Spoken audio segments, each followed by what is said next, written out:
Hello everyone, hello YouTube.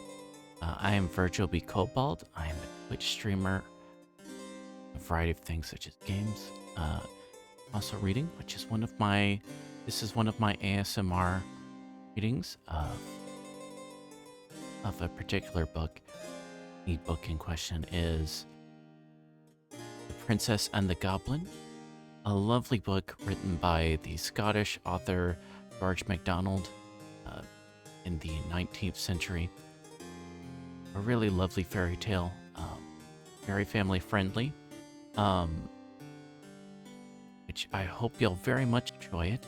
So sit back, relax, get yourself a snack and a lovely beverage, and please enjoy this reading, which was recorded live on Twitch, which you can find in the description below my link to my Twitch channel.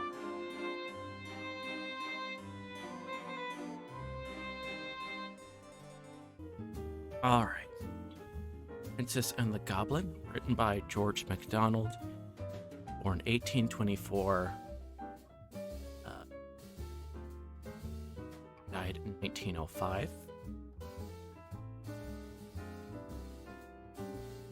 Chapter 1. Why the princess has a story about her. There once was a little princess whose father was king over a great country, full of mountains and valleys. His palace was built upon one of the mountains, and was very grand and beautiful. The princess, whose name was Irene, was born there, but she was sent soon after her birth, because her mother was not very strong, to be brought up by country people in a large house, half castle, half farmhouse, on the side of another mountain, about halfway between its base and its peak. The princess was a sweet little creature, and at the time my story begins was about 8 years old, I think, but she got older very fast.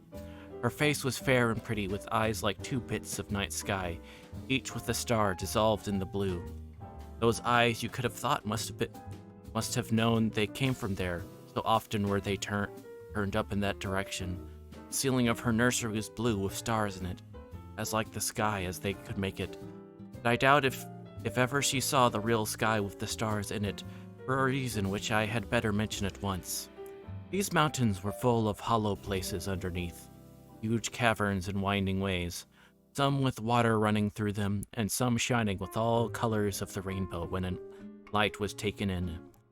There would not have been much known about them had there not been mines there, great deep pits, with long galleries and passages running off from them, which had been dug to get at the ore of which the mountains were full. In the course of digging, the miners came upon many of these natural caverns. A few of them had far-off openings out on the side of a mountain or into a ravine. Now in these subterranean caverns lived a strange race of beings, called by some gnomes, by some kobolds, by some goblins. There was a legend current in the country that at one time they lived above ground, and they were very like other people.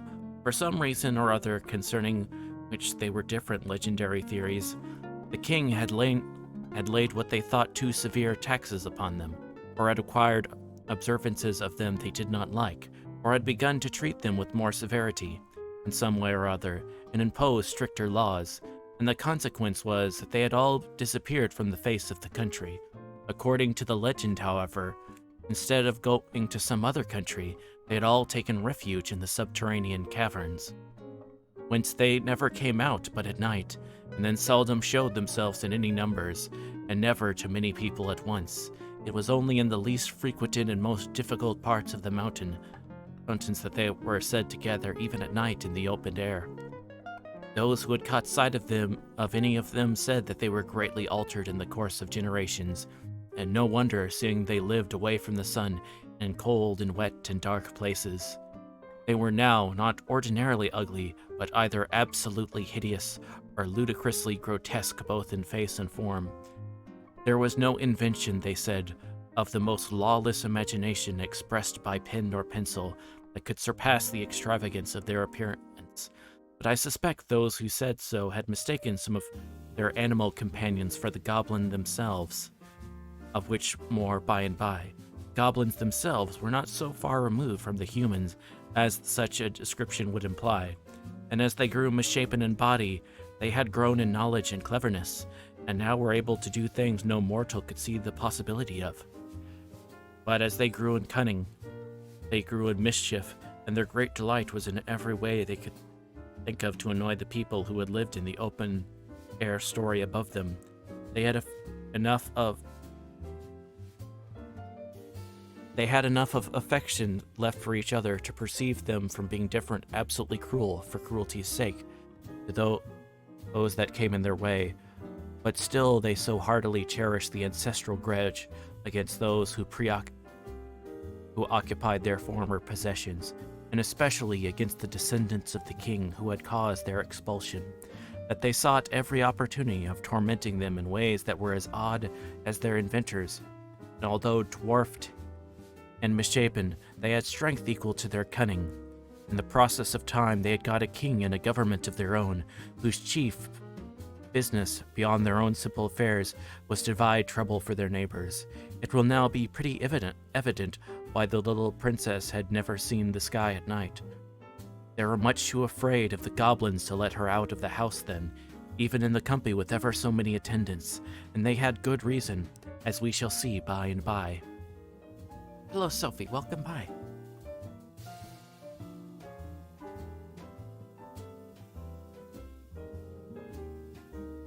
Chapter 2. The Princess Loses Herself. I have said that Princess Irene was about 8 years old when my story begins, and this is how it begins.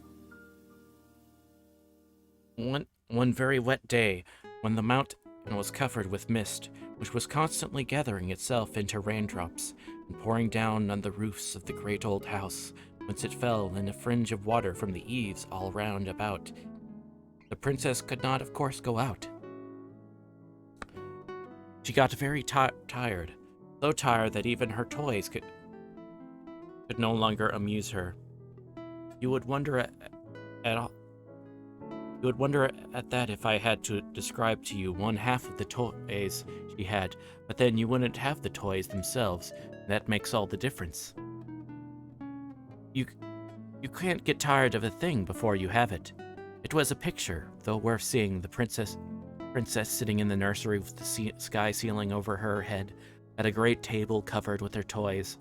If the artist would like to draw this, I should advise him not to meddle with the toys. I'm afraid of attempting to describe them, and I think he had better not try to draw them. He had better not. He can do 1,000 things I can't, but I don't think he could draw those toys. No man could better make the princess herself than he could, though. Leaning with her head back bowed into the back of the chair, her head hanging down, and her hands in her lap, very miserable as she would say herself, not even knowing what she would like, except it were to go out and get thoroughly wet and catch a particularly nice cold and have to go to bed and take gruel. The next moment after you see her sitting there, her nurse goes out of the room. Even that is a change, and the princess wakes up a little and looks about her. Then she tumbles off her chair and runs out the door, not the same door the nurse went out of, but one which opened at the foot of a curious old stair of worm-eaten oak, which looked as if never anyone had set foot upon it. She had one before been up 6 steps, and that was sufficient reason, in such a day, for trying to find out what was at the top of it. Up and up she ran, such a long way it seemed to her, till she came to the top of the 3rd flight. There she found the landing was the end of a long passage. Into this she ran. It was full of doors on each side. There were so many that she did not care to open any, but ran on to the end, where she turned into another passage, also full of doors. When she had turned twice more, and still saw doors and only doors about her, she began to get frightened. It was so silent, and all those doors must hide rooms with nobody in them. That was dreadful. Also, the rain made a great trampling noise on the roof. She turned and started at full speed, her little footsteps echoing through the sounds of the rain, back for the stairs in her safe nursery. So she thought, but she had lost herself long ago. It doesn't follow that she was lost, because she had lost herself, though. She ran for some distance. turned several times and then began to be afraid. Very soon she was sure that she had lost the way back, rooms everywhere and no start. Her little heart beat so fast as her little feet ran, and a lump of tears was growing in her throat. She was too eager and perhaps too frightened to cry for some time. At last her hope failed her, nothing but passages and doors everywhere. She threw herself on the floor and burst into a wailing cry, broken by sobs. She did not cry long, however, for she was as brave as could be expected of a princess of her age. After a good cry, she got up and brushed the dust from her frock. But what old dust it was! Then she wiped her eyes with her hands. For princesses don't always have their handkerchiefs in their pockets, any more than some little girls I know of. Next, like a true princess, she resolved on going wisely to work to find her way back. She would walk through the passages and look in every direction for the stair. This she did, but without success. She went over the same ground again and again without knowing it, for the passages and doors were all alike. Last, in a corner, through a half-open door, she did see a stair, but alas, it went the wrong way. Instead of going down, it went up. Frightened as she was, however, she could not help wishing to see where yet another further the stair could lead. It was very narrow and so steep that she went on like a four-legged creature on her hands and feet.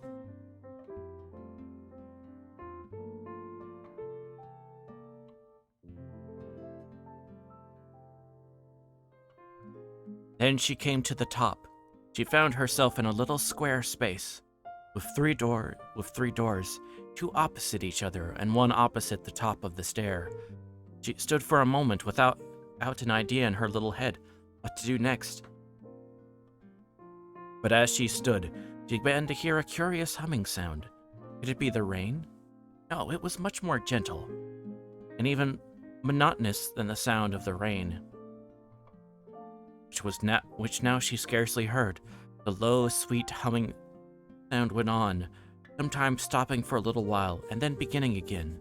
It was more like the hum of a very happy bee that had found a rich well of honey in some globular flower than anything else I can think of at this moment. Where could it come from? She laid her ear first to one of the doors to hearken if it was there, then to another. When she laid her ear against the third door, there could be no doubt where it came from. It must be from something in that room.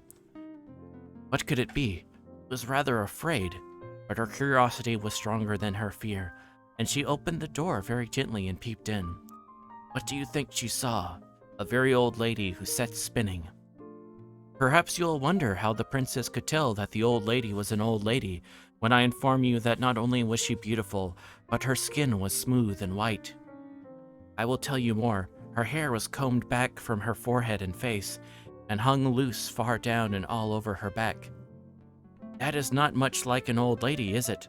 Ah, but it was white almost as snow, and although her face was so smooth, her eyes looked so wise that you could not have helped seeing she must be old. The princess, though she could not have told you why, did think her very old indeed. Quite 50, she said to herself, but she was rather older than that, as you shall hear. While the princess stared bewildered, with her head just inside the door, the old lady lifted hers and said in a sweet but old and rather shaky voice, which mingled very pleasantly with the continued hum of her wheel, "Come in, my dear. Come in. I'm glad to see you." That the princess was a real princess you might see now quite plainly, for she didn't hang on to the handle of the door and stare without moving, as I have known some do who ought to have been princesses, but were only rather vulgar little girls. She did as she was told, stepped inside the door at once, and shut it gently behind her. "Come to me, my dear," said the old lady, and again the princess did as she was told. She approached the old lady, rather slowly, I confess, but did not stop until she stood by her side and looked up in her face with her blue eyes and the two melted stars in them. "Why, what have you been doing with your eyes, child?" asked the old lady. "Crying," answered the princess. "Why, child?" because I couldn't find my way down again. But you could find your way up. Not at first, not for a long time. But your face is streaked like the back of a zebra. Hadn't you a handkerchief to wipe your eyes with? No. Then why didn't you come to me to wipe them for you? Please, I didn't know you were here. I will next time. There's a good child, said the old lady.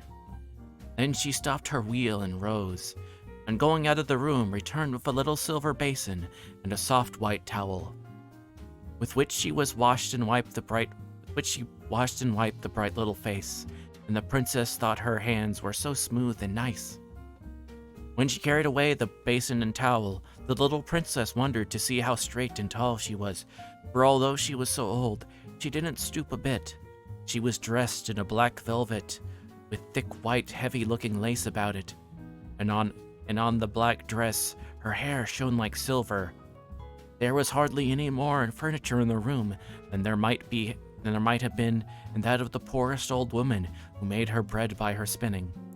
There was no carpet on the floor, no table anywhere, nothing but the spinning wheel and the chair beside it. When she came back, she sat down again, and without a word began her spinning once more, while Irene, who had never seen a spinning wheel, stood by her side and looked on. When the old lady had gotten her thread fairly going again, she said to the princess, but without looking at her, "Do you know my name, child?" "No, I don't know it," answered the princess. "My name is Irene." "That's my name," cried the princess. "I know that. I let you have mine. I haven't got your name. You've got mine." "How can that be?" asked the princess, bewildered. "I've always had my name." "Your papa, the king, asked me if I had any objection to your having it, and of course I hadn't. I let you have it with pleasure."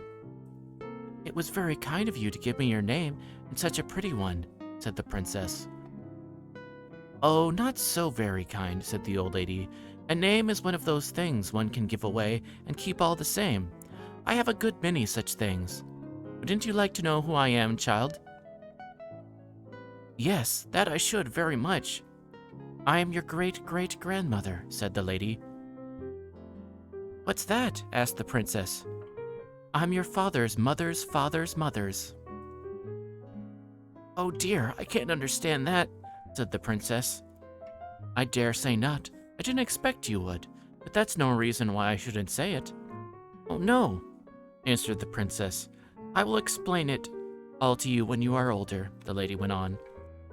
"But you will be able to understand this much now. I came here to take care of you. Is it long since you came? Was it yesterday, or was it today? Because it was so wet that I couldn't get out?" "I've been here ever since you came yourself." "What a long time," said the princess. "I don't remember it at all." "No, I suppose not." "But I never saw you before." "No, but you shall see me again." Do you live in this room always?" "I don't sleep in it. I sleep on the opposite side of the landing. I sit here most of the day." "I shouldn't like it. My nursery is much prettier. You must be a queen too, if you are my great big grandmother." "Yes, I am a queen." "Where is your crown then?" "In my bedroom." "I should like to see it." "You shall someday, not today." "I wonder why Nursey never told me." "Nursey doesn't know. She never saw me." "But somebody knows that you're in the house." "No, nobody." "How do you get your dinner then?" "I keep poultry of a sort." "Where do you keep them?" "I will show you." "And who makes the chicken broth for you?" "I never kill any of my chickens." "I can't understand." "What did you have for breakfast this morning?" asked the lady. "Oh, I had bread and egg. I had bread and milk and an egg. I dare say you eat their eggs." "Yes, that's it. I eat their eggs." "Is that what makes your hair so white?" "No, my dear, it's old age. I'm very old." "I thought so. Are you 50? "Yes, more than that." "Are you 100? "Yes, more than that. I'm too old for you to guess. Come and see my chickens." Well played, little Trishty. Again, she stopped her spinning. She rose, took the princess by the hand, led her out of the room, and opened the door opposite the stair.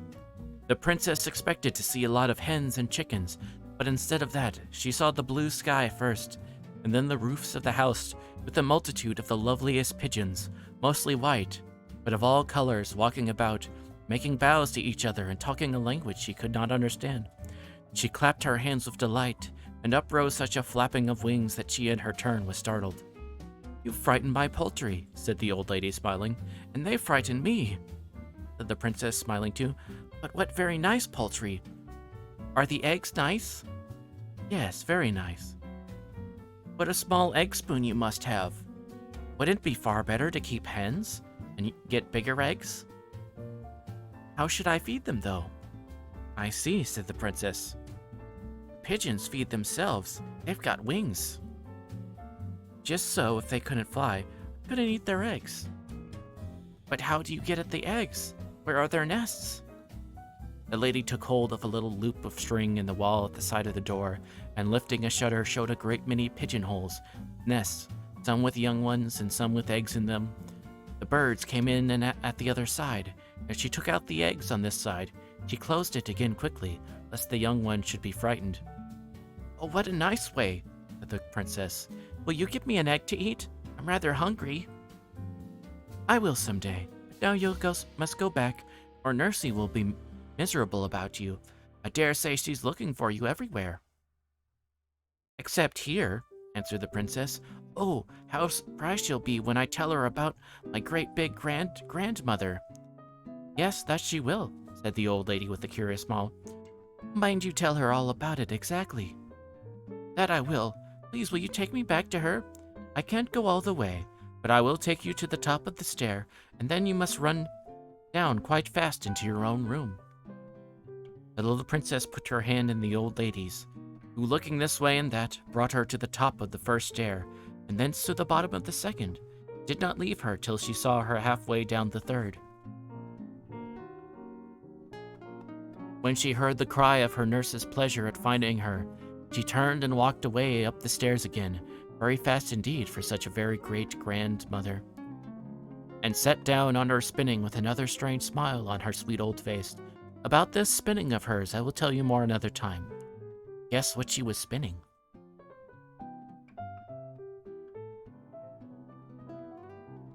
Chapter 4. What the nurse thought of it. "Why, where can you have been, princess?" asked the nurse, taking her in her arms. "It's very unkind of you to hide away so long. I began to be afraid." Here she checked herself. "What were you afraid of, Nursey?" asked the princess. Never mind," she answered. "Perhaps I will tell you another day. Now tell me where you have been." "I've been up a long way to see my very great, huge old grandmother," said the princess. "What do you mean by that?"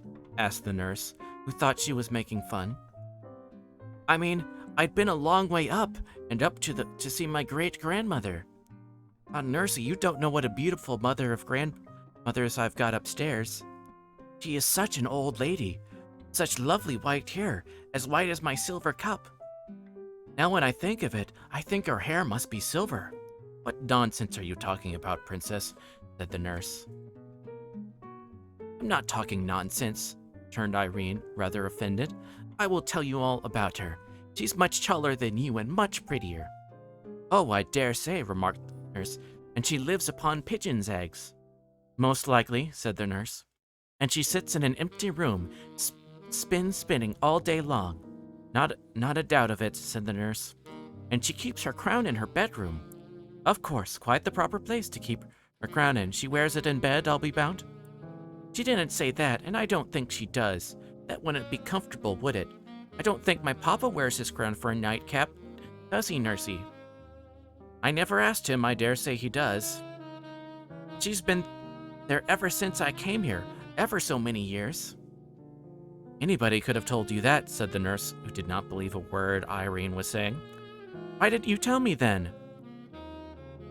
"There was no necessity. You could make it all up for yourself." "You don't believe me, then?" exclaimed the princess, astonished and angry, as she well might be. You expect me to believe you, princess? Asked the nurse coldly. I know princesses are in the habit of telling make-believes. But you are the first I ever had who expected to have them believed, she added, seeing that the child was strangely in earnest. The princess burst into tears. Well, I must say, remarked the nurse, now thoroughly vexed with her crying, it's not at all becoming in a princess to tell stories and expect to believe just because she is a princess. But it's quite true, I tell you. You've dreamt it then, child. No, I didn't dream it. I went upstairs and I lost myself, and if I hadn't found the beautiful lady, I should never have found myself. Oh, I dare say. Well, you just come up here with me then and see if I'm not telling the truth. Indeed, I have other work to do. It's your dinner time, and I won't have any more such nonsense. The princess wiped her eyes, and her face grew so hot that they were soon quite dry. She sat down to her dinner, but ate next to nothing. Not to be believed, does not at all agree with princesses, for a real princess cannot tell a lie. So all the afternoon she did not speak a word. Only when the nurse spoke to her, she answered her. For a real princess is never rude, even when she does well to be offended. Of course, the nurse was not comfortable in her mind. Not that she suspected the least truth in Irene's story, but that she loved her dearly, and was vexed with herself for having been cross to her. She thought her crossness was the cause of the princess's unhappiness, and had no idea that she was really and deeply hurt, not being believed. But as it became more and more plain during the evening in her every motion and look that, although she tried to amuse herself with her toys, her heart was too vexed and troubled to enjoy them, her nurse's discomfort grew and grew. When bedtime came, she undressed and laid her down, but the child, instead of holding up her little mouth to be kissed, turned away from her and lay still. Then Nursie's heart gave way altogether, and she began to cry. At the sound of her first sob, the princess turned again and held her face to kiss her as usual. But the nurse had her handkerchief to her eyes and did not see the movement. Nursie, said the princess, why won't you believe me? Because I can't believe you, said the nurse, getting angry again. Then you can't help it, said Irene. I will not be vexed with you any more. I will give you a kiss and go to sleep. Little angel, cried the nurse, caught her out of bed and walked about the room with her in her arms, kissing and hugging her. You will let me take to see you, my dear old great-big-grandmother, won't you? Said the princess as she laid her down again. And you won't say I'm ugly anymore, will you, princess? Nursie, I never said you were ugly. What could you mean? Well, if you didn't say it, you meant it. Indeed, I never did. You said I wasn't so pretty as that, as beautiful as my grandmother. Yes, I did say that, and I say it again for quite true. Then I do think you are unkind, said the nurse and put her handkerchief to her eyes again. Nursie dear, everybody can't be as beautiful as every other buddy, you know. You are very nice looking, but if you had been as beautiful as my grandmother... Bother your grandmother, said the nurse. Nurse, that's very rude. You are not fit to be spoken to, so you can't behave better. The princess turned away once more, and again the nurse was ashamed of herself. I'm sure I beg your pardon, princess, said, though still in an offended tone. But the princess let the tone pass, and heeded only the words. You won't say it again, I'm sure, she answered, once more turning towards her nurse. I was only going to say that if you had been twice as nice looking as you are, some king or other would have married you, and then what would have become of me? You are an angel, repeated the nurse, again embracing her. Now, insisted Irene, will you come and see my grandmother, won't you? I will go with you anywhere you like, my cherub, she answered, and in 2 minutes, the weary little princess was fast asleep. I'm glad you're enjoying it. The princess slept well alone. Chapter 5. When she awoke the next morning, the first thing she heard was the rain. When she woke the next morning, the first thing she heard was the rain still falling. Indeed, this day was so like the last that it would have been difficult to tell where where was the use of it?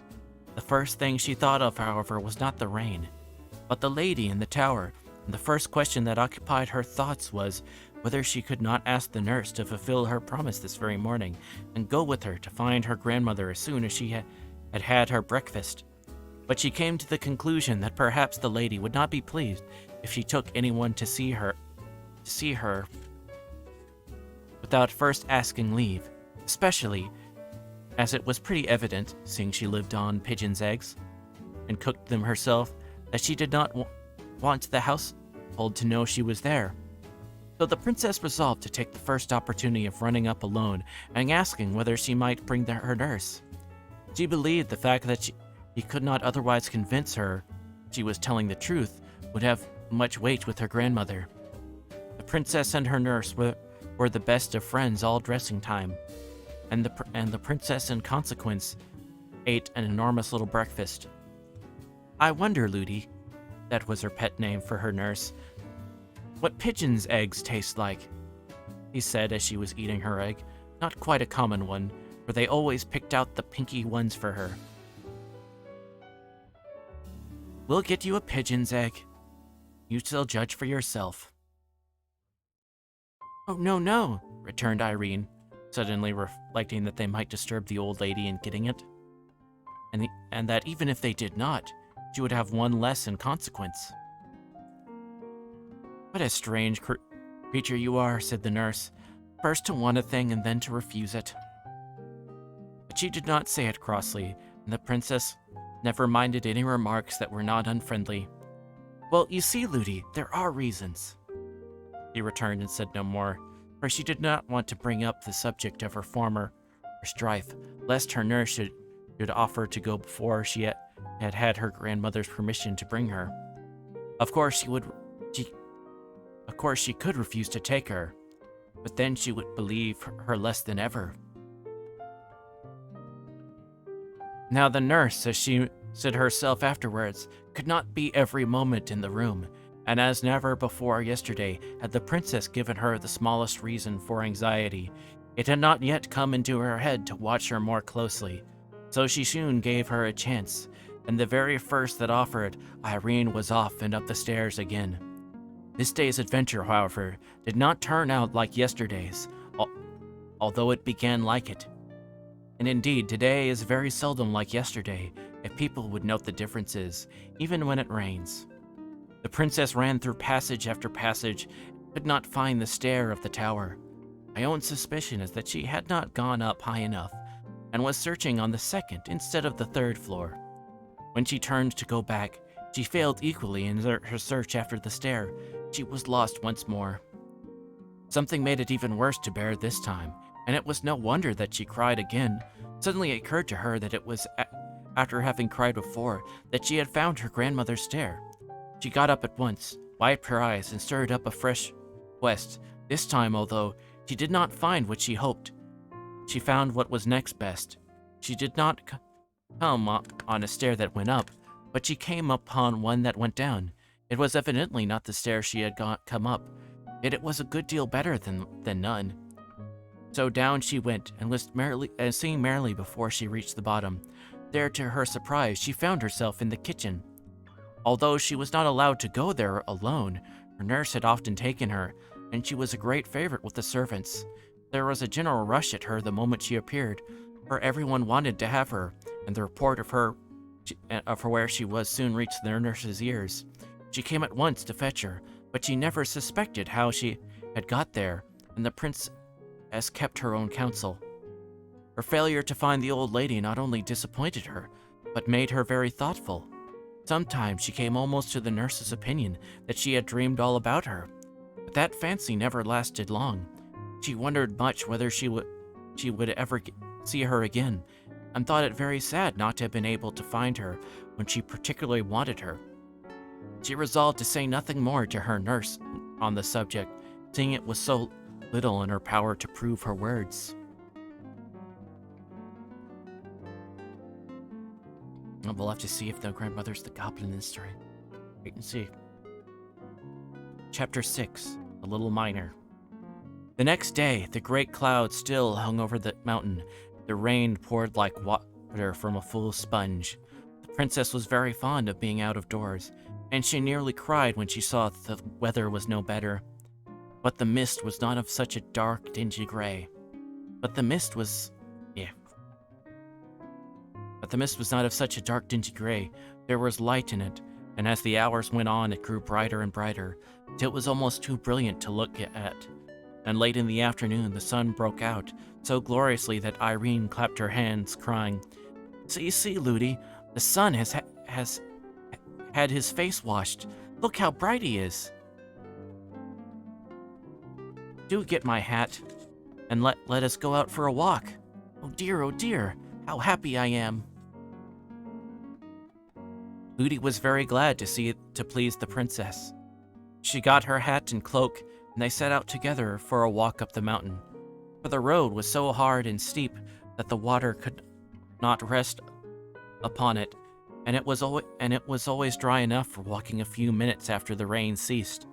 The clouds were rolling away in broken pieces like great over-woolly sheep, whose wool the sun had bleached till it was almost too white for the eyes to bear. Between them the sky shone with a deeper and purer blue because of the rain. The trees on the roadside were hung all over with drops, which sparkled in the sun like jewels. The only things that were no brighter for the rain were the brooks that ran down the mountains. They had changed from the clearness of crystal to a muddy brown, but what they lost in color they gained in sound, or at least in noise. For a brook, when it is swollen, is not so musical as before, but Irene was in raptures with the great brown streams tumbling down everywhere, and Ludi shared in her delight, for she too had been confined to the house for 3 days. At length she observed that the sun was getting low, and said it was time to be going back. She made the remark again and again, but every time the princess begged her to go on just a little farther and a little farther, reminding her that it was much easier to go downhill, and saying that when they did turn, that it would be at home in a moment. So on and on they did go. Now to look at a group of ferns over whose tops a stream was pouring in a watery arch. Now to pick up a shining stone from a rock by the wayside. Now to watch the flight of some bird. Suddenly the shadow of a great mountain peak came up from behind and shot in front of them. When the nurse saw it, she stared and shook, catching hold of the princess' hand turn and began to run down the hill. "What's all the haste, nursey?" asked Irene, running alongside her. "We must not be out a moment longer." "We can't help being out a good many moments longer." It was too true. The nurse almost cried. They were much too far from home. It was against express orders to be out with the princess 1 moment after the sun went down, and they were nearly a mile up the mountain. If His Majesty, Irene's papa, were to hear of it, Ludi would certainly be dismissed, and to leave the princess would break her heart. It was no wonder she ran, but Irene was not in the least frightened, not knowing anything to be frightened at.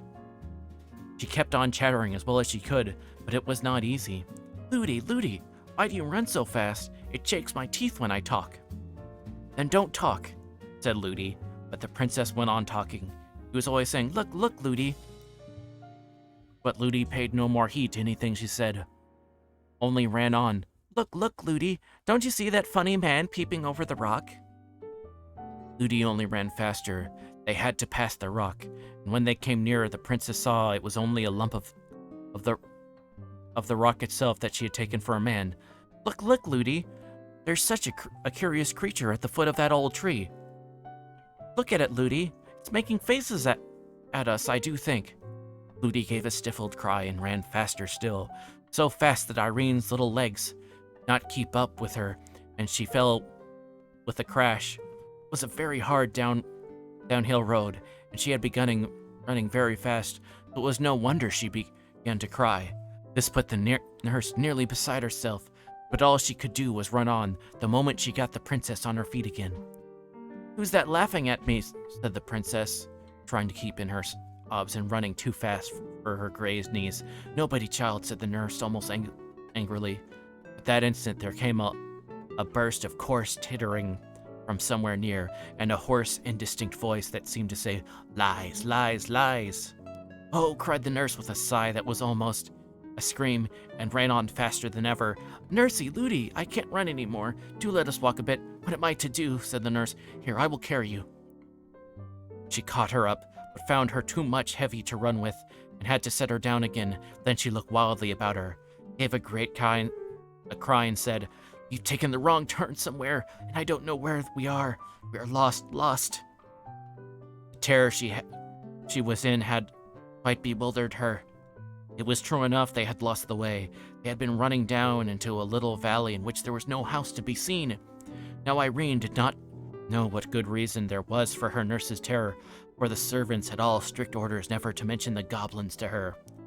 But it was very discomposing to see her nurse in such a fright. Before she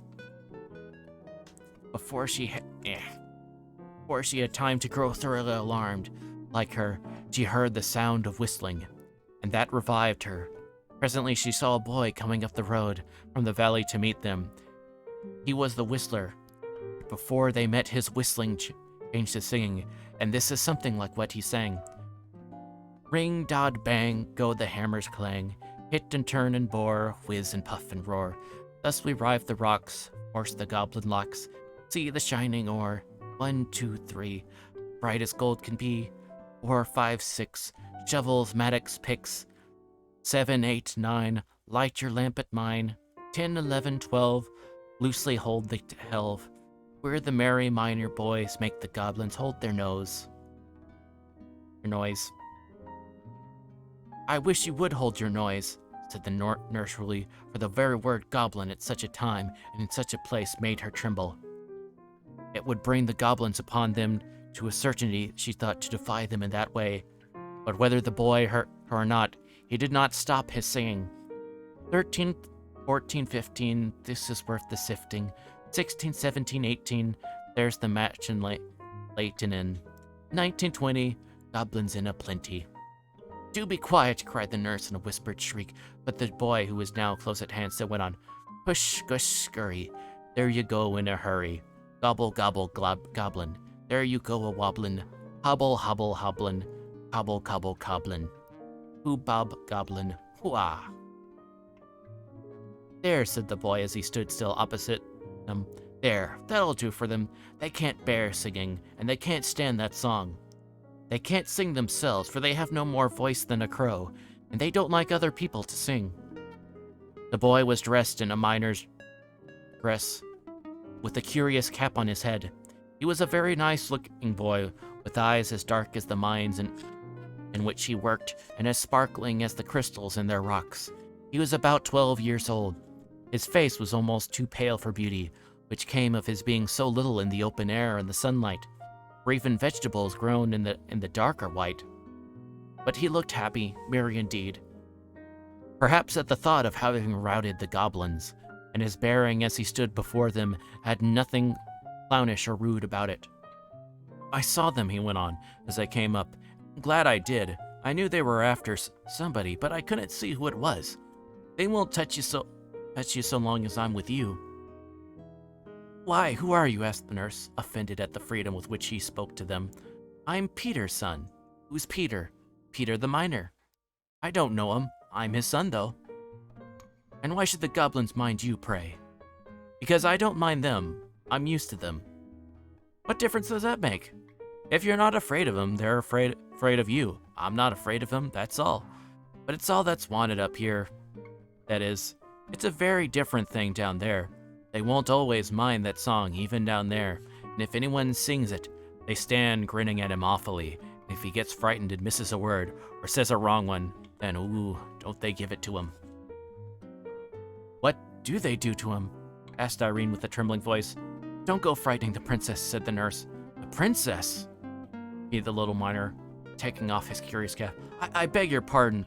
You ought to be out so late. Every most that's against the law." "Yes, indeed it is," said the nurse, beginning to cry again, "and I shall have to suffer for it." "What does that matter?" said the boy. "It must be your fault. It is the princess who will suffer for it. I hope they don't hear you call her the princess. If they did, they're sure to know her again. You're awfully sharp." "Ludi, Ludi," cried the princess, "take me home." Don't go on like that, said the nurse to the boy almost fiercely. How could I help it? I lost my way. You shouldn't have been out so late. You wouldn't have lost your way if you hadn't been frightened, said the boy. Come along, I'll sit beside you right again. Shall I carry your little highness? Impertinence, murmured the nurse, but she did not say it aloud, for she thought if she made him angry, he might take his revenge by telling somebody belonging to the house, and then it would be sure to come to the king's ears. No, thank you, said Irene. I can walk very well, though I can't run as fast as Nursey. If you will give me one hand, Ludi will give me another, and then I shall get on famously. They soon had her between them, holding a hand of each. Now let's run, said the nurse. No, no, said the little miner. That's the worst thing you can do. If you hadn't run before, you would not have lost your way. And if you run now, then they will be after you in a moment. I don't want to run, said Irene. You don't think of me, said the nurse. Yes, I do, Ludi. The boy says they won't touch us if we don't run. Yes, but if they know at the house that I've kept you out so late, I shall be turned away, and that would break my heart. Turned away, Ludi? Who would turn you away? Your papa, child. But I'll tell him it was all my fault, and you know it was, Ludi. He won't mind that, I'm sure he won't. Then I'll cry and go down on my knees to him and beg him not to take away my own dear Ludi. The nurse was comforted at hearing this and said no more. They went on, walking pretty fast, but taking care not to run a step. I want to talk to you, said Irene to the little miner, but it's so awkward. I don't know your name. My name's Curdy, little princess. What a funny name, Curdy. What's more? Curdy Peterson. What's your name, please? Irene. What's more? I don't know what more. What more is my name, Ludi? Princesses haven't got more than one name. They don't want it. Okay, then, Curdy, you must call me just Irene and no more. No, indeed, said the nurse indignantly. He shall do no such thing. What shall he call me then, Ludi? Your Royal Highness. My Royal Highness? What's that? No, Ludi. I won't be called names. I don't like them. You told me once yourself it's only rude children that call names, and I'm sure Curdy wouldn't be rude. Curdy, my name's Irene. Well, Irene, said Curdy with a glance at the nurse, which showed he enjoyed teasing her. It is very kind of you to let me call you anything. I like your name very much. He expected the nurse to interfere again, but he soon saw that she was too frightened to speak. She was staring at something a few yards before them in the middle of the path, where it narrowed between rocks so that only one could pass at a time. It is very much kinder of you to go out of your way to take us home, said Irene. I'm not going out of my way yet, said Curdy. It's on the other side of those rocks the path turns off to my father's. You wouldn't think of leaving us till we're safe home, I'm sure, gasped the nurse. Of course not, said Curdy. You, dear, good, kind Curdy, I'll give you a kiss when we get home, said the princess. The nurse gave her a great pull by the hand she held, but at that instant, the something in the middle of the way, which had looked like a great lump of earth, brought down by the rain, began to move.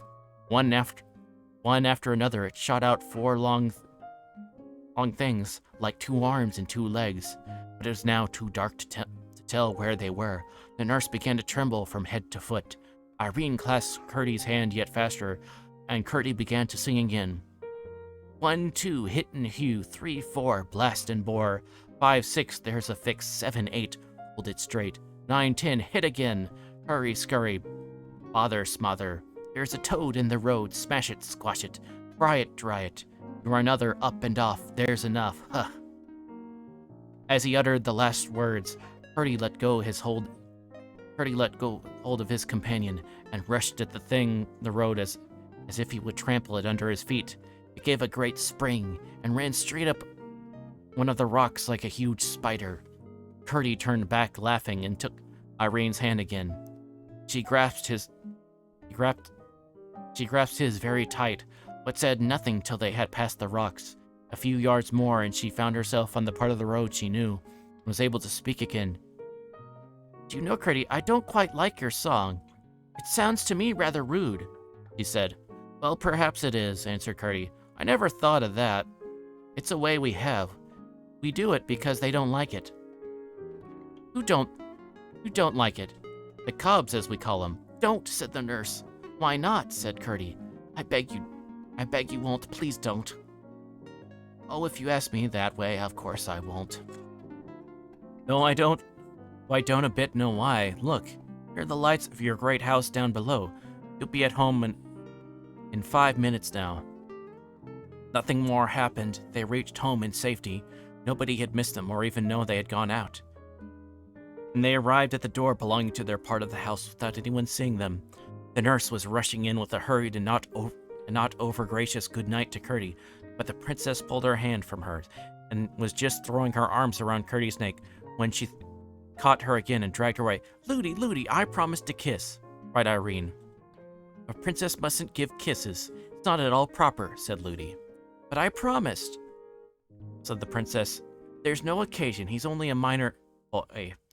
He's a good boy and a very brave boy, and he has been very kind to us. Ludi, I promised. Then you shouldn't have promised. Ludi, I promised him a kiss. Your Royal Highness, said Ludi, suddenly grown very disrespectfully, was coming directly. Nurse, a princess must not break her word, said Irene, drawing herself up and standing stock still. Ludi did not know which the king might count the worst, to let the princess be out after sunset or to let her kiss a minor boy. She did not know that, being a gentleman, many kings have been, he would have counted neither of them the worse. However much he might have disliked his daughter to kiss the minor boy, he would not have had her word for all the goblins. He would not have had her break her word for all the goblins in creation. But as I say, the nurse was not lady enough to understand this, and so she was in a great difficulty. Or if she insisted, someone might hear the princess cry and run to see, and then all would come out. But here Curdy again came to the rescue. Never mind, Princess Irene, he said. You mustn't kiss me tonight, but you shan't break your word. I will come another time. You may be sure I will. Oh, thank you, Curdy, said the princess and stopped crying. Good night, Irene. Good night, Ludi, said Curdy and turned out and was out of sight in a moment. I should like to see him, muttered the nurse as she carried the princess to the nursery. You will see him, said Irene. You may be sure Curdy will keep his word. He's sure to come again. I should like to see him again, repeated the nurse, and said no more. She did not want to open a new cause of strife with the princess by saying more plainly what she meant. Glad enough that she had succeeded both in getting home unseen and in keeping the princess from kissing the miner's boy, she resolved to watch her far better in the future. Her carelessness had already doubled the danger she was in. Formerly, the goblins were her only fear.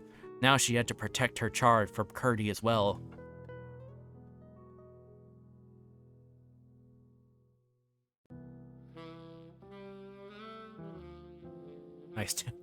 Nice to meet you, Irene, and nothing more.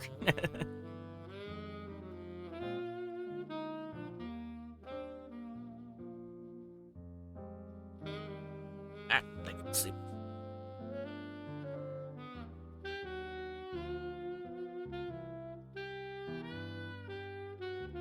All right. Chapter 7, The Mines. Excited about this. As a kobold, I'm very excited. There's mining. Mining! Ahem. Second. Right back. Okay. Chapter 7, The Mines.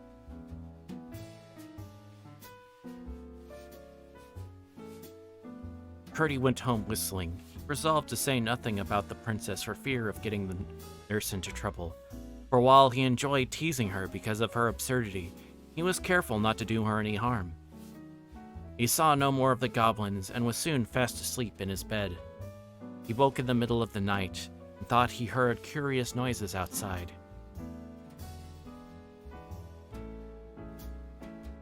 He sat up and listened, then got up and opening the door very quietly, went out. When he peeped around the corner, he saw, under his own window, a group of stumpy creatures, whom he had once recognized by their shape. Hardly, however, had he begun his 1, 2, 3 when they broke asunder, scurried away, and were out of sight. He returned, laughing, and got into bed again, and was fast asleep in a moment. Reflecting a little over the matter in the morning, he came to the conclusion that, as nothing of the kind had ever happened before, they must be annoyed with him for interfering to protect the princess. By the time he was dressed, however, he was thinking of something quite different, for he did not value the enmity of the goblins in the least.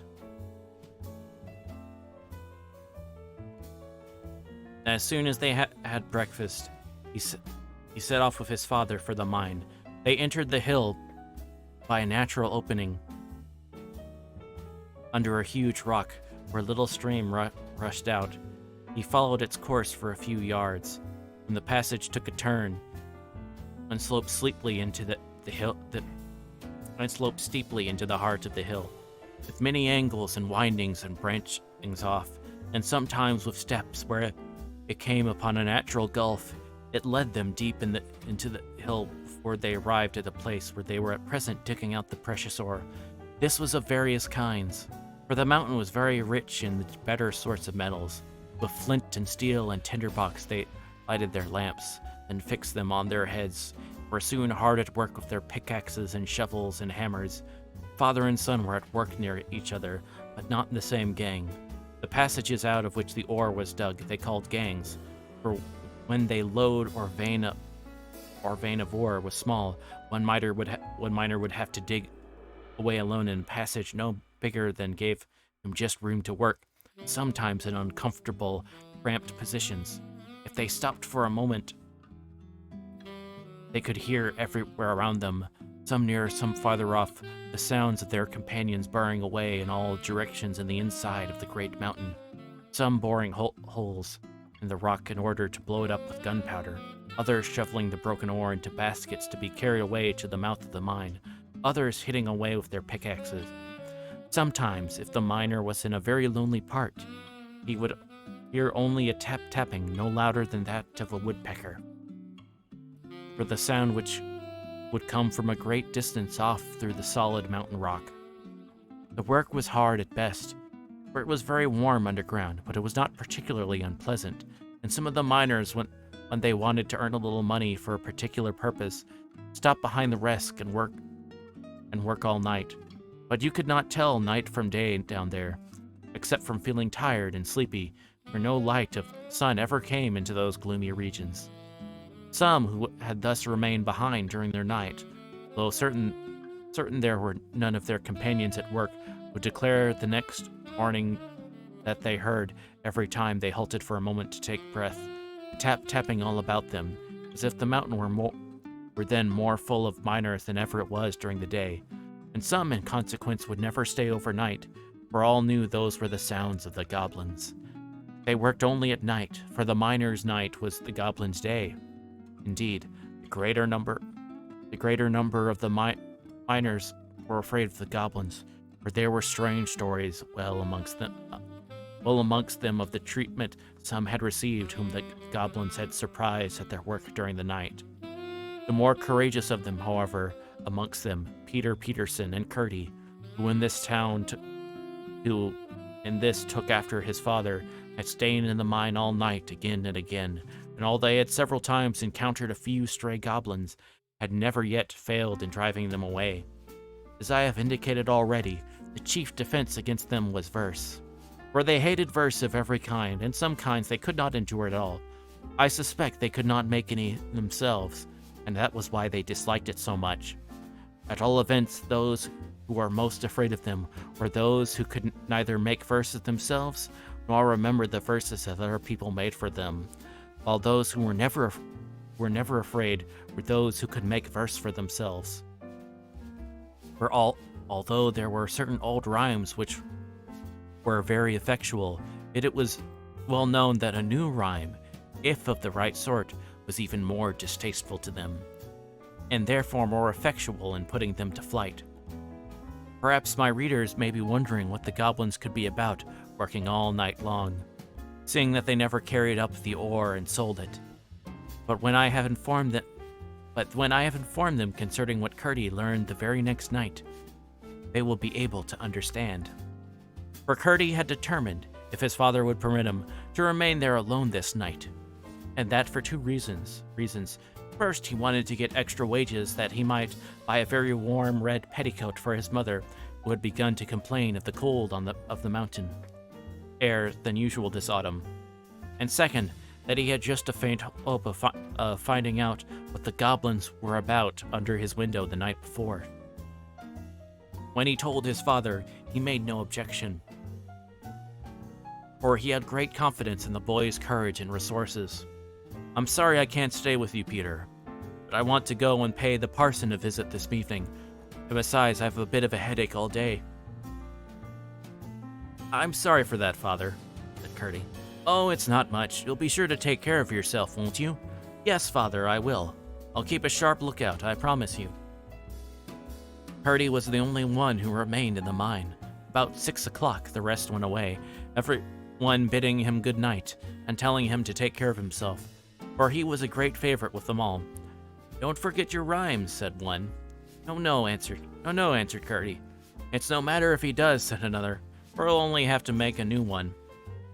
"Yes, but he might be able to make it fast enough," said another, "and while it was cooking in his head, they might take a mean advantage and set upon him."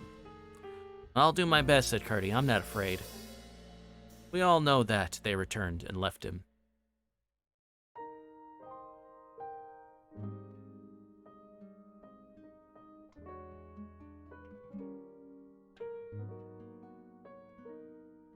Okay.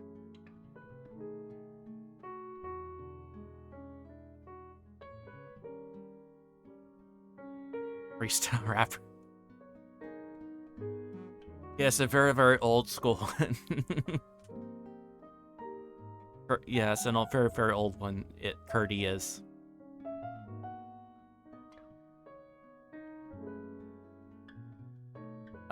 Let's see. Chapter 8, The Goblins. Now all I can think about is goblins. They are the abridged layer, and I'm just saying goblins.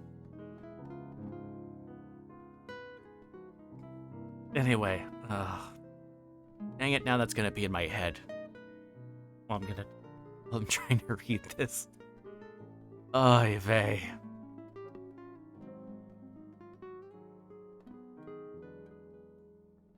Back to you, nasty goblin.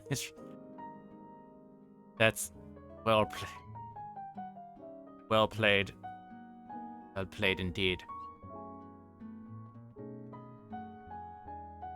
Okay.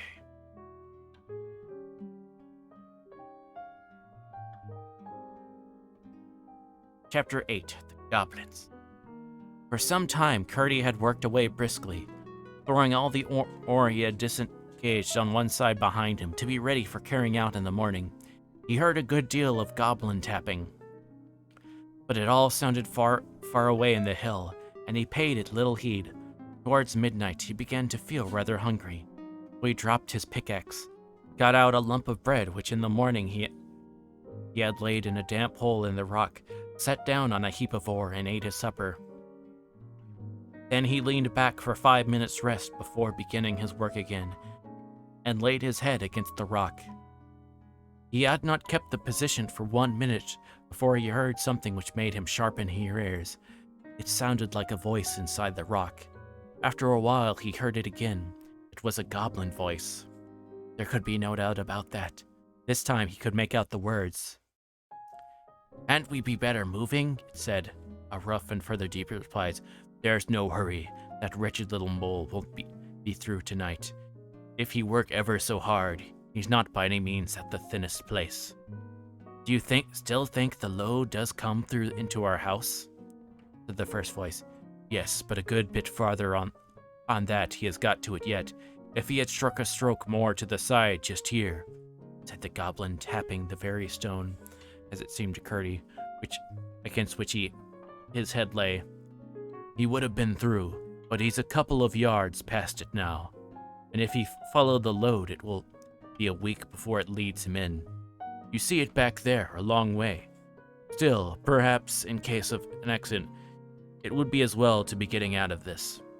Helfer, you take the great chest. That's your business, you know. Yes, Dad, said a third voice. You must help me to get it on my back. It's awfully heavy, you know. Well, it isn't just a bag of smoke, I admit. But you're as strong as a mountain, Helfer. You say so, Dad. I think myself I'm all right, but I could carry 10 times as much if it wasn't for my feet. That is your weak point, I confess, my boy. Ain't it yours too, Father? Well, to be honest, it is a goblin's weakness. Why they come so soft, I declare I haven't an idea.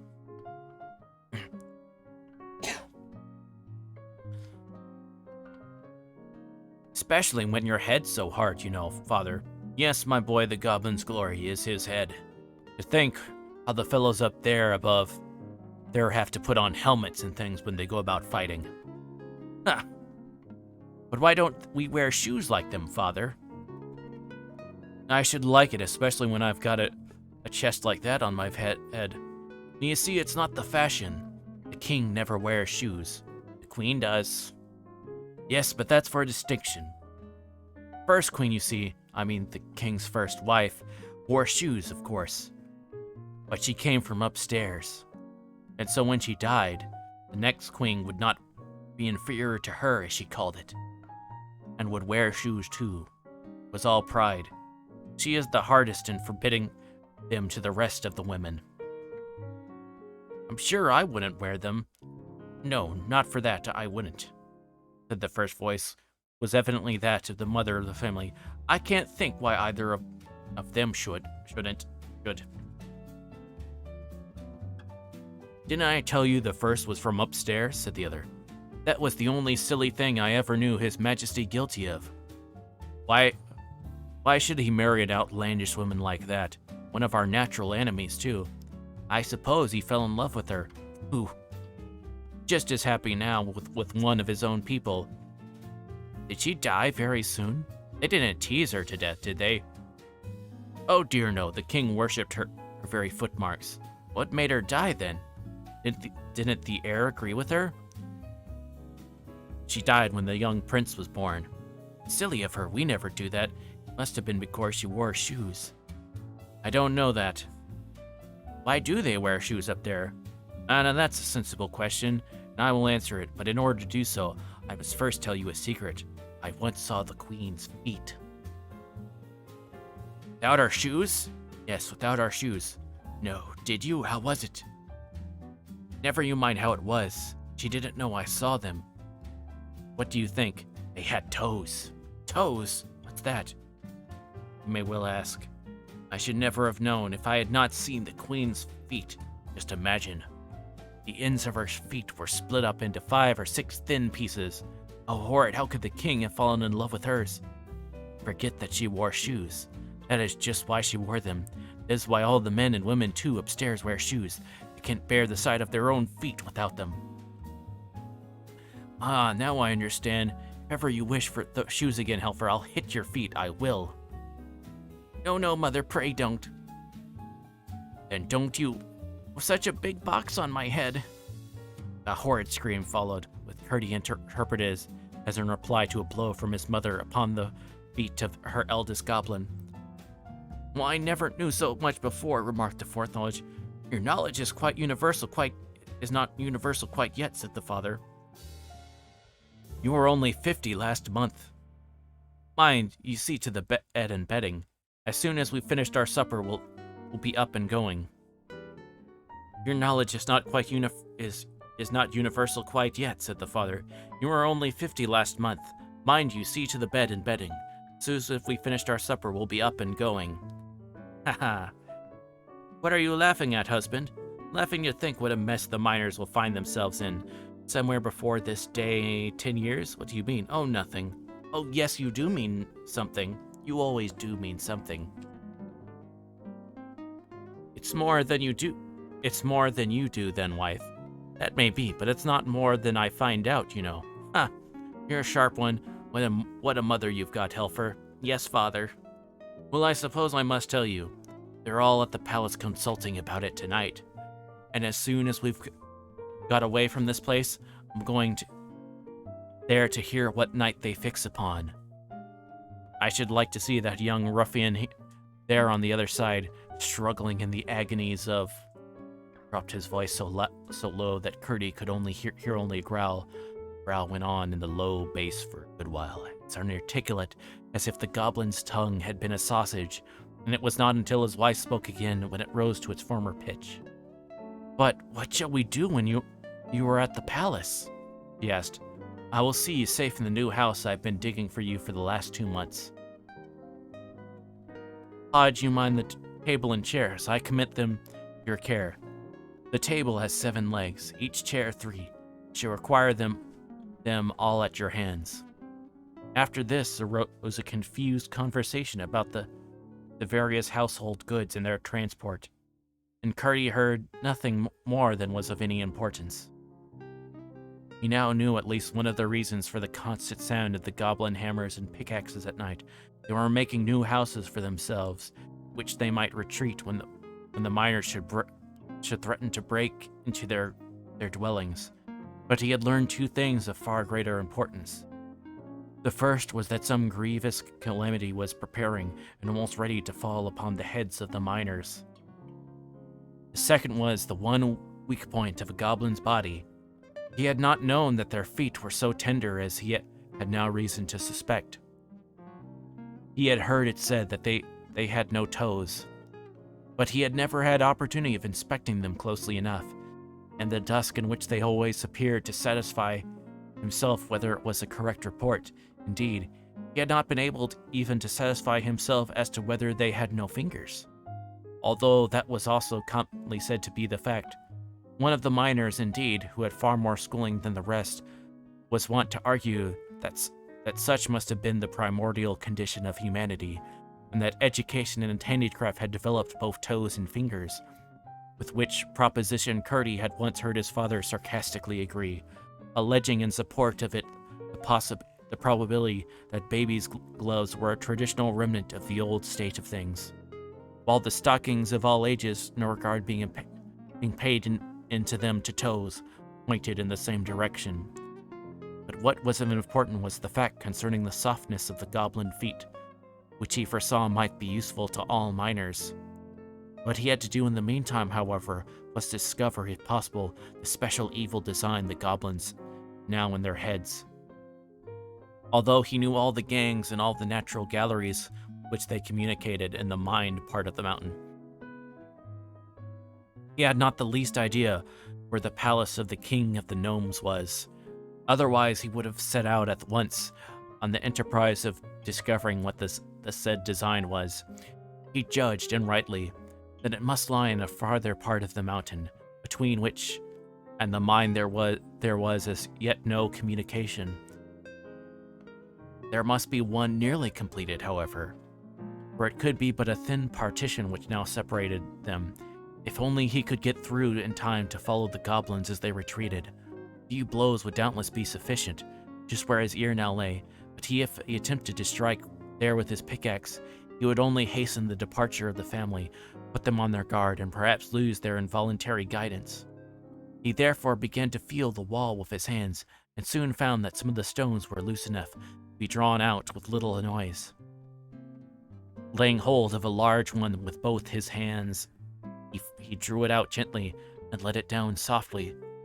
"What was that noise?" said the goblin father. Purdy blew out his light, as it should shine through. "Must be that one miner had stayed behind the rest," said the mother. "No, he's been out. He's been gone a good while.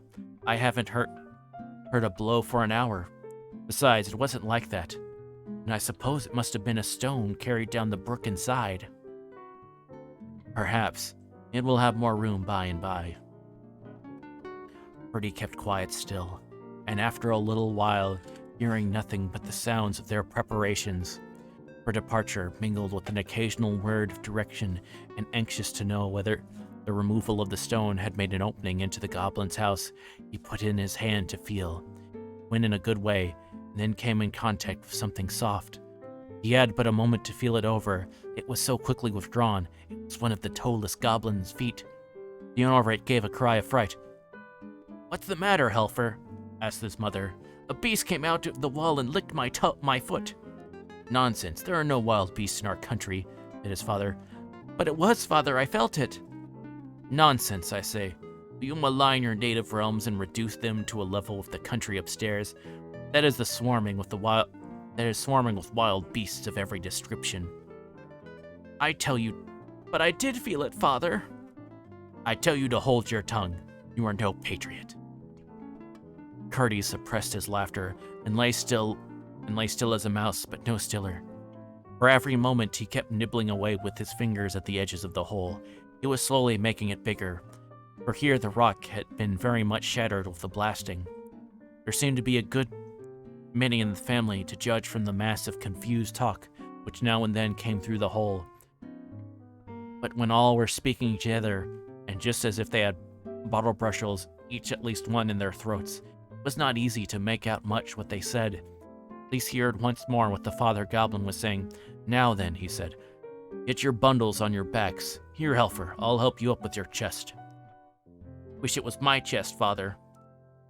"Your turn will come in good time enough. Make haste. I must go to the meeting at the palace tonight.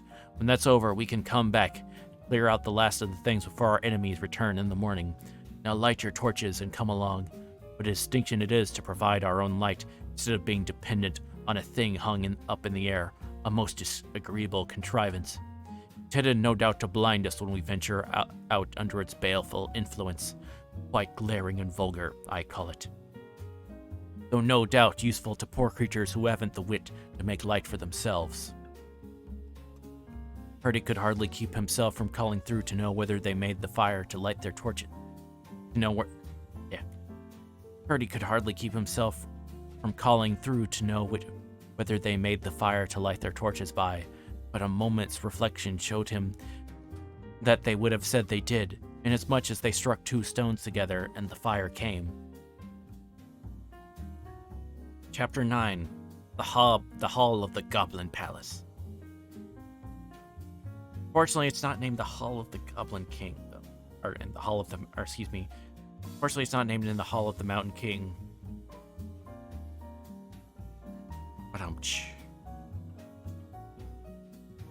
Anyway. A sound of many soft feet followed, but soon ceased. Then Curdie flew at the hole like a tiger, tore and pulled. The sides gave way, and it was soon large enough for him to crawl through. He would not betray himself for rekindling his lamp. But the torches of the retreating company, which he found departing in a straight line up a long avenue from the door of their cave, threw back light enough to afford him a glance round the deserted home of the goblins. To his surprise, he could discover nothing to distinguish it from an ordinary natural cave in the rock, upon many of which he had come with the rest of the miners in the progress of excavations. The goblins had talked of coming back for the rest of their household gear. He saw nothing that would have made him suspect a family had taken shelter there for a single night.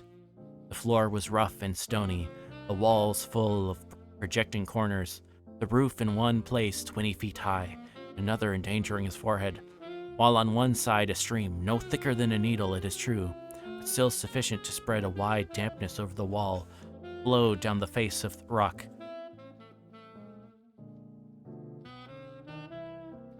"Oh, thank you for the flu check, Alvian. Oh, I head out. Okay, you have a good night, Sophie, and thank you for coming by. Yeah, the FOD will be up, and,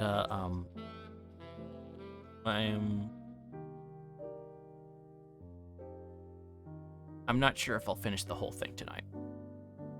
I'll have to see. But yeah, you have a good night." But the troop in front of him was toiling under heavy burdens. He could distinguish Helfer now and then in the flickering light and shade, with his heavy chest on his bending shoulders, while the second brother was almost buried in what looked like a great feather bed. "Where do they get the feathers?" thought Curdie. But in a moment the troop disappeared at a turn of the way, and it was now both safe and necessary for Curdie to follow them, lest they should be round at the next turn.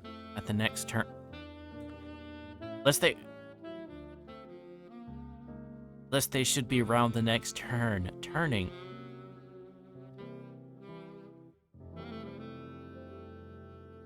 I can speak sentence. I can read words. I swear.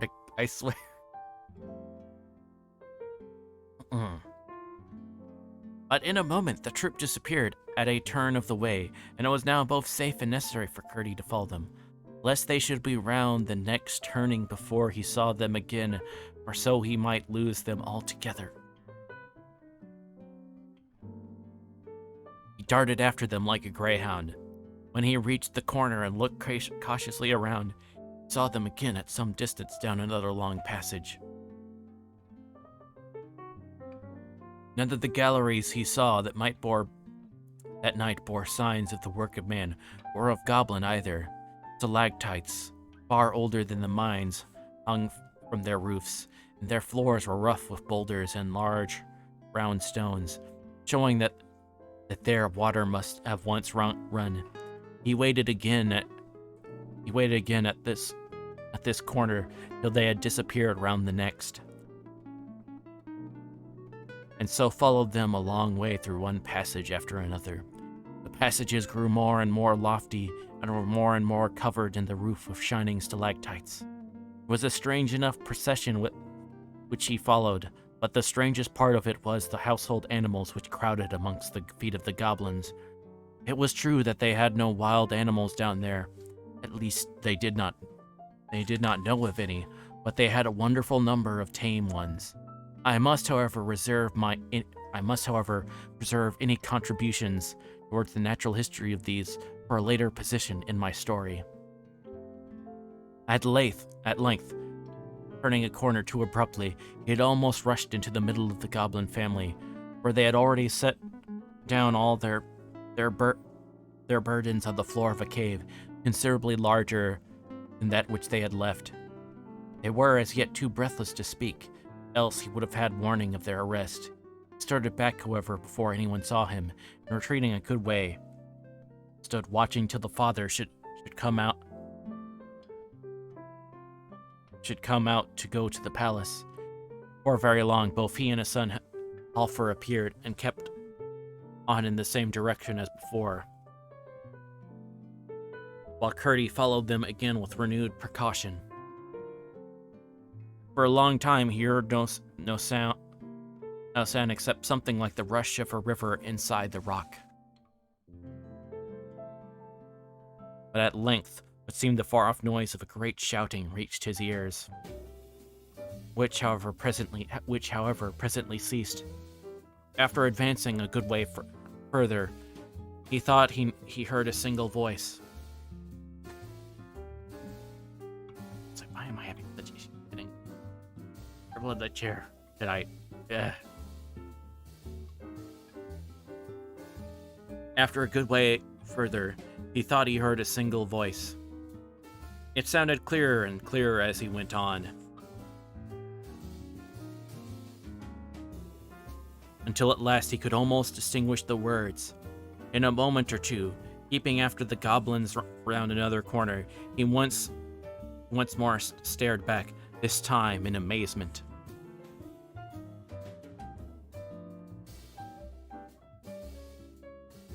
He was at the entrance of a magnificent cavern of an oval shape, once probably a huge natural reservoir of water.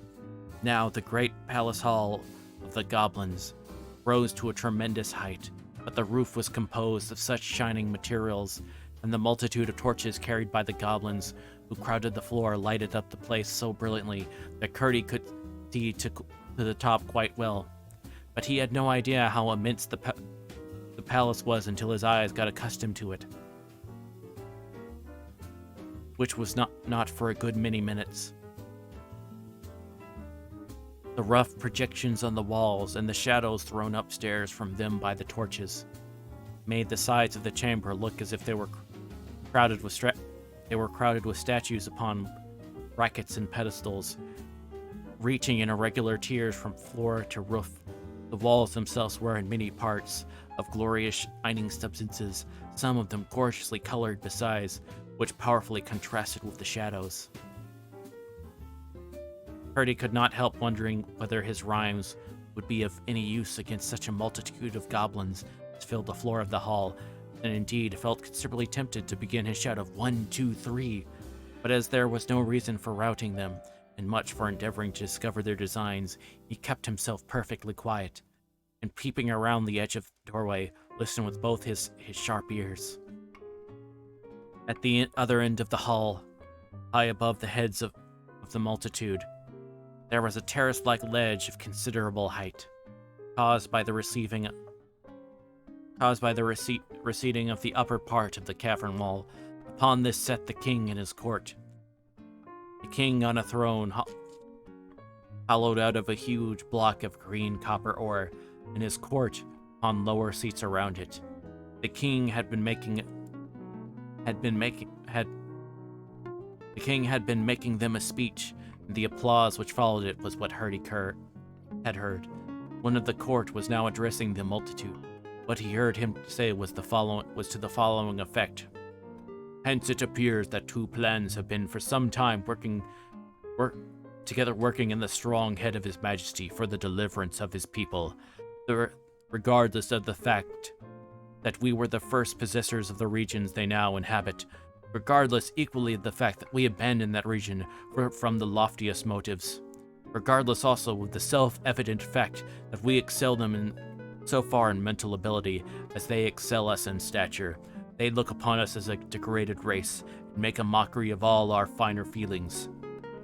But the time has almost arrived when, thanks to His Majesty's inventive genius, upon them once for all, in respect of their unfriendly behavior. May it please your Majesty, cried a voice close by the door. Purdy recognized as that of the goblin he had followed. Who is he that interrupts the Chancellor? Cried another from near the throne. Lump, answered several voices. He is our trusty subject, said the king himself, low and stately voice. Let him come forward and speak. A lane was parted through the crowd, and Glump, having ascended the platform and bowed to the king, spoke his face.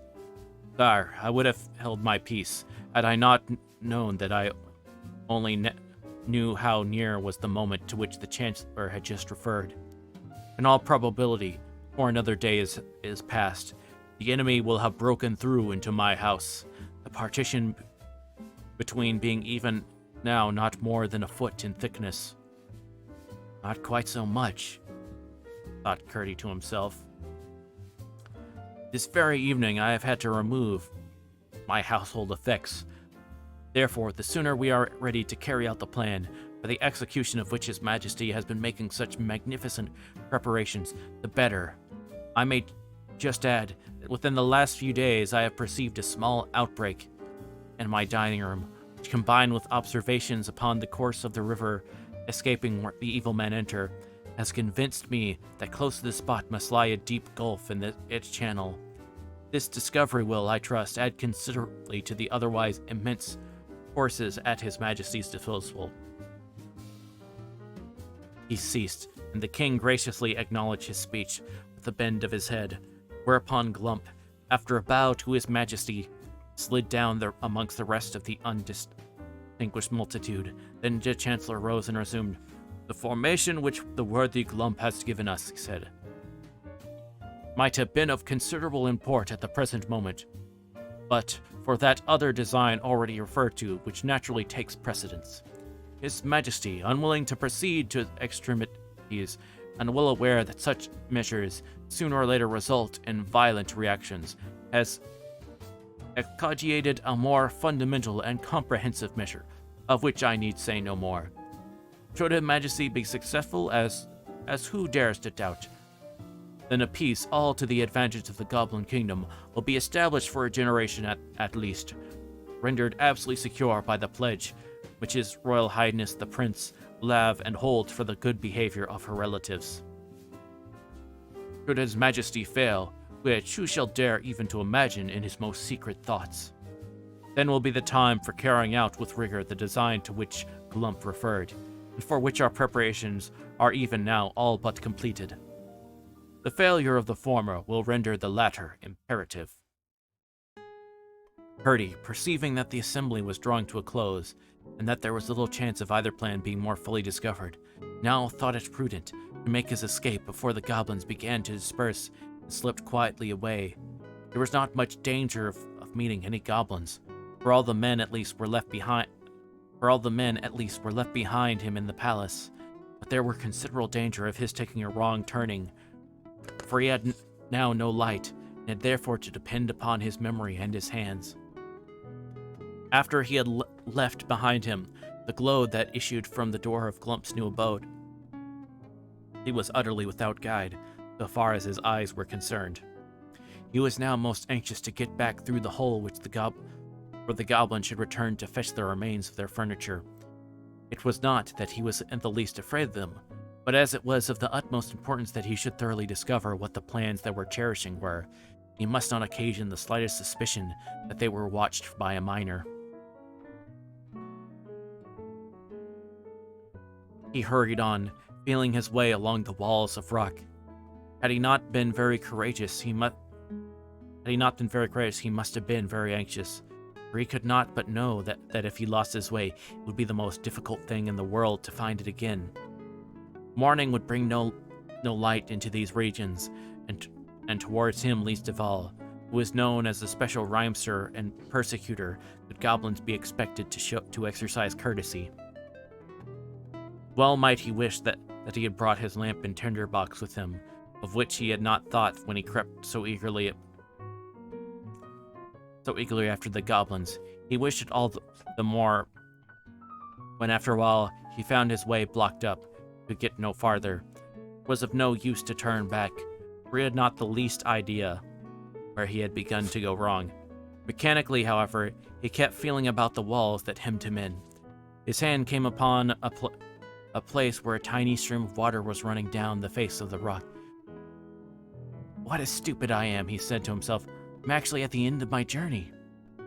There are the goblins coming back to fetch their things," he added as the red glimmer of their torches appeared at the end of the long avenue that led up to the cave. In a moment he had thrown himself on the floor and wriggled backwards through the hole. The floor on the other side was several feet lower, which made it easier to get back. It was all he could do to lift the largest stone he had taken out of the hole, but he did manage to shove it in again. He sat down on the ore heap and thought. He was pretty sure that the latter plan of the goblins was to inundate the mine by breaking outlets for the water accumulated in the natural reservoirs of the mountain, as well as running through portions of it, while the part hollowed by the miners remained shut off from that inhabited by the goblins. They had no opportunity of entering them thus, but now that a passage was broken through, and the goblins' part proved the higher in the mountains, it was clear to Curdy that the mine could be destroyed in an hour. Water was always the chief danger to which the miners were exposed. They met with a little choke damp sometimes, but never with the explosive fire damp so common in cold damps. Hence, they were careful as soon as they saw any appearance of water. As the result of his reflections, while the goblins were busy in their old home, it seemed to Curdy that it would be best to build up the whole of his gang, fill it with stone and clay or lime, so that there could be no smallest channel for the water to get into. There was not, however, any immediate danger, for the execution of the goblins' plan was contingent upon failure of that unknown design which was to take precedence of it. And he was most anxious to keep the door of communication open, that he might, if possible, discover what the former plan was. At the same time, they could not resume their intermittent labors for the inundation without his finding it out, when by putting all hands to the work, the one existing outlet might, in a single night, be rendered impenetrable to any weight of water. For by filling the gang entirely up, the embankment would be buttressed by the sides of the mountain itself. As soon as he found that the goblins had again retired, he lighted his lamp, and proceeded to fill the hole he had made with such stones as he could withdraw when he pleased. He then thought it better, he might have had occasion to be up a good many nights after this, to go home and have some sleep. How pleasant the night air felt upon the outside of the mountain after what he had gone through in the inside of it. He hurried up the hill without meeting a single goblin on the way, and called and tapped at the window until he woke his father, who soon Sorry, hold on one second. He told him how pleasant the night air felt upon the outside of the mountain after what he had gone through in the inside of it. He hurried up the hill without meeting a single goblin on the way, and called and tapped at the window until he woke his father, who soon rose and let him go. He told him the whole story, and just as he expected, his father thought it best to work that load no farther, but at the same time to pretend occasionally to be at work there, still in order that the goblins might have no suspicions. Both father and son then went to bed and slept soundly until the morning.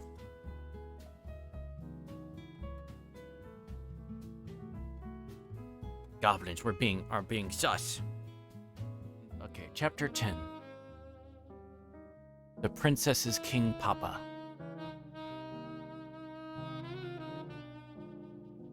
The weather had continued fine for weeks, and the little princess went out every day.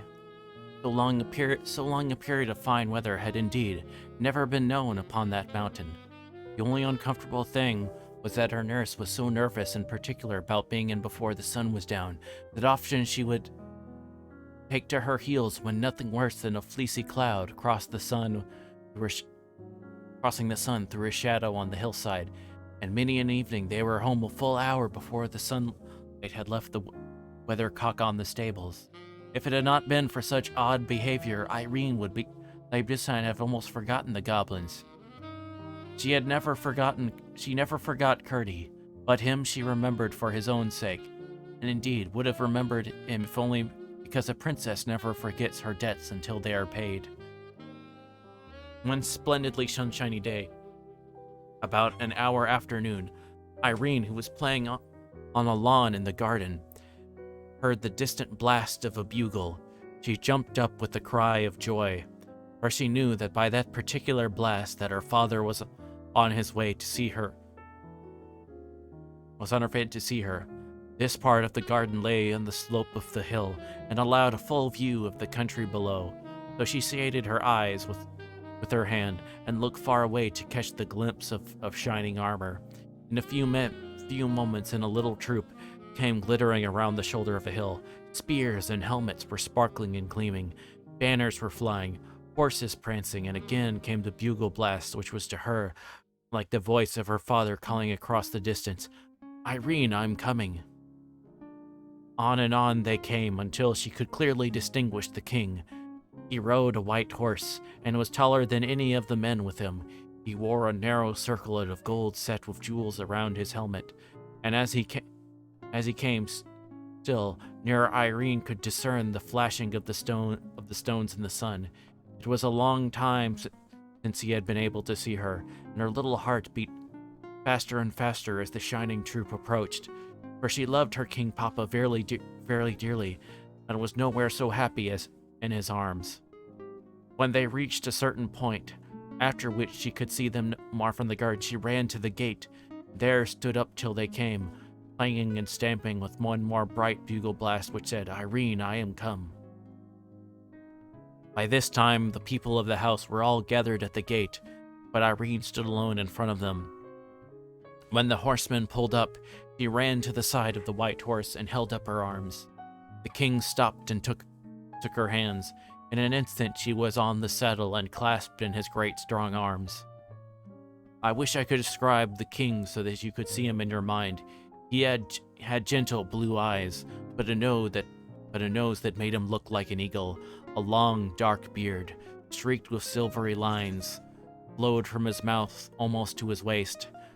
And as Irene sat on the saddle and hid her glad face upon his bosom, it mingled with the golden hair which her mother had given her, and the two together were like a cloud with streaks of the sun woven through it.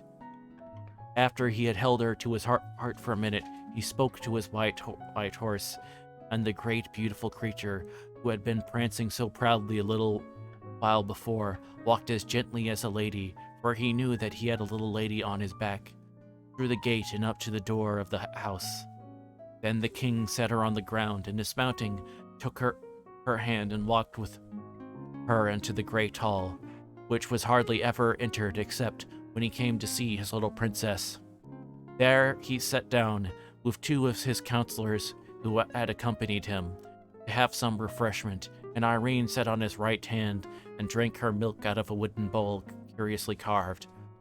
After the king had eaten and drunk, he turned to the princess and said, stroking her gentle hair, "Now, my child, what shall we do next?"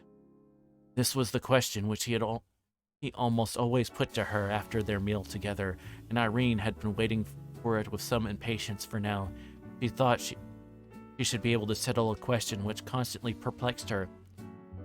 "I should like you to take me to see my great old grandmother." The king looked grave and said, "What does my little daughter mean?" "I mean the Queen Irene that lives up in the tower, the very old lady, you know, with the long hair of silver." The king only gazed at his little princess with a look which she could not understand. She's got her crown in her bedroom," she went on. "But I've not been in there yet. You know she's there, don't you?" "No," said the king very quietly. "Then it must have all been a dream," said Irene. "I half thought it was, but I couldn't be sure. Now I'm sure of it. Besides, I couldn't find her the next time I went up." That moment, a snow-white pigeon flew in at an open window and settled upon Irene's head. She broke into a merry laugh, cowered a little, and put her hands to her head, saying, Dear Dovey, don't peck me. You'll pull out my hair with your long claws if you don't mind." The king stretched out his hand to take the pigeon, but it spread its wings and flew again through the open window, when its whiteness made one flash in the sun and vanished. The king laid his hand upon his princess's head, held it back a little, gazed in her face, smiled half a smile, and sighed a half a sigh. "Come, my child, we'll have a walk in the garden together," he said. "You won't come up and see my huge, great, beautiful grandmother, then, Papa?" said the princess. "Not this time," said the king very gently. "She has not invited me, you know. Great old ladies like her do not choose to be visited without leave, asked and given." The garden was a very lovely place. Being upon a mountainside, there were parts in it where the rocks came through in great masses, and all immediately about them remained quite wild. Tufts of heather grew great upon them, and other hardy mount plants and flowers, while near them there would be lovely roses and lilies, and all pleasant garden flowers. This mingling of the wild mountain with the civilized garden was very quaint, and it was impossible for any number of gardeners to make such a garden look formal and stiff. Against one of these rocks was a garden seat, shadowed from the afternoon sun by the overhanging of the rock itself. There was a little winding path up to the top of the rock, and on top another seat. But they sat on the seat at its foot because the sun was hot, and they talked together of many things. At length the king said, "You were out late one evening, Irene." "Yes, Papa, it was my fault, and Ludi was very sorry." "I must talk to Ludi about it," said the king. "Don't speak loud to her, please, Papa," said Irene. "She's been so afraid of her being late ever since. Indeed, she has not been naughty. It was only a mistake for once."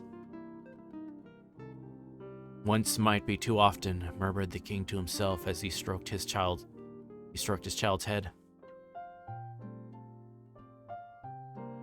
I can't tell you how he had come to know. I'm sure Curdy had not told him. Someone about the palace must have seen them after all. He sat for a good while thinking. There was no sound to be heard except that of a little stream which ran merrily out of in the rock where they sat. and sped away down the hill through the garden. Then he rose and, leaving Irene where she was, went in the house and sent for Ludi, with whom he had a talk that made her cry. When in the evening he rode away upon his great white horse, he left 6 of his attendants behind him, with orders that 3 of them should watch outside the house every night, walking round and round it from sunset to sunrise. It clear he was not quite comfortable about the princess.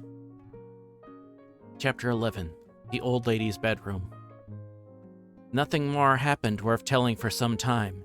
The autumn came and went by. There were no more flowers in the garden. The wind blew strong and howled among the rocks. The rain fell and drenched the few yellow and red leaves that could not get off the bare branches. And again there would be a glorious morning followed by a pouring afternoon, and sometimes for a week altogether there would be rain, nothing but rain, all day, and then the most lovely cloudless night. The sky all out in full-blown stars, not one missing. But the princess could not see much of them, for she went to bed early. The winter drew on. She found things growing dreary. When it was too stormy to go out, and she had got tired of her toys, Ludi would take her about the house, sometimes to the housekeeper's room, where the housekeeper, who was a good, kind old woman, made much of her. Sometime to the servants' hall or the kitchen, where she was not princess merely, but absolute queen, and ran a great risk of being spoiled. Sometimes she would run off herself to the room where the men-at-arms whom the king had left sat, and they showed her their arms and accoutrements, and did what they could to amuse her. Still at times she found it very dreary, and often wished that her huge great-grandmother had not been a dream. One morning the nurse left her with the housekeeper for a while. To amuse her, she went out for the contents of an old cabinet upon the table. The little princess had found her treasures, queer ancient ornaments, and brought many things the use of which she could not imagine. Far more interesting than her own toys, and sat playing with them for 2 hours or more. But at length, in handling a curious old-fashioned brooch, she ran the pin of it into her thumb, and gave a little scream with the sharpness of the pain, but would have thought little more of it had not the pain increased, and her thumb began to swell. This alarmed the housekeeper greatly. The nurse was fetched, the doctor sent for, her hand was poulticed, and long before her usual time she was put to bed. The pain still continued, and although she fell asleep and dreamed a good many dreams, there was the pain always in her dream. At last it woke her up. The moon was shining brightly into the room.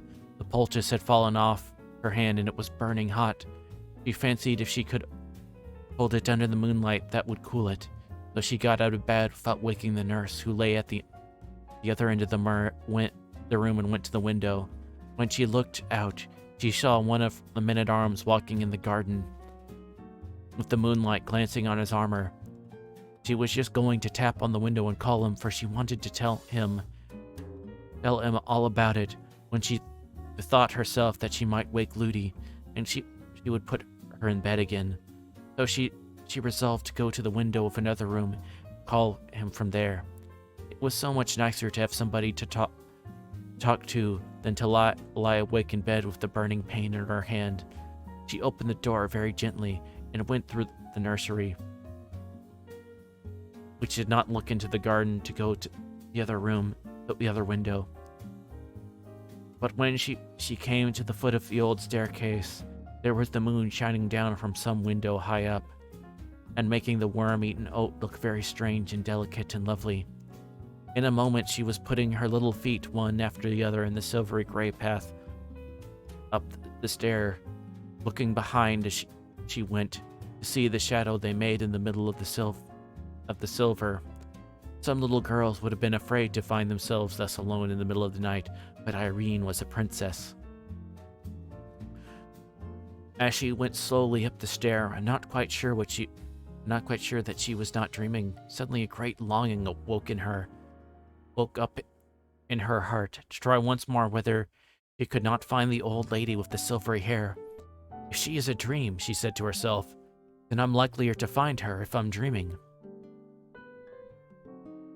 So up and up she went, stair after stair, until she came to the many rooms, all just as she had seen them before. Through passage after passage she softly sped, comforting herself that if she should lose her way, it would not matter much, because when she awoke she would find herself in her own bed, with Ludi not far off. But as if she had known every step of the way, she walked straight to the door at the foot of the narrow stair that led to the tower. What if I should really, really, really find my beautiful old grandmother up there, she said to herself as she crept up the steep steps. When she reached the top, she stood a moment listening in the dark, for there was no moon there. Yes, it was. It was the hum of the spinning wheel. What a diligent grandmother to work both day and night. She tapped greatly at the door. Come in, Irene, said the sweet voice. The princess opened the door and entered. There was the moonlight streaming in at the window, and in the middle of the moonlight sat the old lady in her black dress with the white lace, and her silvery hair mingling with the moonlight, so that you could not have told which was which. Come in, Irene, she said. Can you tell me what I'm spinning? She speaks, thought Irene, just as if she had seen me 5 minutes ago, or yesterday at the farthest. No, he answered.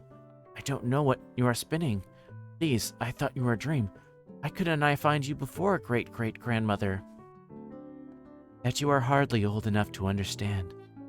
But you would have found me sooner if you hadn't come to think I was a dream. I will give you one reason, though, why you couldn't find me.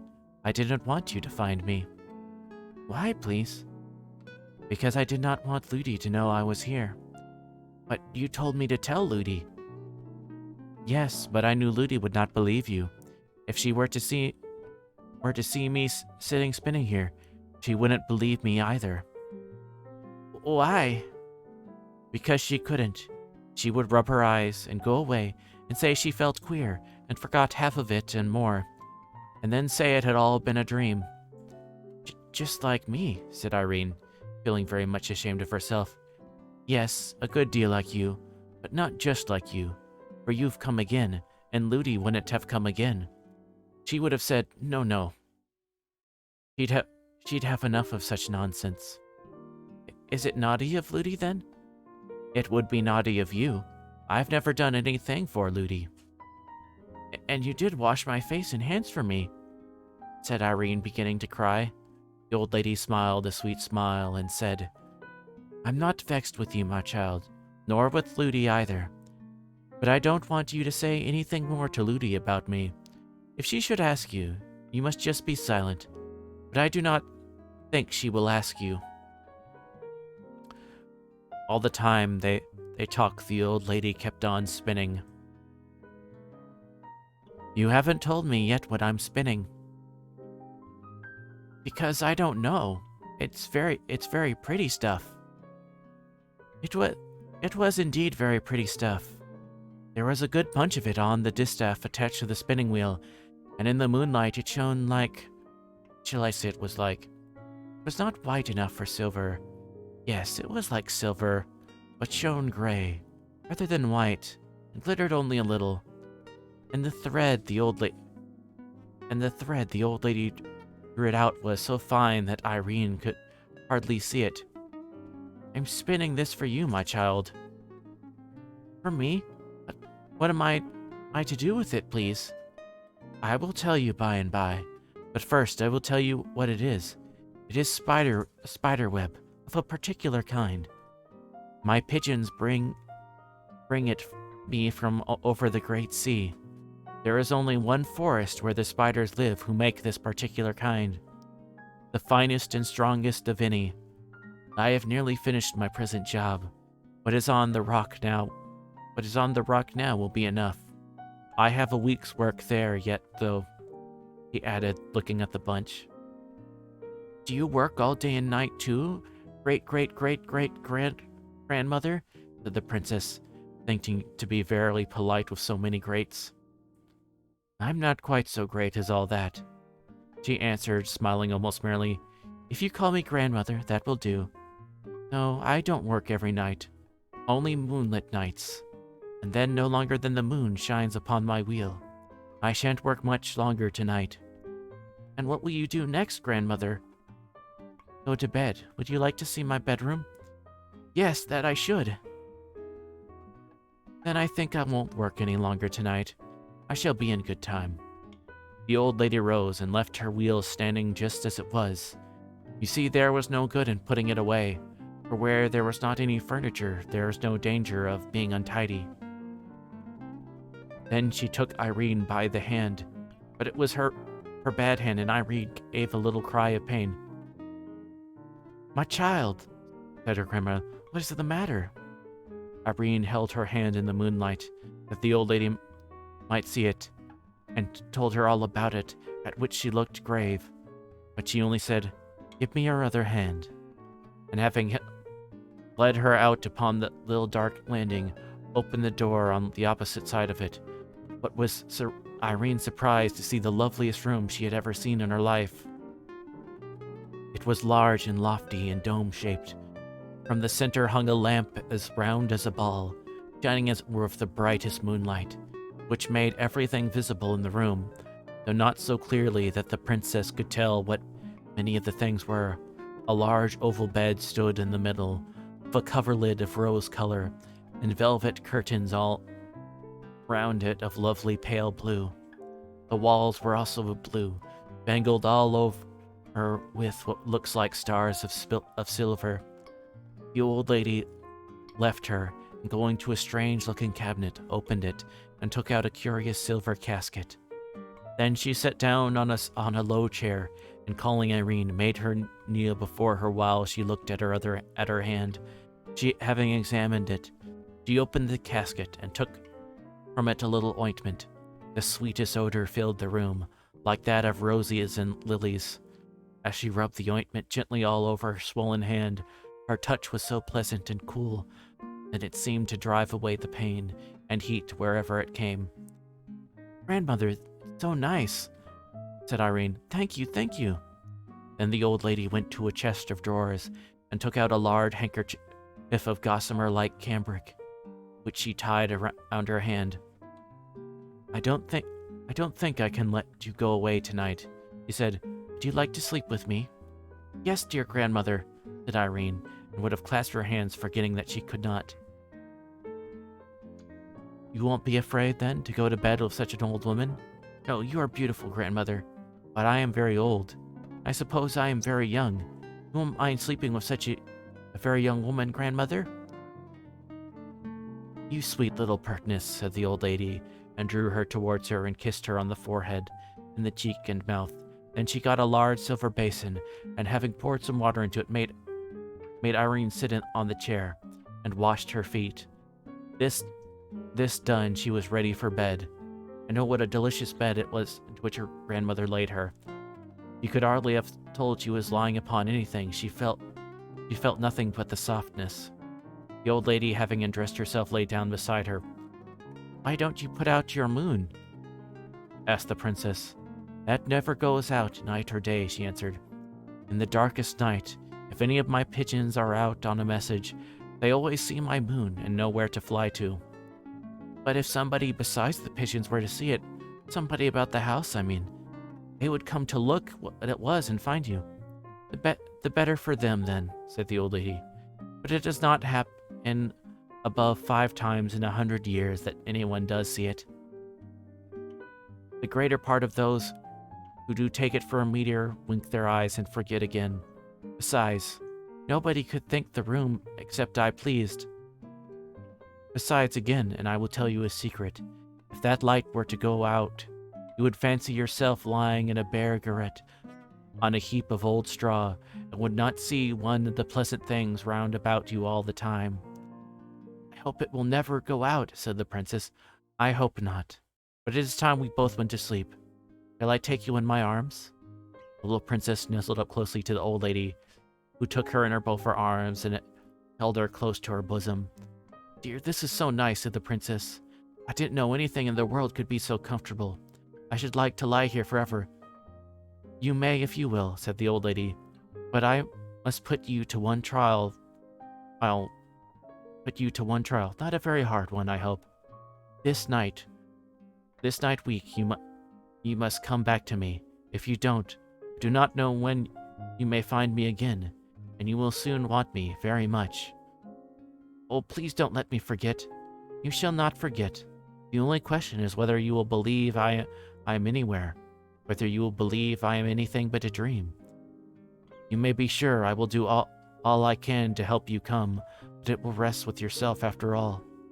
On the night of next Friday, you must come to me, mind now. I will try, said the princess. Then good night, said the old lady, and kissed the forehead which lay in her bosom. In a moment before the little princess was dreaming in the midst of her loveliest dreams, of summer seas and moonlight and mossy springs, and great murmuring trees and beds of wild flowers, with such odors as she had never smelled before. But after all, no dream could be more lovely than that which she left behind when she fell asleep. In the morning she found herself in her own bed. There was no handkerchief or anything else on her hand. Only a sweet odor lingered about it. The swelling had all gone. The prick of the brooch had vanished. In fact, her hand was perfectly well.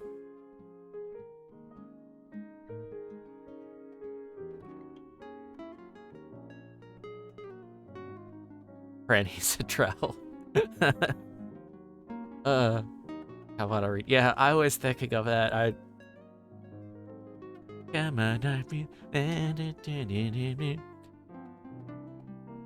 I was thinking about that when I was like, and I just kind of like, it came into my head last chapter or whatever. It kind of hit me.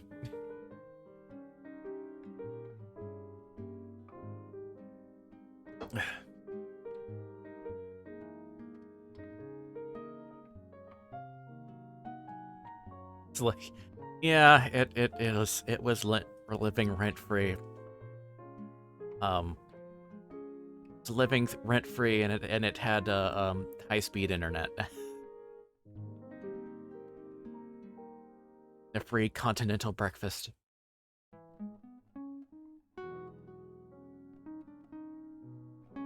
Chapter 12, a short chapter about Curdy. Curdy spent many nights in the mine.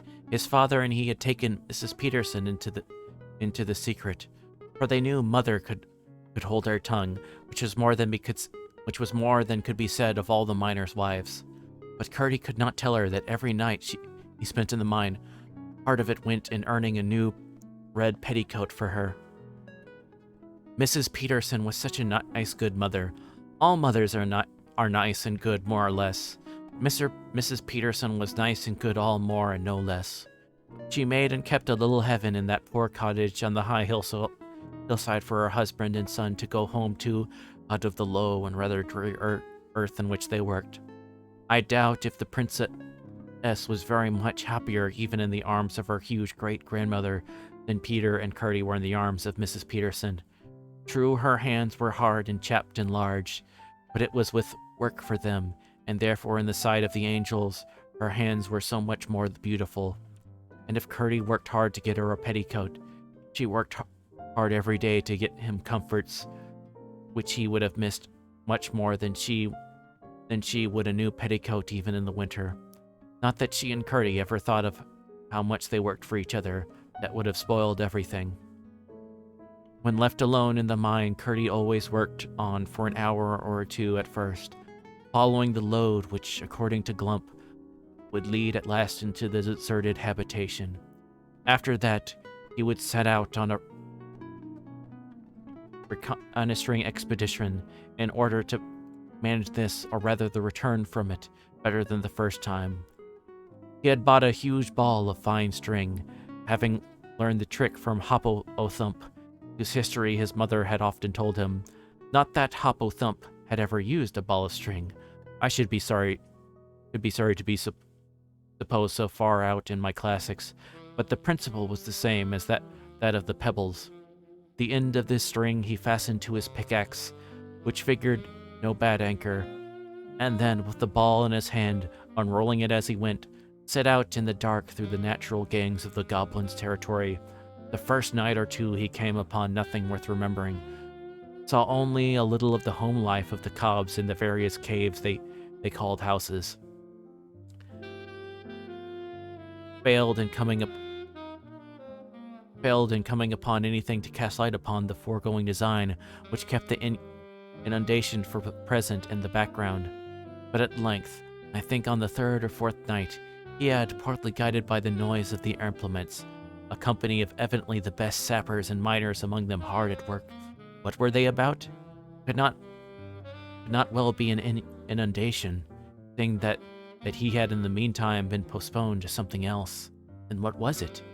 He lurked and watched, every now and then in the greatest risk of being detected, without success. He had again and again to retreat in haste, and proceeding rendered the more difficult that he had to gather up his string as he returned upon its course. It was not that he was afraid of the goblins, but that he was afraid of their finding out that they were watched, which might have prevented the discovery of which he aimed. Sometimes his haste had to be such that, when he reached home towards morning, his string, for lack of time to wind it up as he dodged the cobs, would be in what seemed most hopeless entanglement. But after a good sleep, though a short one, he always found his mother had got it right again. There it was, wound in a most respectful ball, ready for use the moment he should want it. "Can't think how you do it, Mother," he would say. "I follow the thread," she would answer, "just as you do in the mine." He never had more to say about it, but the less clever she was with her words, the more clever she was with her hands. And the less his mother said, the more Curdy believed she had to say. But still, he had made no discovery as to what the goblin miners were about.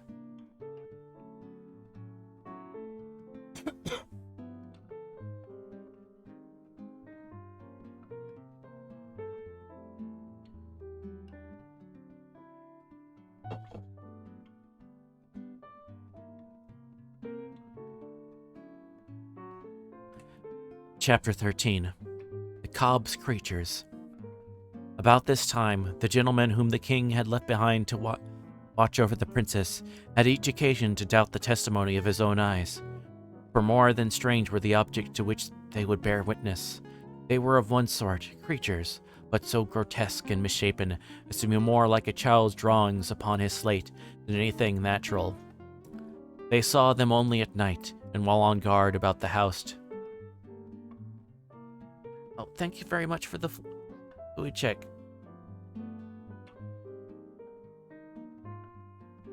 Up though, which I need to refill my cup though. I saw them only at night, while on guard about that house. The testimony of the man who first reported having standing on his hind legs, in the moonlight, with its 4 feet upon a window ledge staring in the window. Its body might have been taken that of a dog or a wolf, he thought, but he declared on his honor that its head was twice the size it ought to have been, for the size of its body, and as round as a ball, while the face which turned upon him as it fled was more like one carved by a boy upon the turnip side which he is going to put a candle than anything else he could think of. It rushed into the garden. He sent an arrow after it, and thought he must have struck it, for it gave an unearthly howl, and he could not find his arrow any more than the beast, although he searched all around the place before it vanished. They laughed at him until he was driven to hold his tongue, and he said he must have taken too long a pull at the ale jug.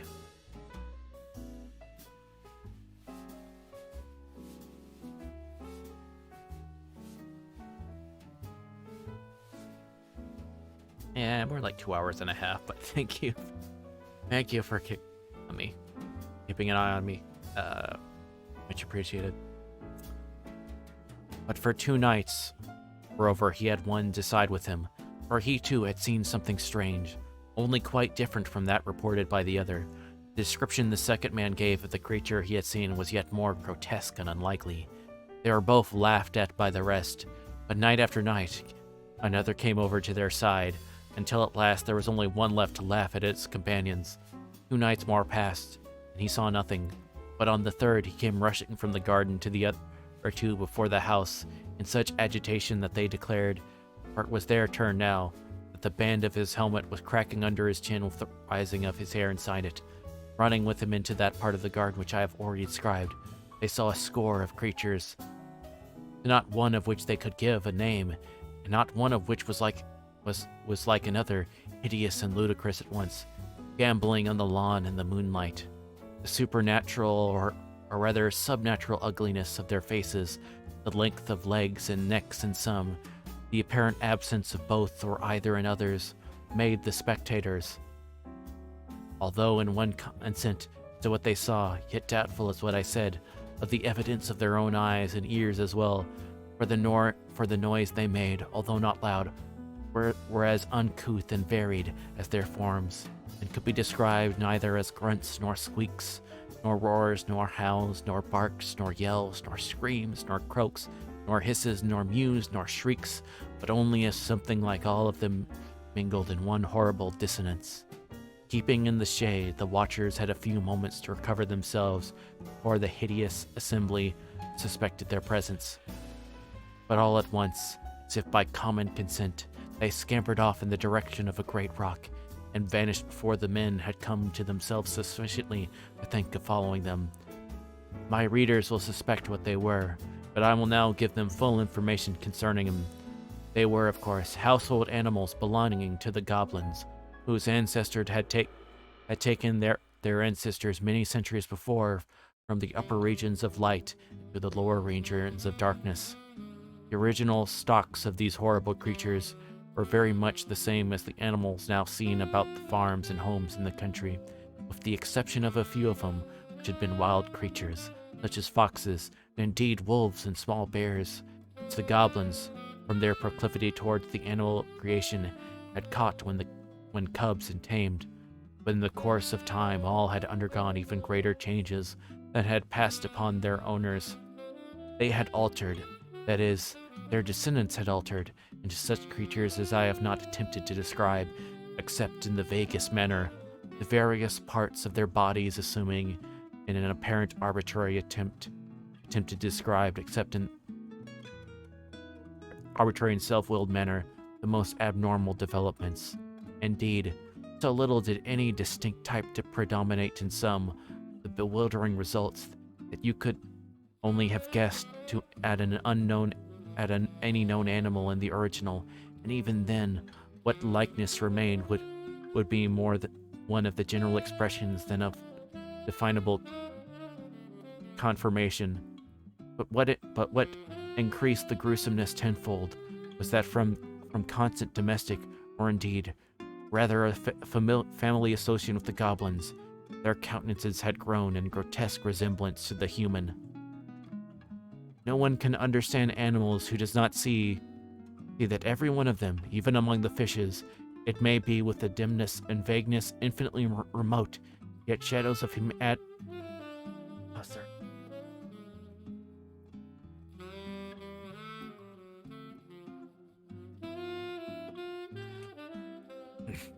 No one who understands animal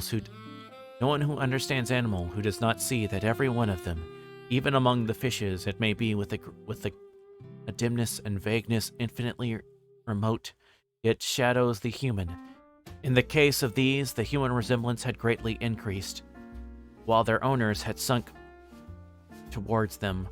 They had risen towards their owners, but the conditions of subterranean life being equally unnatural for both, while the goblins were worse, the creatures had not improved by the approximation, and its result would have appeared far more ludicrous than consoling to the warmest lover of animal nature. I shall now explain how it was just then these animals began to show themselves about the king's country house. The goblins, as Curdy had discovered, were mining on, at work both day and night in divisions, urging the schemes after which he lay in wait. In the course of their tunneling, they had broken into the channel of a small stream, but the break being in the top of it, no water had escaped to interfere with their work. Some of the creatures, hovering as they often did about their masters, had found the hole, and had the curiosity with which had grown to a passion from the restraints of their unnatural circumstances, proceeded to explore the tunnel. The stream was the same which ran out by the seat on which Irene and her Papa King had sat, as I have told, and the goblin creatures found it jolly fun to get out for a romp on a smooth lawn such they had never seen in all their poor miserable lives. But although they had partaken enough of the nature of their owners to delay in annoying and alarming any of the people whom they met on the mountain, they were, of course, incapable of designs of their own, or of intentionally furthering those of their masters. For several nights after the men-at-arms were at length of one mind as to the fact of the visits of some horrible creatures, whether bodily or spectral they could not say, they watched with special attention that part of the garden where they had last seen them. Perhaps indeed they gave in consequence too little attention to the house, but the creatures were too cunning to be easily caught. Nor were the watchers quick-eyed enough to descry the head or the keen eyes in it, which from the opening whence the stream issued would watch them in turn, ready the moment they would leave the lawn to report the place clear.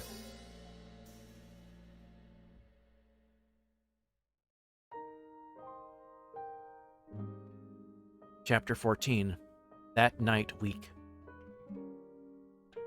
During the whole of the week, Irene had been thinking every other moment of her promise to the old lady, although even now she could not feel quite sure that she had not been dreaming.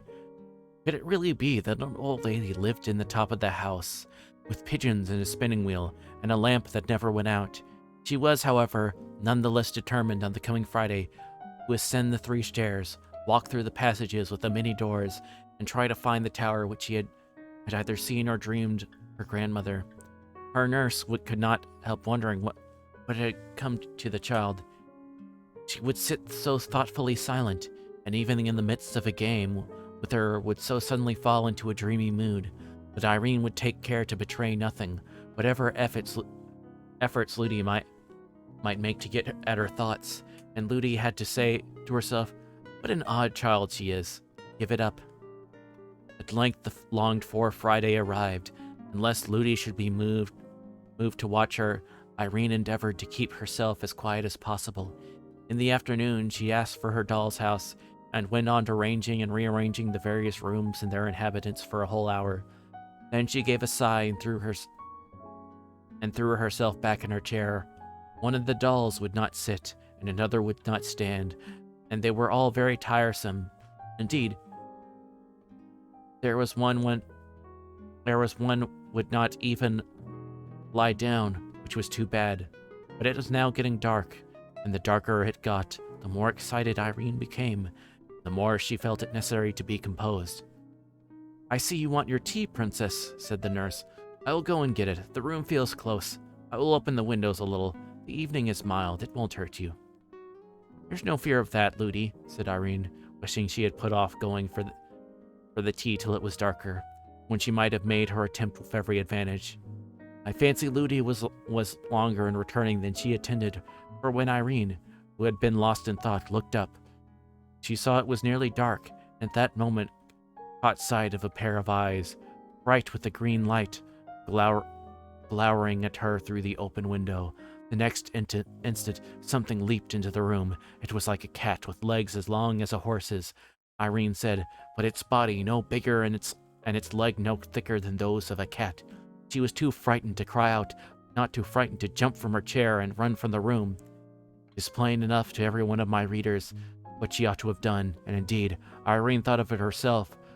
But when she came to the foot of the old stair, just outside the nursery door, she imagined the creature running up those long ascents after her and pursuing her through the dark patches, which, after all, might lead to no tower.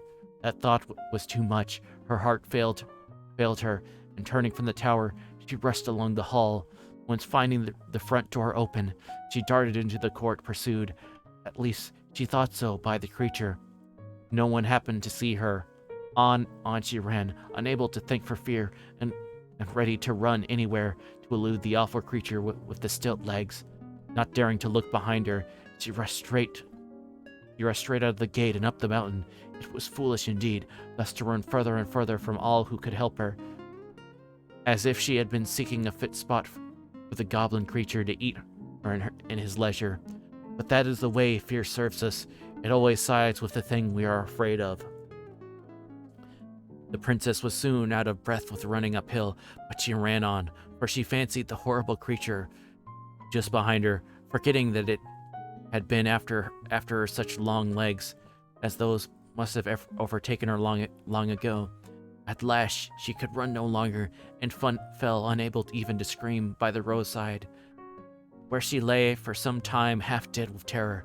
But finding nothing lay hold of her, and her breath beginning to come back, she ventured at length to get half up and peer anxiously about her. It was now so dark she could see nothing, not a single star was out. She could not even tell in what direction the house lay. Between her and home, she fancied the dreadful creature lying ready to pounce upon her. She saw now that she ought to have run up the stairs at once. It was well that she did not scream, for although very few of the goblins had come out for weeks, a stray idler or two might have heard her.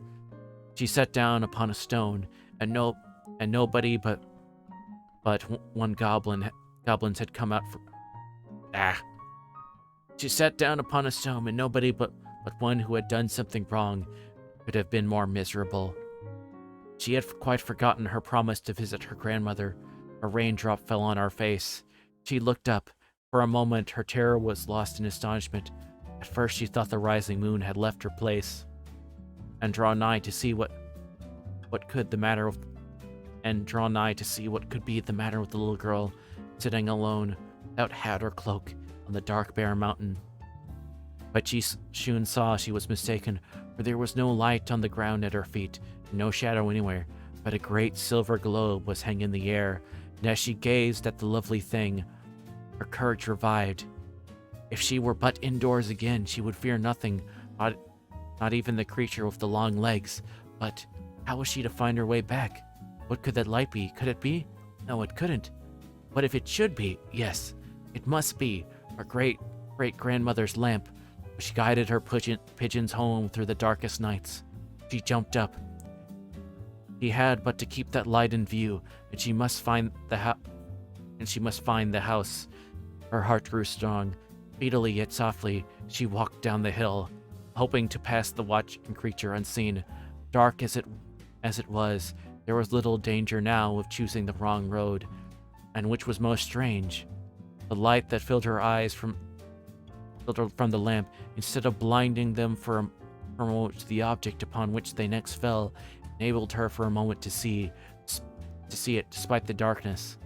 By looking at the lamp and then dropping her eyes, she could see the road for a yard or two in front of her. This saved her from several falls, for the road was very rough. But all at once, to her dismay, it vanished, and the terror of the beast, which had left her the moment she began to return, again laid hold of her heart. The same instant, however, she caught the light of the windows and knew exactly where she was. It was too dark to run, but she made what haste she could and reached the gate in safety.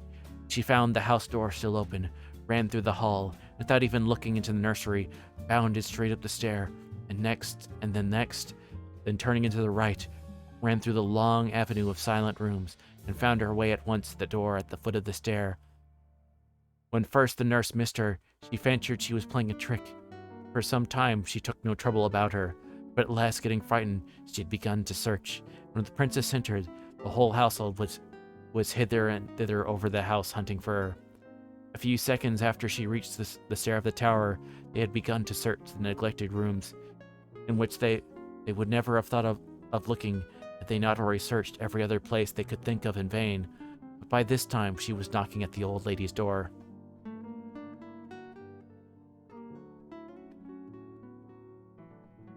Chapter 15. Woven and then spun. "Come in, Irene," said the silvery voice of her grandmother. The princess opened the door and peeped in, but the room was quite dark, and there was no sound of spinning wheel. She grew frightened once more, thinking that, although the room was there, the old lady might be a dream after all.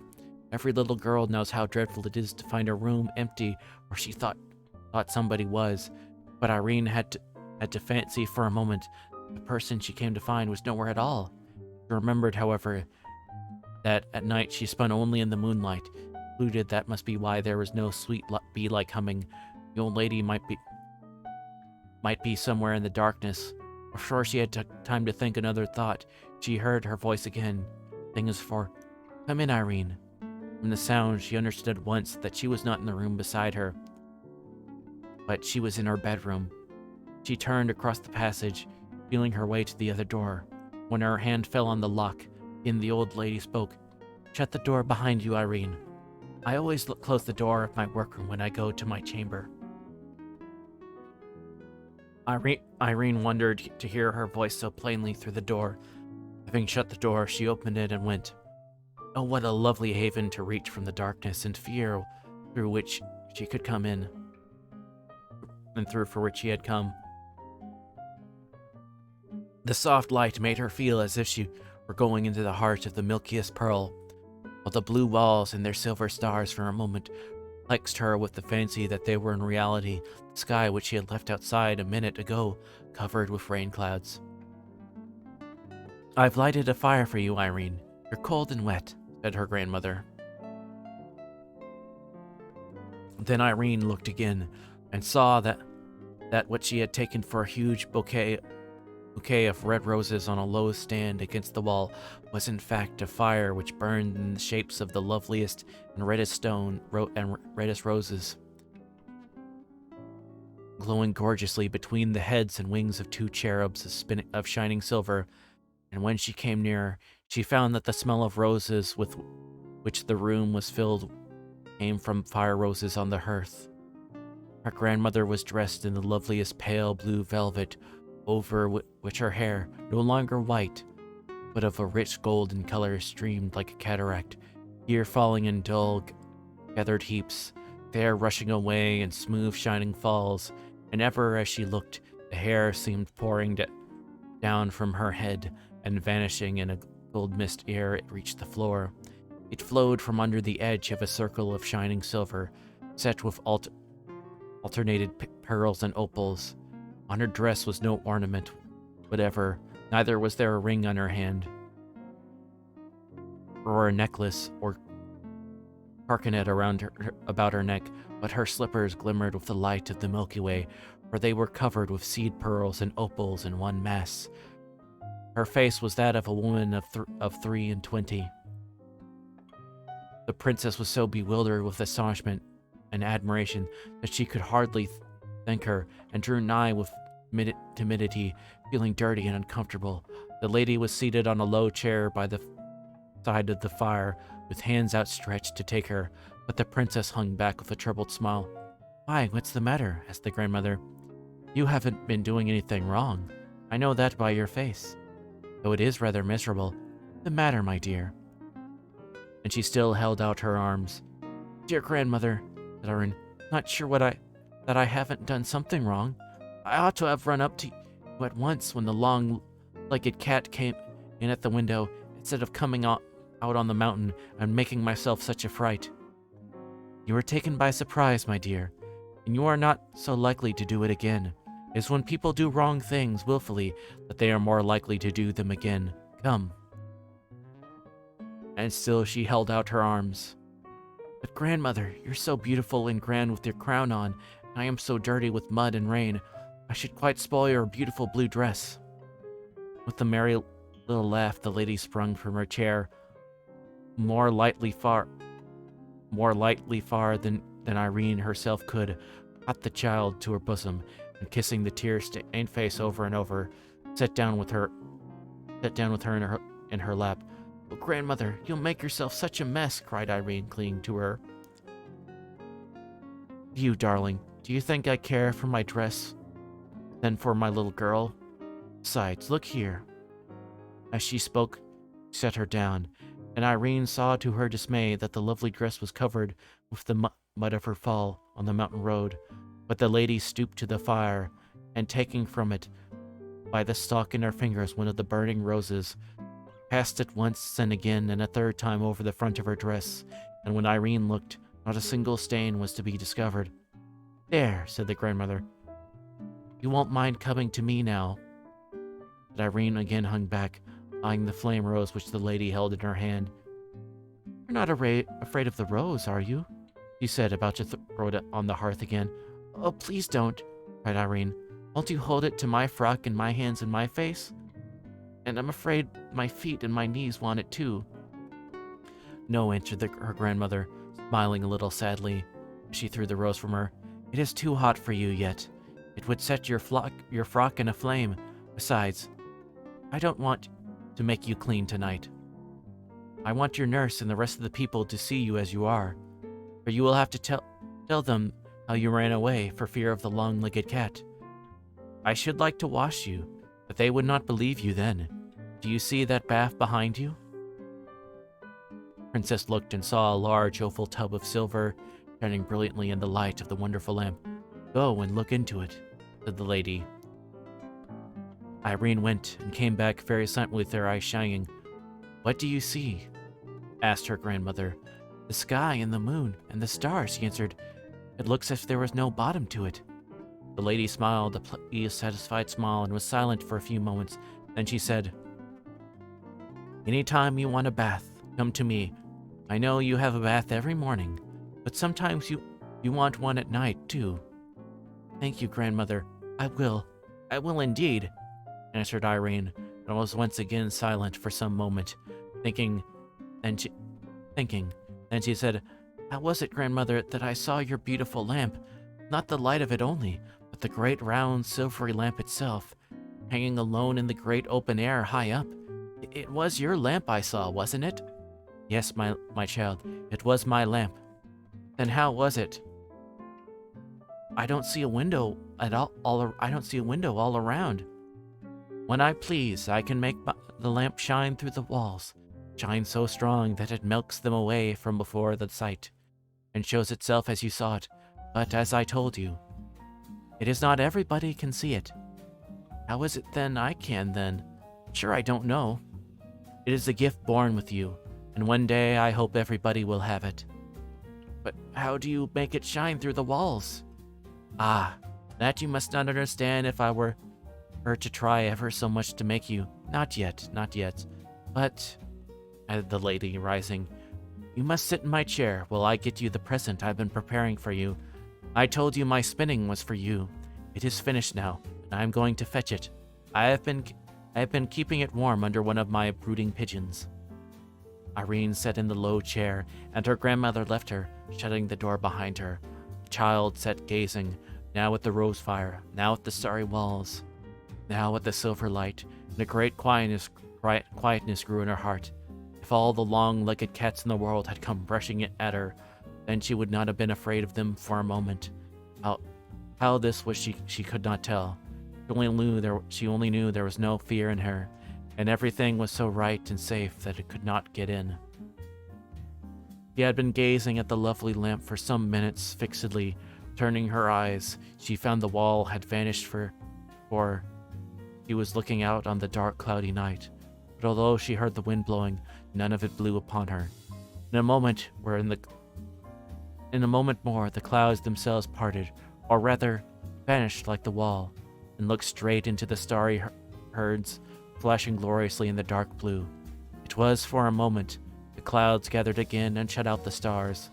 The wall gathered again and shut out the clouds, and there stood the lady beside her, with the loveliest smile on her face, and a shimmering ball in her hand, about the size of a pigeon's egg. "There, Irene, there is my work for you," she said, holding out the ball to the princess. She took it in her hand and looked at it all over. It sparkled a little, and shone here and there, not much. It was of a sort of gray whiteness, something like spun glass. "Is this all your spinning, grandmother?" she asked. "All since you came to my house. There is more there than you think." "How pretty it is! What am I to do with it, please?" "That I will now explain to you," answered the lady, turning from her and going to her cabinet. She came back with a small ring in her hand. Then she took the ball from Irene's and did something with the ring. Irene could not tell what. "Give me your hand," she said. Irene held up her right hand. "Yes, that is the hand I want." said the lady, and put the ring on the forefinger of it. What a beautiful ring, said Irene. What is the stone called? It is a fire opal. Please, am I to keep it? Always. Thank you, grandmother. It's prettier than anything I saw, except those of the colors in your please. That your crown? Yes, it is my crown.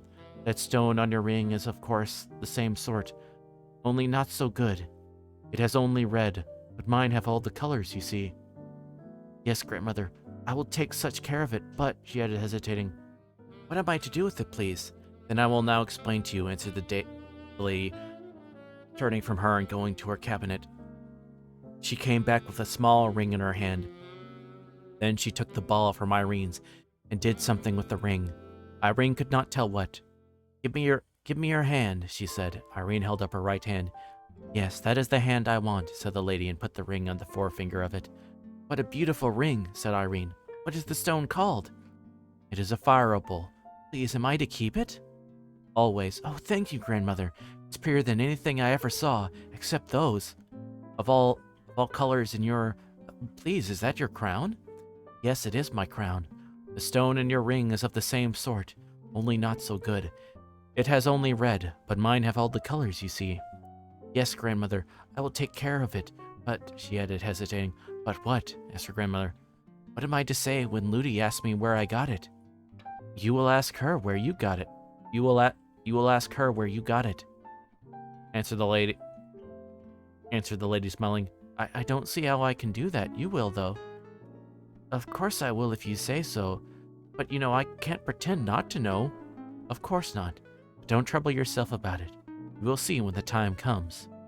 So, saying, the lady turned and threw the little ball into the rose fire.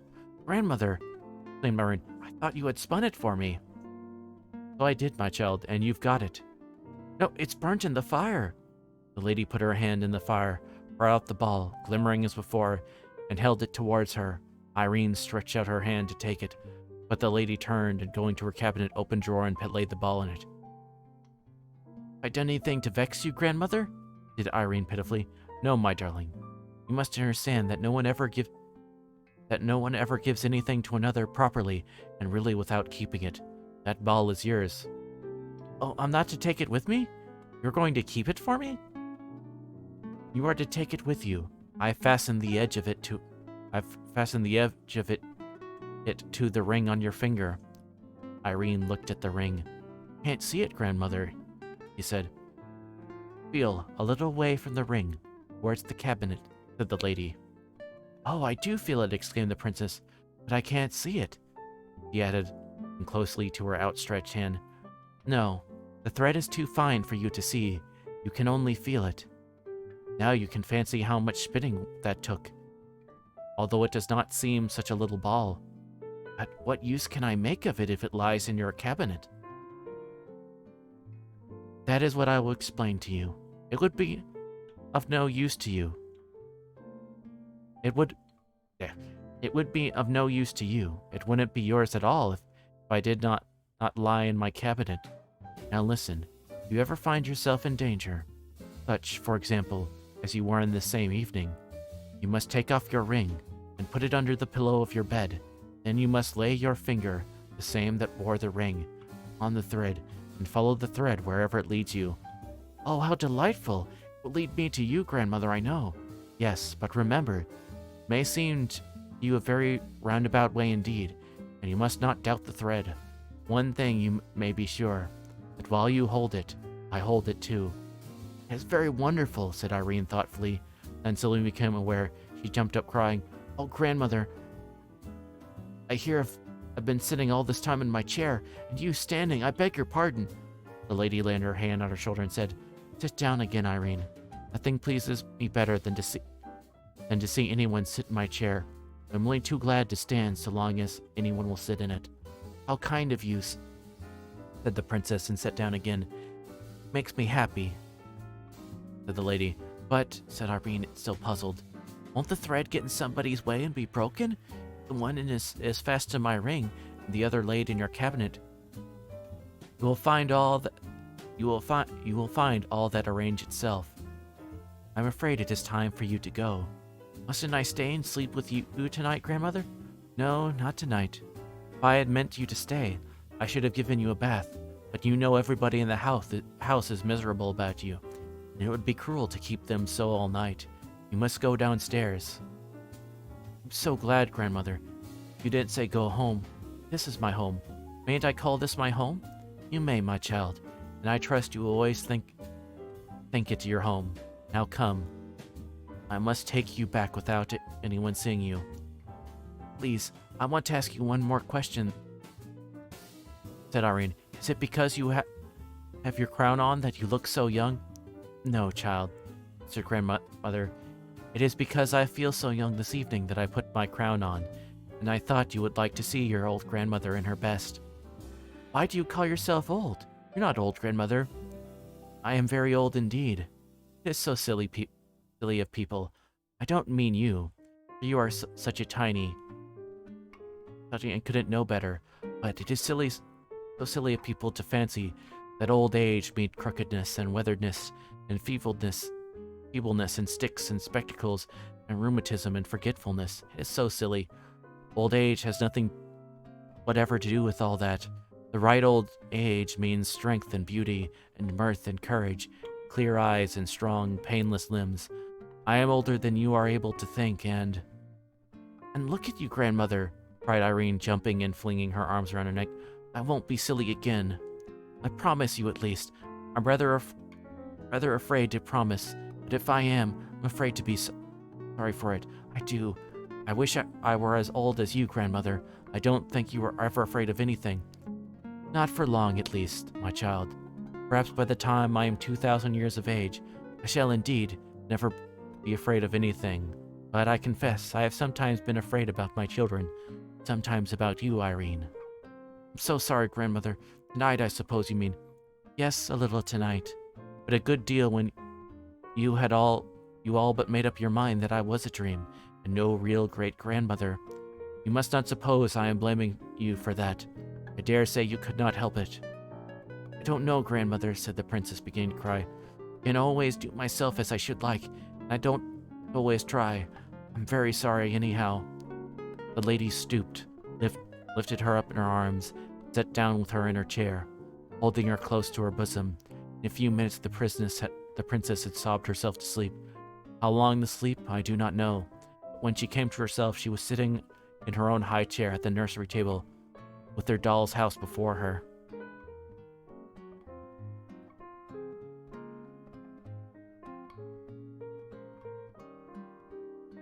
Okay, this is going to be chapter 16, which is going to be the last chapter we're going to read tonight. Then it's basically we're going to be halfway. This is chapter 16, The Ring.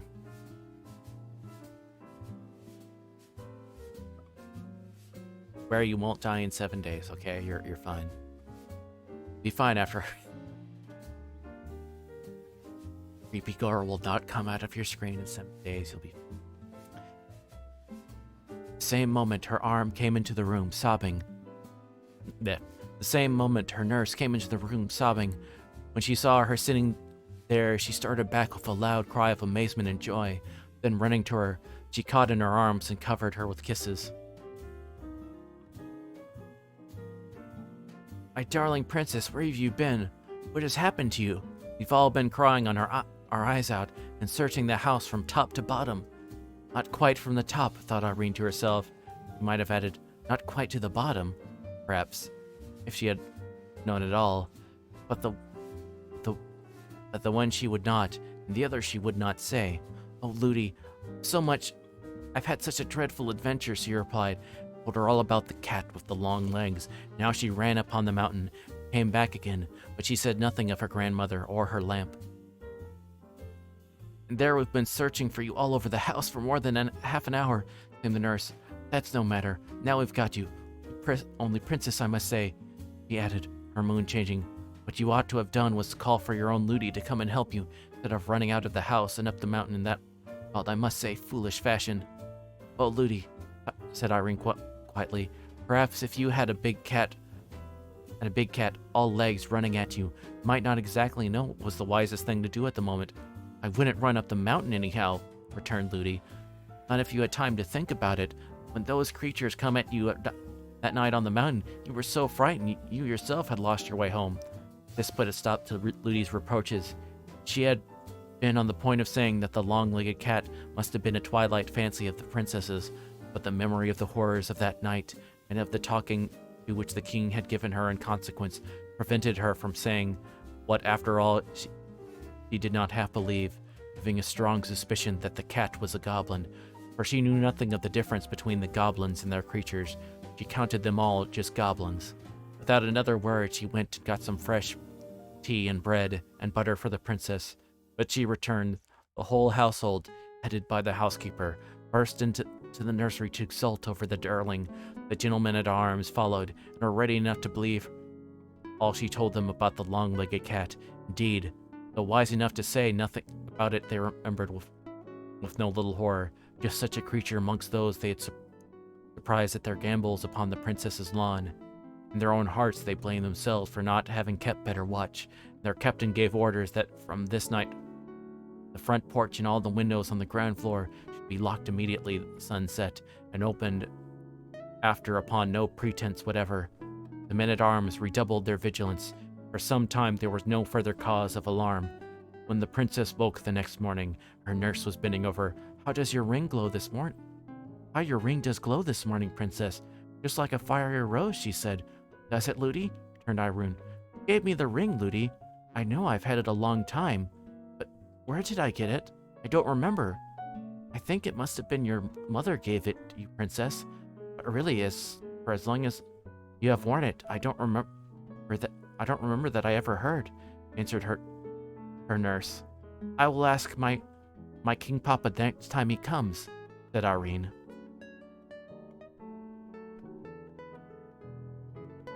All right, this is chapter 16 of The Princess and the Goblin by George MacDonald. There are, of course, another 16 chapters to go. We'll read those another time. And I think I saw...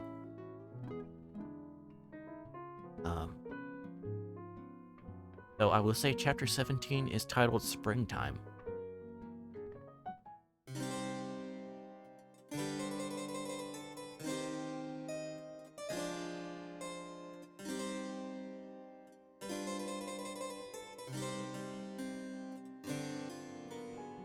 Alright, okay, here we go.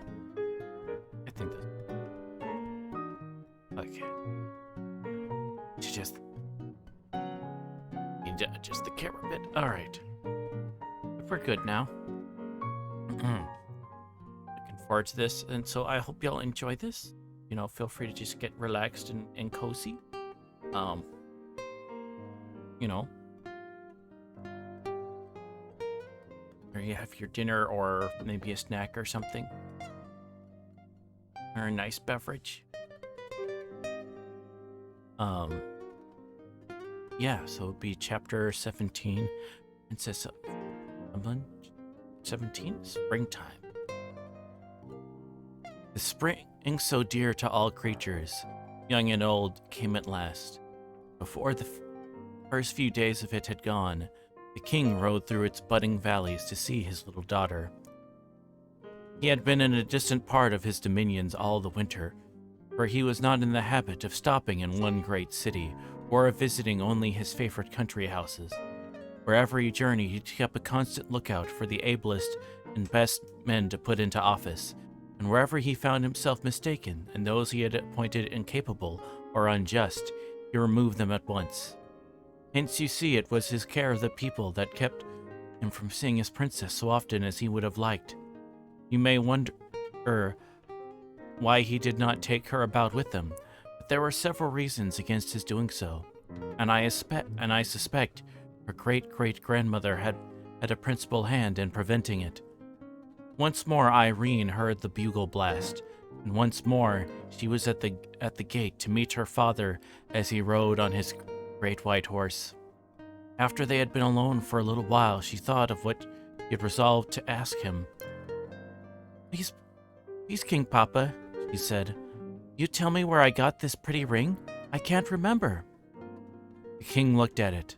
A strange, beautiful smile spread like sunshine over his face, and an answering smile, but at the same time a questioning one, spread like moonlight over Irene's. "'Twas your queen mamma's once," he said. "And why isn't it hers now?" asked Irene. "She does not want it now," said the king, looking grave. "Why doesn't she want it now?" "'Cause she's gone where all those rings are made." "And when shall I see her?" asked the princess. "Not for some time yet," answered the king, and the tears came into his eyes. Irene did not remember her mother, and did not know why her father looked so, and why the tears came into his eyes. But he put her arm around his neck and kissed him, and asked no more questions. The king was much disturbed on hearing the report of the gentleman-at-arms concerning the creature they had seen, and I presume would have taken Irene with him that very day, but for what the presence of the ring on her finger assured him of. About an hour before he left, Irene saw him go up the old stair, and did he not come down again till they were just ready to start, and she thought with herself that he had been up to see the old lady. When he went away, he left other 6 gentlemen behind him, that there might be 6 of them always on guard. And now, in the lovely spring weather, Irene was out on the mountains the greater part of the day. In the warm hollows there were lovely primroses, not so many she ever got tired of them. As often as she saw a new one opening an eye of light in the blind earth, she would clap her hands with gladness, and unlike some children I know, instead of pulling it, would touch it as tenderly as if it had been a new baby, and having made its acquaintance, would leave as happy as she found it. He traded the plants on which they grew like birds' nests. Every fresh flower is like a new little bird to her. He would pay visits to all the flower nests she knew, remembering each by itself. She'd go on her hands and knees beside one and say, "Good morning. Are you smelling very sweet this morning? Goodbye." And then she would go to another nest and say the same. It was a favorite amusement with her.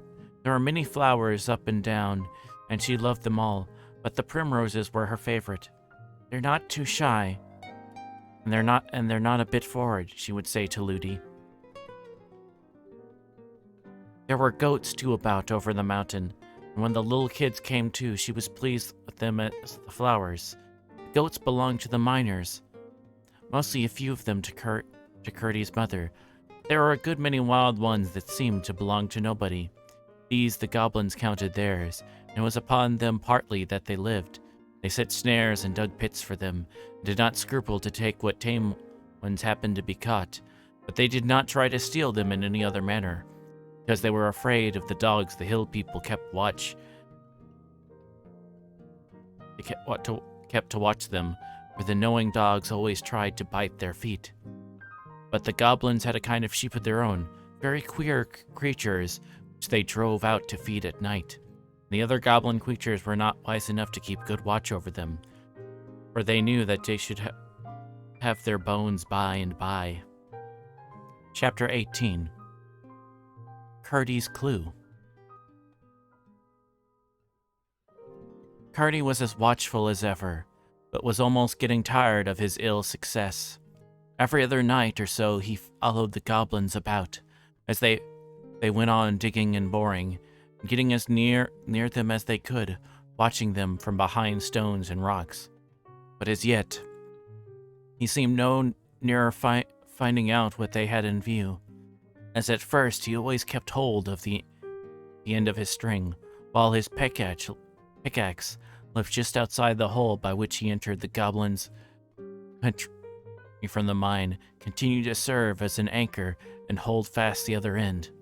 The goblins, hearing no more noise in that quarter, had ceased to apprehend an immediate invasion and kept in a watch. One night, after dodging about and listening till he was nearly falling asleep with weariness, he began to roll up his ball, for he had resolved to go home to bed. It was not long, however, before he began to feel bewildered. One after another he passed goblin houses, caves, that is, occupied by goblin families, and at length was sure that there were many more that he had passed as he came. He had used great caution to pass unseen. They lay so close together. Could this string have led him wrong? He still followed, winding it, and still it led him into more thickly populated quarters, till he became quite uneasy, and indeed apprehensive, for although he was not afraid of the cobs, he was afraid of not finding his way out. But what could he do? It was of no use to sit down and wait for the morning. The morning made no difference here. It was dark, and always dark, and if his string failed him, he was helpless. He might even arrive within a yard of the mine and never know it. Seeing he could do nothing better, he could at least find where the end of his string was, and if possible, how it had come to play him such a trick. He knew by the size of the ball that he was getting pretty near the last of it. When he began to feel a tugging and pulling at it, what could it mean? Turning a sharp corner, he thought he heard strange sounds. These grew as he went on to a scuffling and growling and squeaking, and the noise increased until, turning a second sharp corner, he found himself in the midst of it, and the same moment tumbled over a wallowing mass, which he knew must be a knot of the cob's creatures, before he could recover his feet. He had caught some great scratches on his face, and several severe bites on his legs and arms, but as he scrambled to get up, his hands fell upon his pickaxe. Before the horrid beast could do him any serious harm, he was laying about it right and left in the dark. The hideous cries which followed gave him satisfaction of knowing that he had punished some of them pretty smartly for their rudeness, and by their scampering and retreating howls he perceived that he had routed them. He stood for a little, weighing his battle axe in his hand, as if it had been the most precious lump of metal. But indeed, no lump of gold itself could have been so precious at the time as that common tool.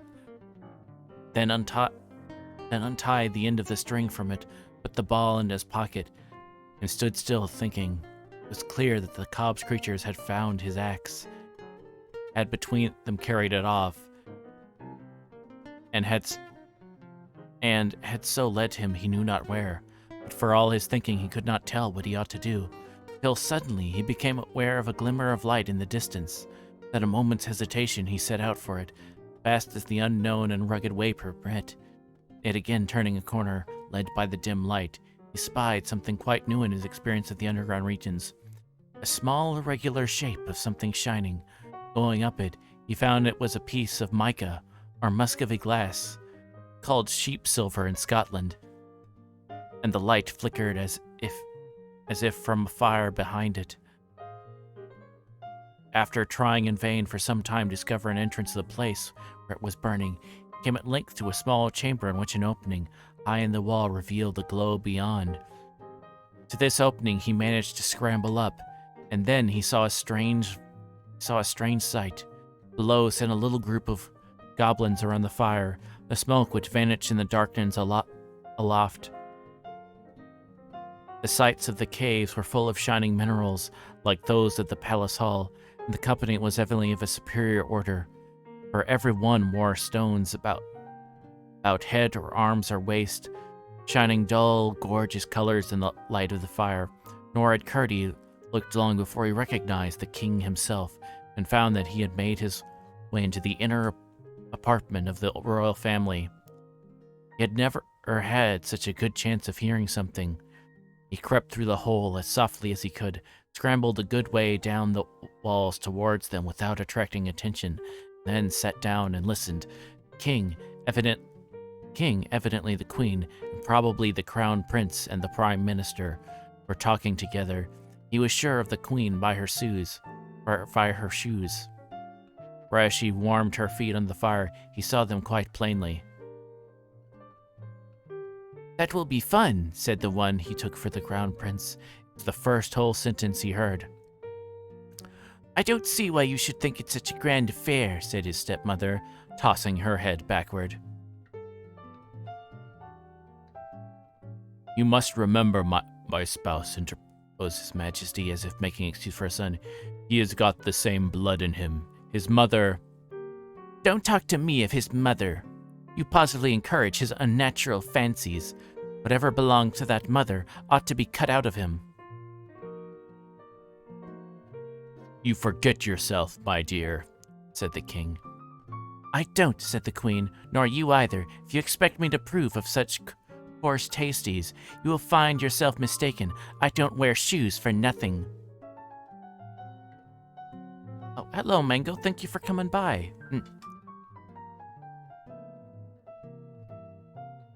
Finishing off the Princess and Goblin, so feel free to sit down and relax. I hope you enjoyed the stream. You must acknowledge, however, the king said with a little groan, that this at least is no whim of Hairlips, but a matter of state policy. You are well aware that his gratification comes purely from the pressure of sacrificing himself to the public good. Does it not, Hairlip? Yes, father, of course it does. Only it would be nice to make her cry. I'll have the skin taken off between her toes and tie them up till they grow together. Then her feet will be like other people's. There'll be no occasion for her to wear shoes. Do you mean to insinuate I've got toes, you unnatural wretch? Cried the queen, and she moved angrily towards Hairlip. The counselor, however, who was betwixt them, leaned forward so as to prevent her touching him, but only as if to address the prince.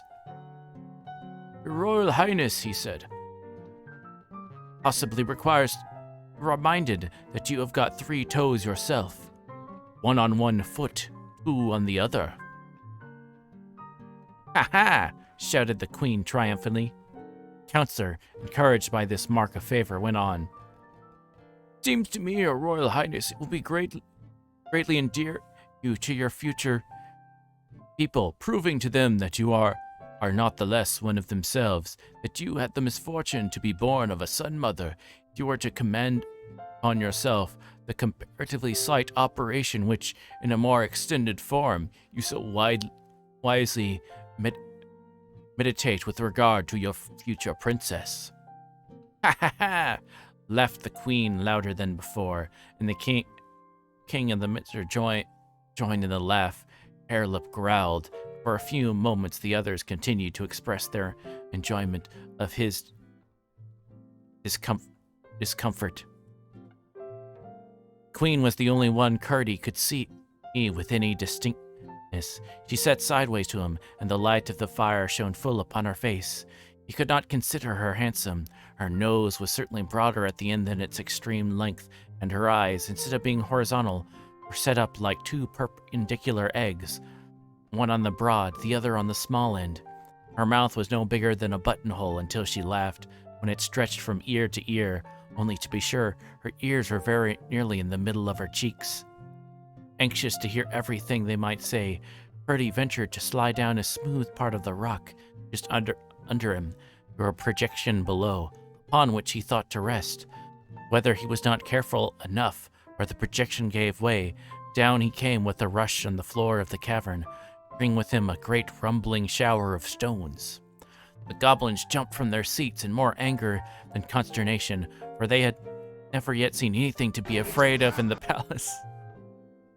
Is it indeed a phantom? But when they saw Curdie with his pick in his hand, and their rage was mingled with fear, for they took him for the first of an invasion of miners, the king, notwithstanding, drew himself up to his full height of 4 feet, spread himself to his full breadth of 3.5, for he was the handsomest and squarest of all the goblins, and strutting up to Curdie, planted himself with outspread feet before him, and said with dignity, Pray, what right have you in my palace? The right of necessity, your majesty, answered Curdie. I lost my way and did not know where I was wandering to. How did you get in? By a hole in the mountain. But you are a miner. Look at your pickaxe. Curdie did look at it, answering, I came upon it lying on the ground a little way from here. I tumbled over some wild beasts who were playing with it. Look, your majesty. And Curdie showed him how he was scratched and bitten. Oh, no worries, no worries. The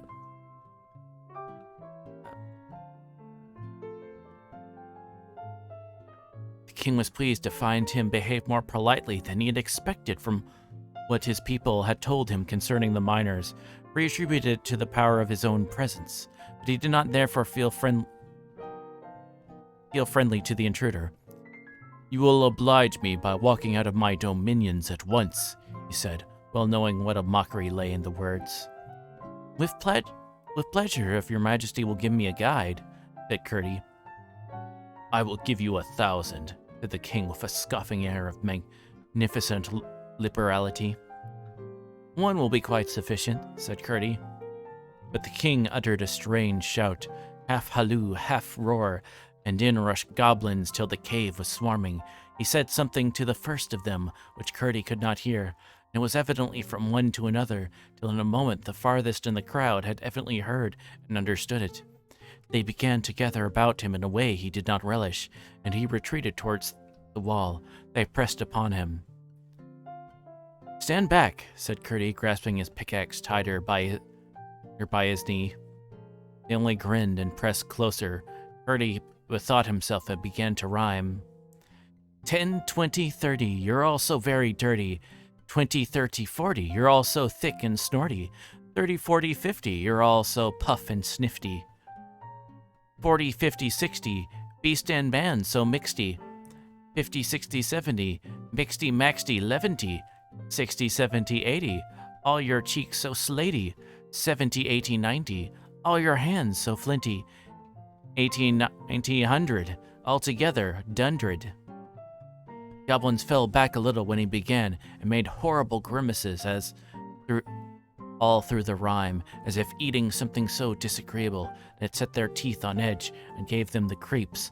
Whether it was that the rhyming words were most of them no words at all, for a new rhyme being considered the more efficacious, Curdie had made it on the spur of the moment, or whether it was that the presence of the queen and king gave them courage, I cannot tell, but the moment the rhyme was over, they crowded on him again, and out shot 100 long arms, with a multitude of thick nailless fingers at the ends of them, to lay hold upon him. Then Curdie heaved up his axe, but being as gentle as courageous, and not wishing to kill any of them, he turned the end, which was square and blunt like a hammer, and with that came down a great blow on the head of the goblin nearest, hard as the head of all goblins are. He thought he must feel that.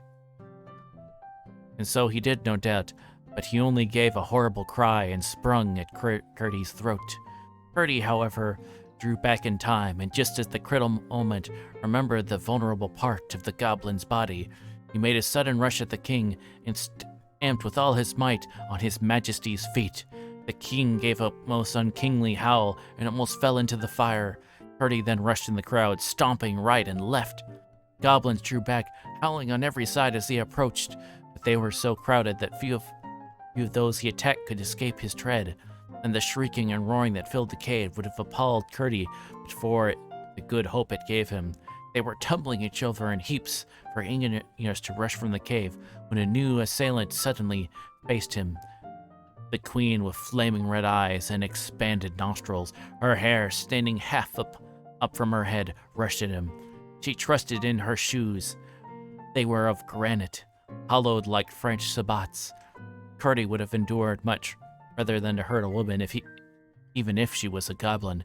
But here was an affair of life and death.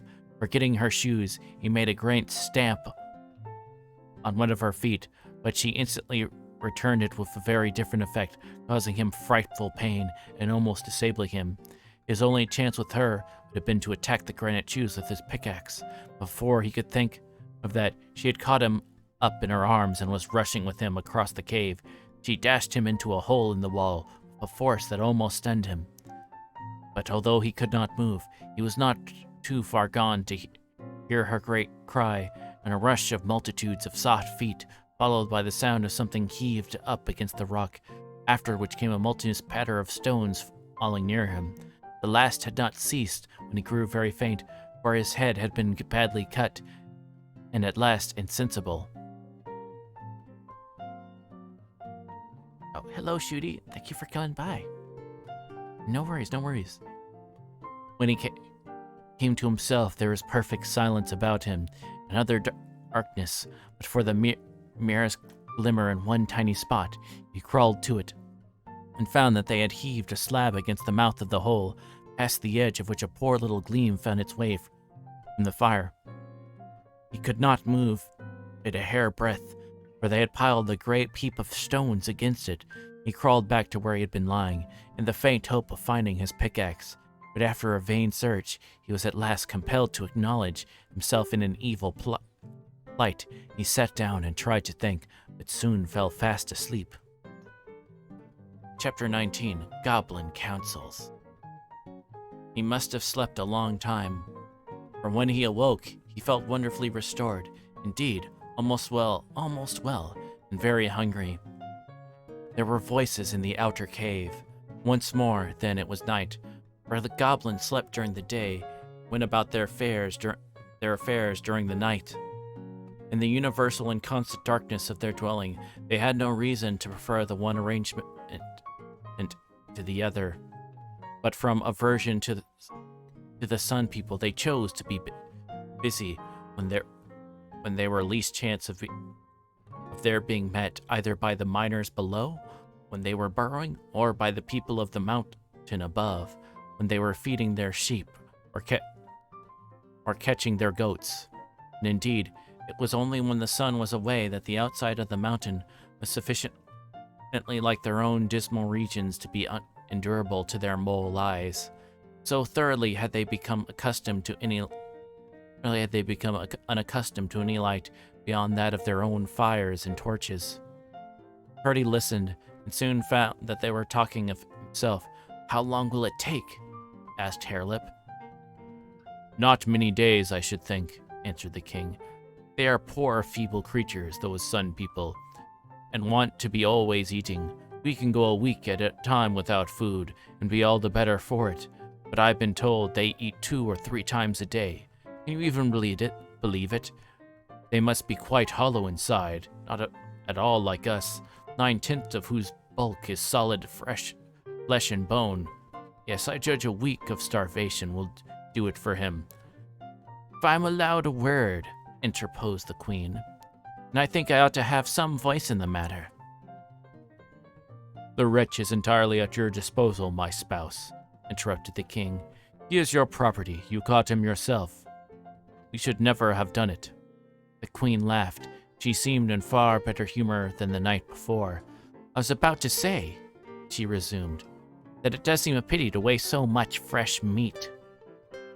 "What are you thinking of, my love?" said the king. "The very notion of starving him implies that we are not going to give him any meat, either salt or fresh."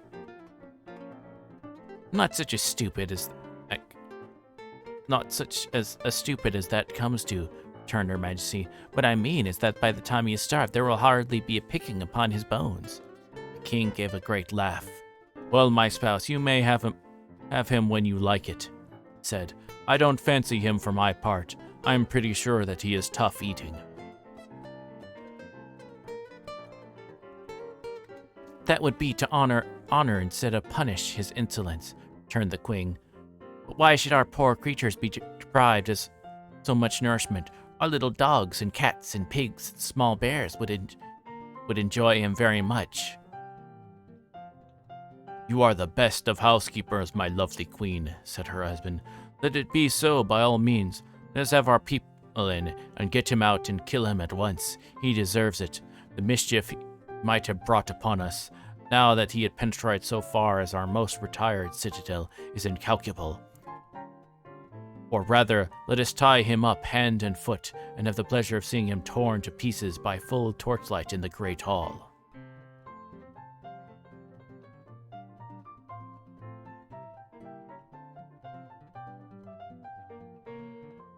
"Better and better," cried the queen and the prince together, both of them clapping their hands, and the prince made an ugly noise with his hair lip, just as if he had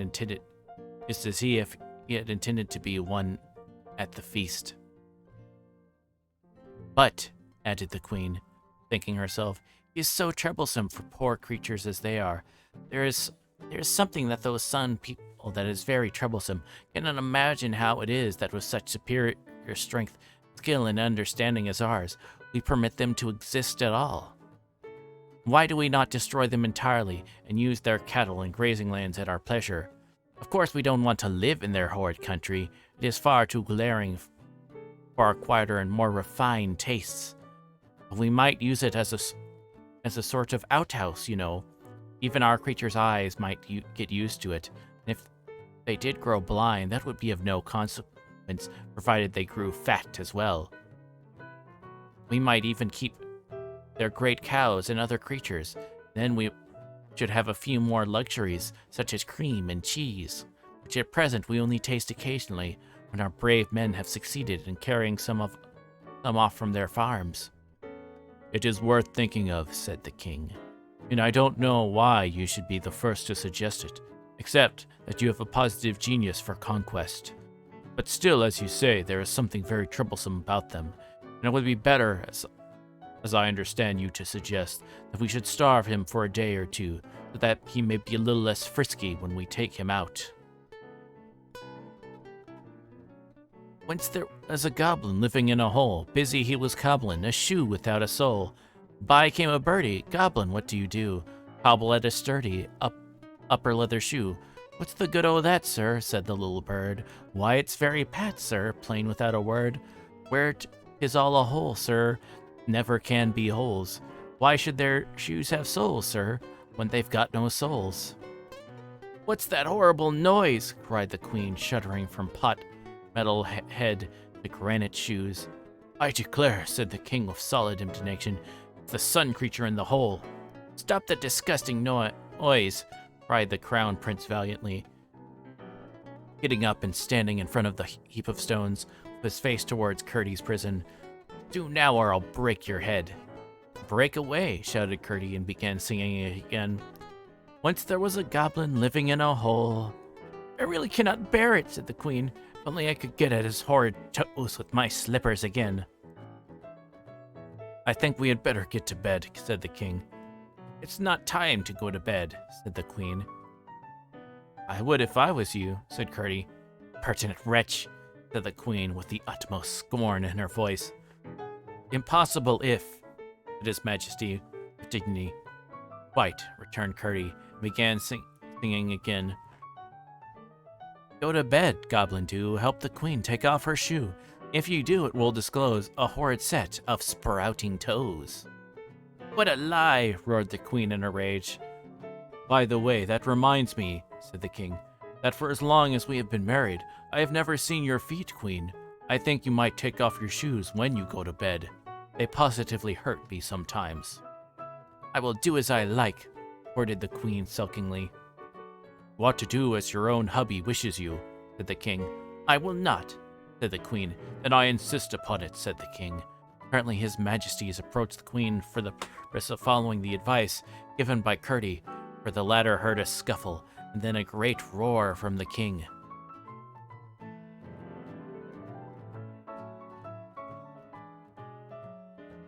Will you be quiet, said the king wickedly. Yes, yes, queen, I only meant to coax you.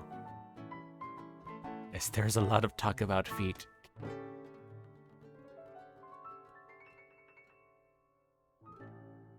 Hands off, cried the queen triumphantly. I'm going to bed. You may come when you like, but as long as I'm queen, I will sleep in my shoes.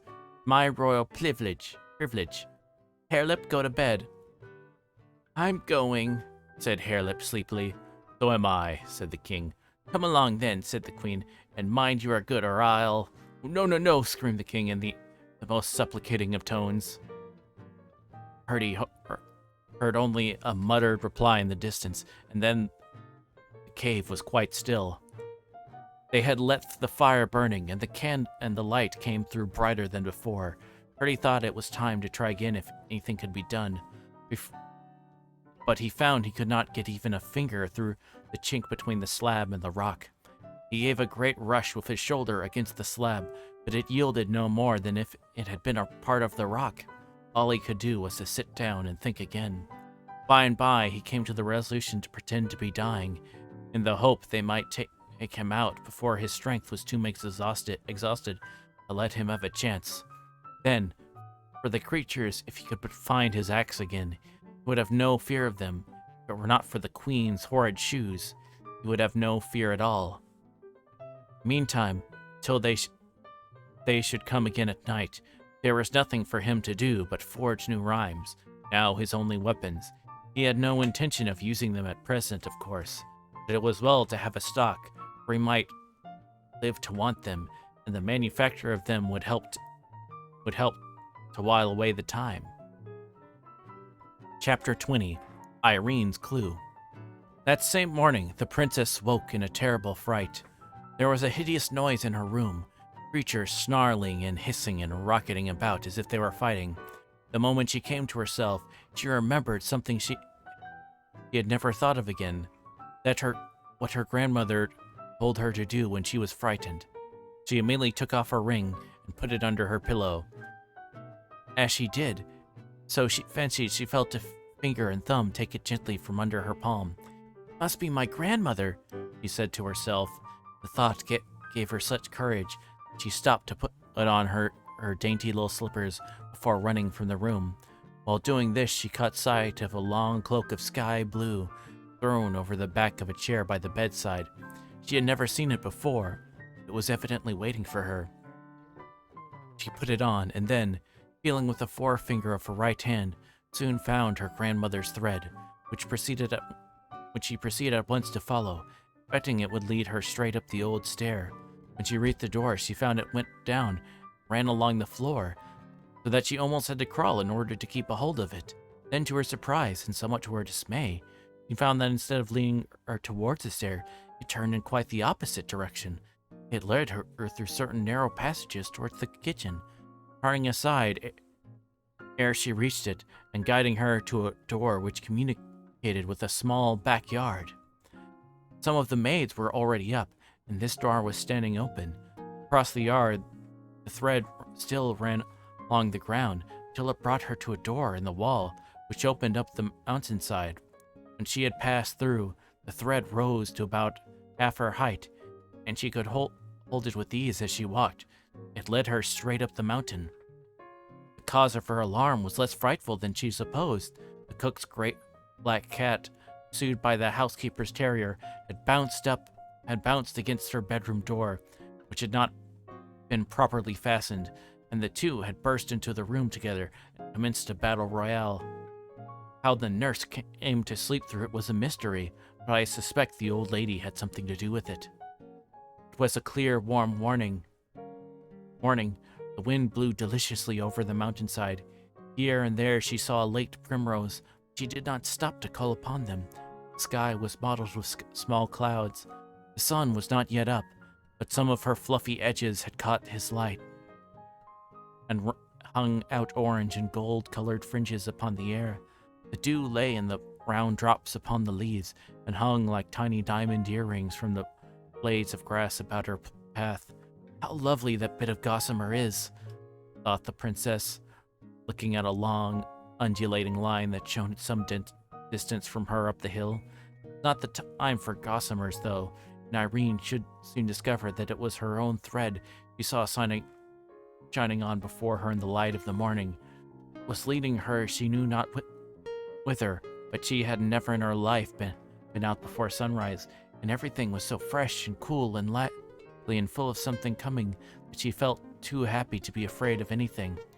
After leading her up a good distance, the thread turned to the left and down the path upon which she and Ludi had met Gertie, but she never thought of that, for now in the morning light, the far outlook over the country, no path could have been more open and airy and cheerful. She could see the road almost to the horizon, along which she had so often watched her King Papa and his troop come shining, the bugle blasts cleaving the air before them, and it was like a companion to her. Down and down the path went up, and then down and then up again, getting rugged and more rugged as it went, and still along the path went the silvery thread, and still along the thread went Irene's little rosy-tipped forefinger. By and by she came to a little stream that jabbered and prattled down the hill, and up the side of the stream went both path and thread, and still the path grew rougher and steeper, and the mountain grew wilder, till Irene began to think she was going a very long way from home, and when she turned to look back, she saw that the level country had vanished, and the rough bare mountain had closed in about her. But still on went the thread, and on went the princess. Everything around her was getting brighter and brighter as the sun came nearer. At length, his first rays all at once alighted on the top of a rock before her, like some golden creature fresh from the sky. Then she saw that the little stream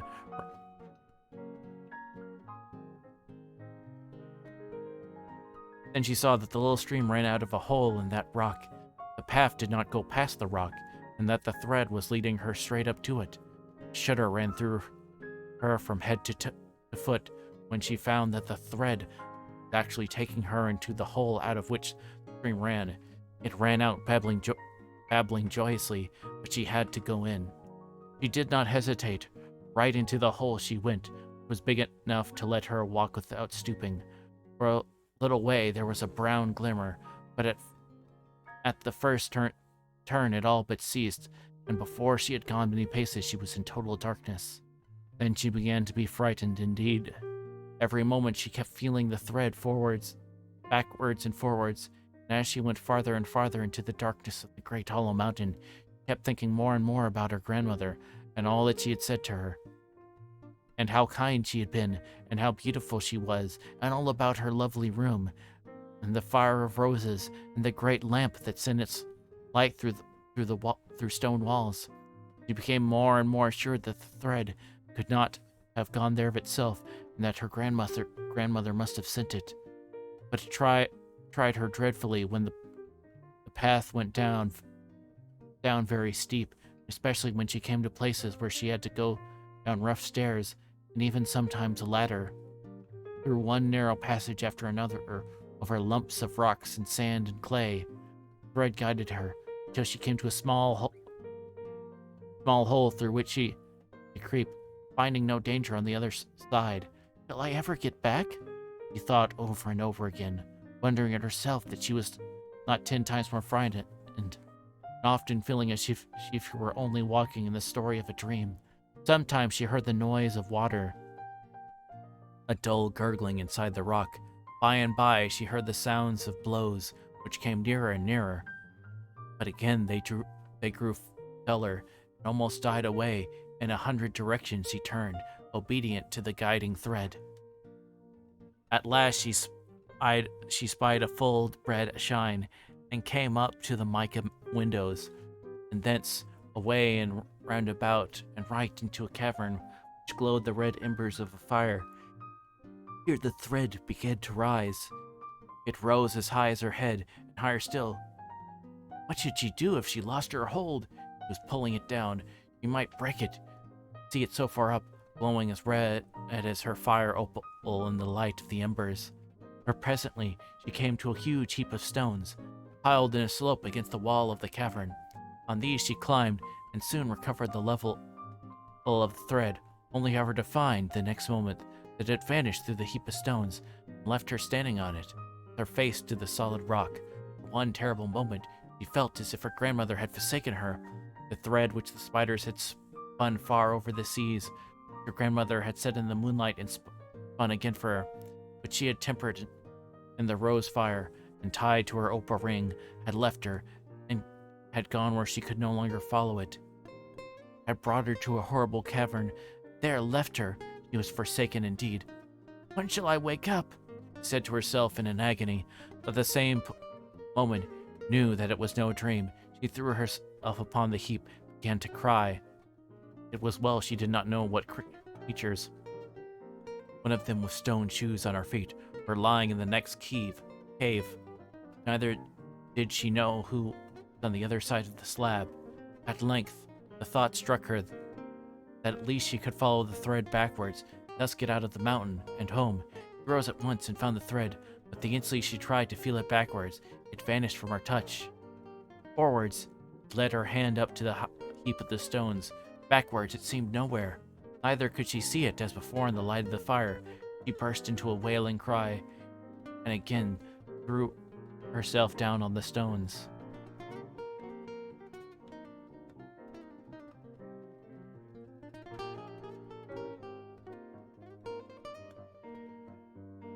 Chapter 21, The Escape.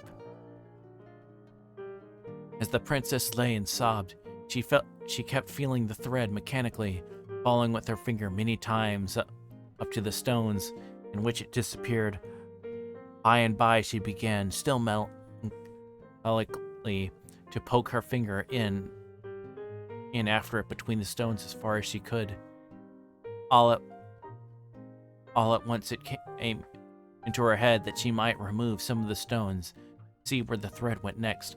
Almost laughing herself for never having thought of this before, she jumped to her feet. Her fear vanished. Once more, she was certain her grandmother's thread could not have been brought here just to leave her there. She began to throw away the stones from the top as fast as she could, sometimes 2 or 3 at a handful, sometimes picking both hands to lift one. Clearing them away, he found that the thread turned and went straight downwards. Hence, as the heap sloped a good deal, growing, of course, wider towards the base, she had to throw away a multitude of stones to follow the thread. But this was not all, for she soon found that the thread, after going straight down for Loy, turned first sideways in one direction, then sideways in another, then shot at various angles. Thank you for treating Darjeeling. Hither and thither inside the heap, that she began to be afraid that to clear the thread, you must remove the whole huge gathering. She was dismayed at the very idea, but, losing no time, set to work with a will, and with aching back and bleeding fingers and hands, she worked on.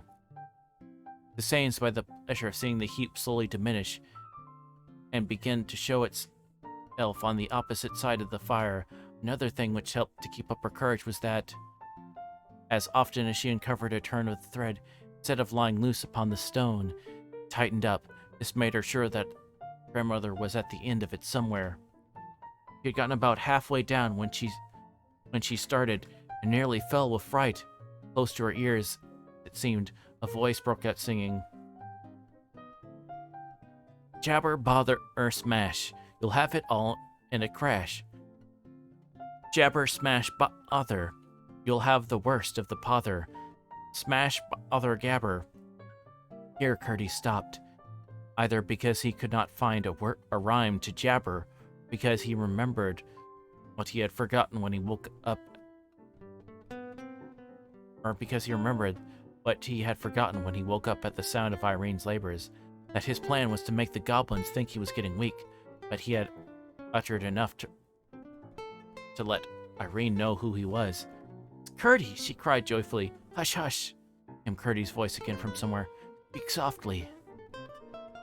"Why, you were singing so loud," said Irene. "Yes, but they know I'm here.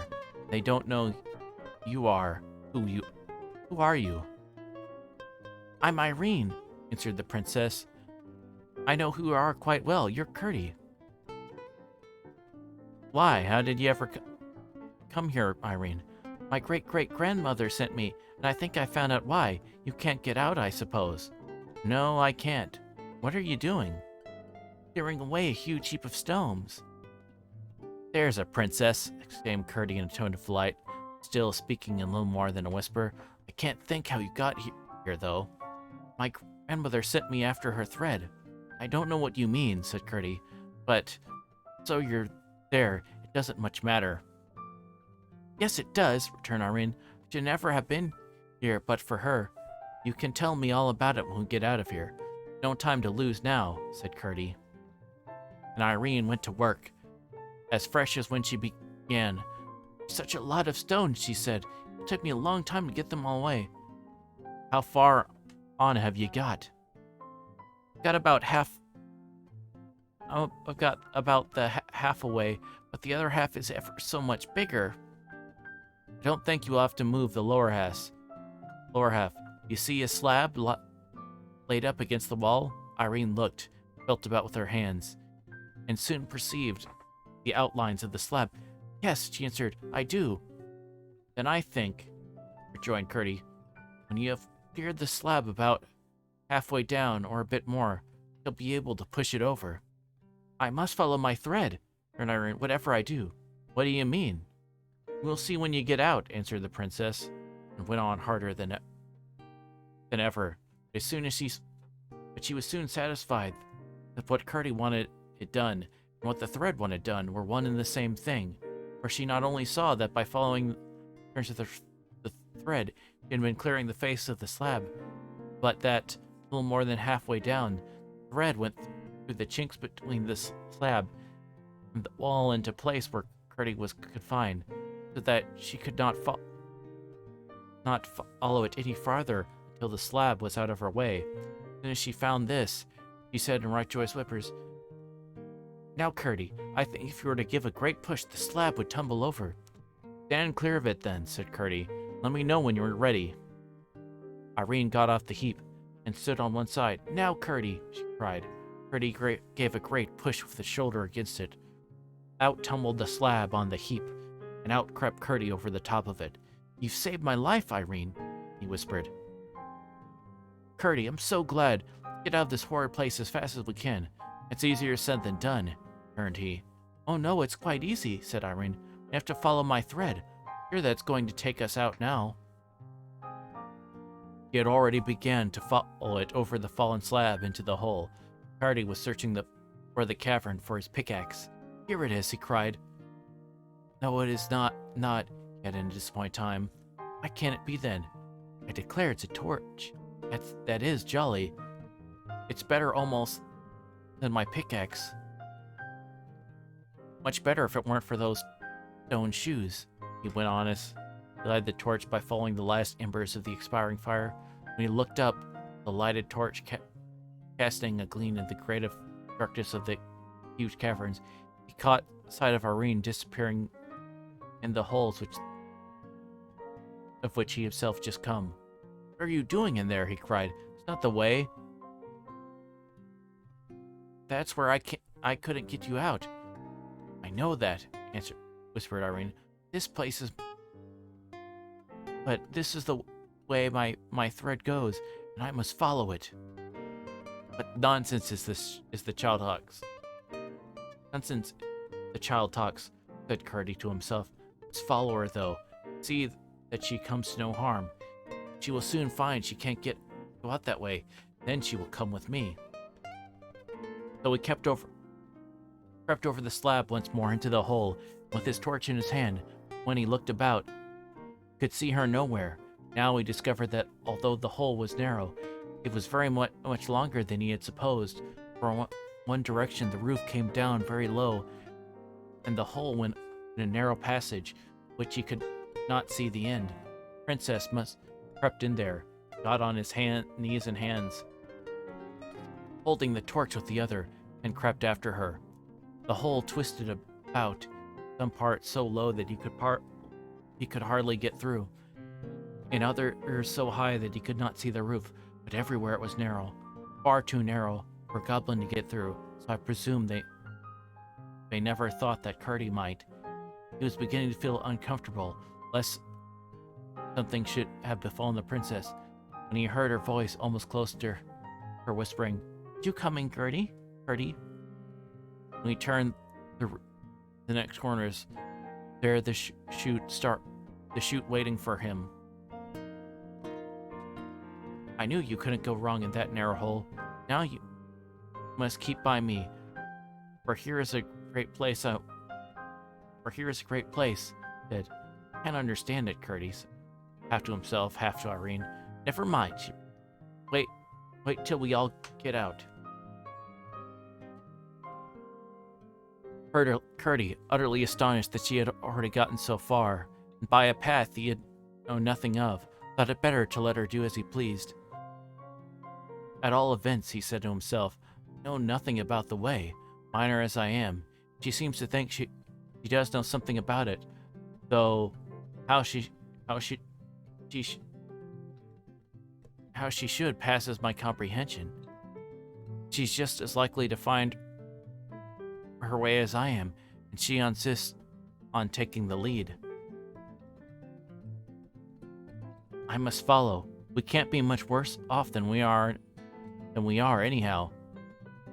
Reasoning thus, He followed by a few steps, camera out, and came out in another great cavern, across which Irene walked in a straight line. Confidently, she knew every step of the way. Curdy went on after her, his flashing his torch about, try to see something of what lay around them. Suddenly, he started back a pace as the full moon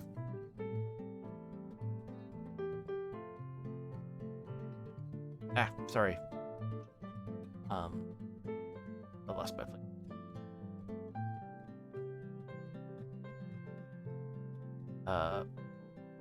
Suddenly, he started back a pace as the light fell upon something close by which he was passing by. It was a platform of rock raised a few feet from the floor, covered with sheepskins, upon which lay two horrible figures asleep. At once, recognized by Curdy as the king and queen of the goblins, he lowered his torch instantly, lest the light should awake them. As he did, so it flashed upon his pickaxe, lying by the side of the queen, whose hand lay close by the handle of it. "Stop one moment," he whispered. "Hold my torch.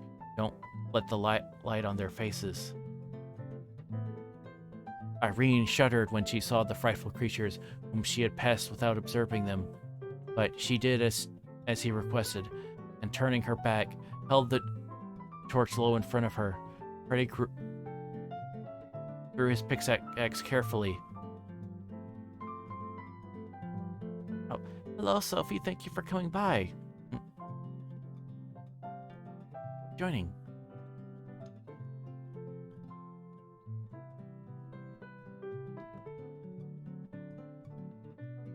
Drew his axe carefully, and the great clumsy granite shoe, exposed thus to his hand, was a temptation not to be resisted. He lay hold of it, and with cautious efforts drew it off. The moment he succeeded, he saw to his astonishment that what he had sung in ignorance to annoy the queen was actually true. She had 6 horrible toes. Overjoyed at his success, and seeing by the huge bump in the skins where their other foot was at, he proceeded to lift them gently, for if he could only succeed in carrying away the other shoe as well, he would be no more afraid of the goblins than of so many flies. But as he pulled at the second shoe, the queen gave a growl and sat up in bed. The same instant, the king awoke also and sat beside her. "Run, Irene!" cried Curdy, for though she was not now in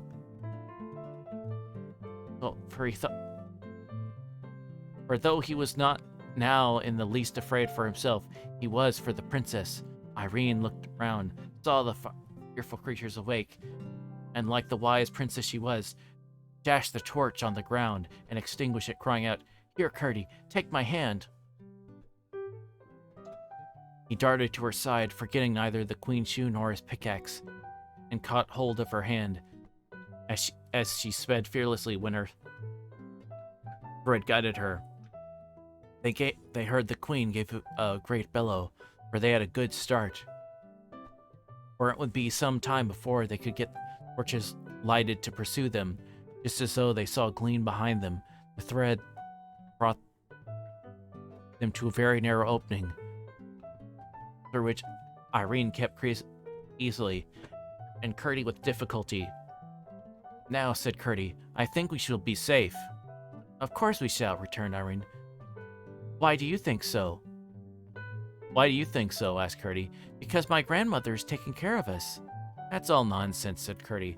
"I don't know what you mean." "Then if you don't know what I mean, what right have you to call it nonsense?" asked the princess, a little offended. "I beg your pardon, Irene," said Curdy. "I did not mean to vex you." "Of course not," returned the princess. "But why do you think we shall be safe?" "Because the king and queen are far too stout to get through that hole." "There might be other ways around," said the princess. "To be sure there might. Not out of it yet," acknowledged Curdy. "What do you mean by the king and queen?" asked the princess. "I should never call such creatures as those a king and queen." "Their own people do, though," answered Curdy. The princess asked more questions, and Curdy, as they walked leisurely along, gave her a full account not only of the character and habits of goblins, as far as he knew, but of his own adventures with them, beginning from the very night after that when he had met her and Ludi upon the mountain. When he had finished, he begged Irene to tell him now. It was that she came to his rescue.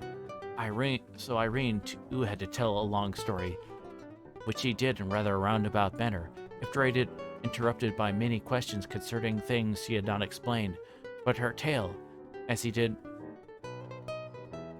not believe more than half of it, left everything as unaccountable to him as before.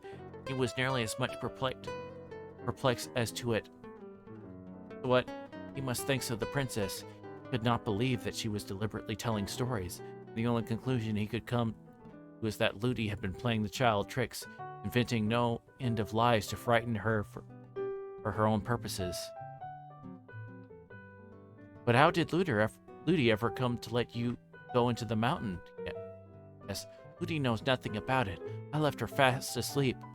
At least I think so. But my grandmother won't let her get into trouble. For it wasn't her fault at all, as my grandmother very well knows. But how did you find your way to me? Percy, I told you, answered Irene, by keeping my finger upon my grandmother's thread, as I'm doing now. You don't mean you've got the thread there? Of course I do.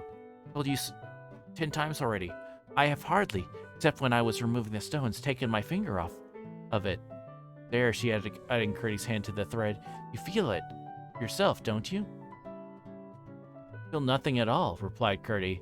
Then what can be the matter with your finger? I feel it perfectly. Be sure, it is very thin. And the sunlight looks just like the thread of a spider, though there are many of them twisted to make it. But for all that, I can't think why you shouldn't feel it as well as I do. Curdy was too polite to say he did not believe there was any thread there at all. What he did say was, well, I can make nothing of it. I can, though, and you must be glad of that. For it will all do for both of us. We're not out yet, said Curdy. We soon shall be, returned Irene confidently. Now the thread went downwards, led Irene's hand into a hole in the middle of the cavern. There came a sound of running water, which they had been hearing for some time. It goes into my routine now, Curdy said, stopping. He'd been listening to another source, which his practiced ear had caught long ago, and which also had been growing louder. It was the noise the goblin miners made at their work. And they seemed to be at no great distance now. Irene heard it the moment she stopped. What is that noise? She asked. Do you know, Curdy? Yes, the goblins digging and burrowing, he answered. And you don't know what they do it for? No, I haven't the least idea. Would you like to see them? He asked, wishing to have another try after their secret. My thread took me there. I shouldn't much mind, but I don't want to see them. And I can't leave my thread. It leads me down into the hole, and we had better go at once. Oh, hello, Jorts Enjoyer. Welcome to the stream. We are reading The Princess and the Goblin, the second half of the story. We'll be finishing up this evening. So feel free to relax and just enjoy yourself. My toe hurts. Oh, I'm sorry about that. It feels better soon. Or are you making a reference to the story?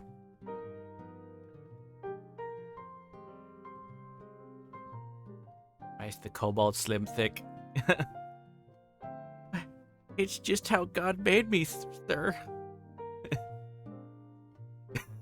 There's a dragon in my wagon, and I don't mean to be bragging about the best tail wagon dragon in a wagon you could be. Oh, thank you very much for the follow.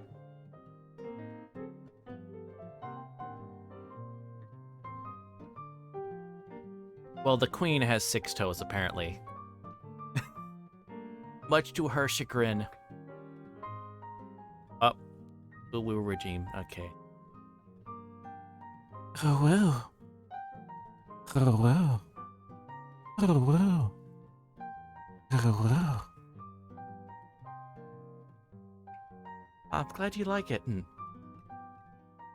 Let's see. There's, Oh, okay. Up. RR time, okay.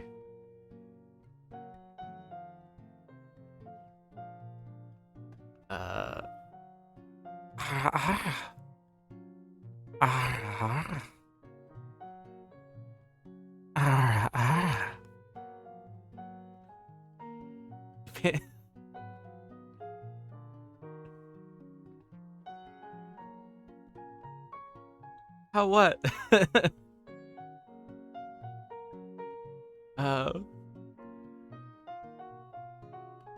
All right. Let's see.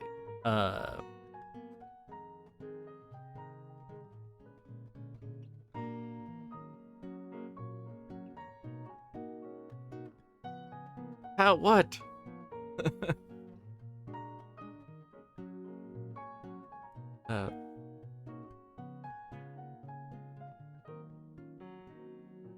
Let's see. Now where was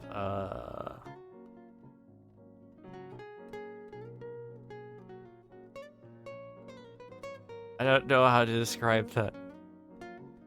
Oh, was it the oh when the RR too much? The noise? Oh. The ooh and the RR was too much, I guess. Let's see. Yes, it's the goblins digging and burrowing, he answered. And you don't know what they do it for? No, I haven't the least idea. Would you like to see them? He asked, wishing to have another try after their secret. If my thread took me there, I shouldn't much mind, but I don't want to see them, and I can't leave my thread. It leads me down into the hole, and we had better go at once. Did you bring me? I only hope in a good way.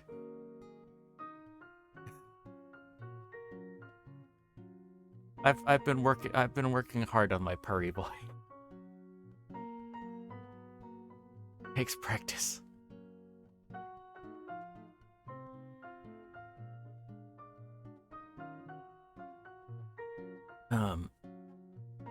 Very well. Shall I go in first?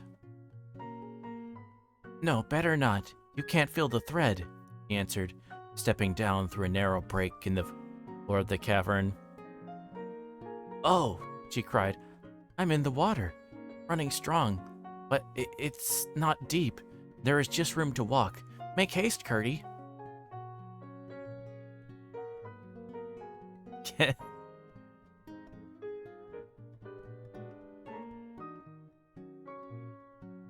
Okay. You're new. I'll since you're kind enough to give a follow, I'll do the RR again.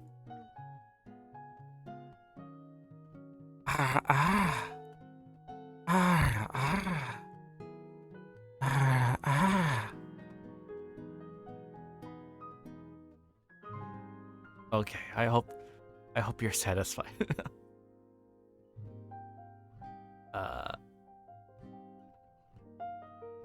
He tried, but the hole was too far for him to get in. Go on a little bit, he said, shouldering his pickaxe. Oh no.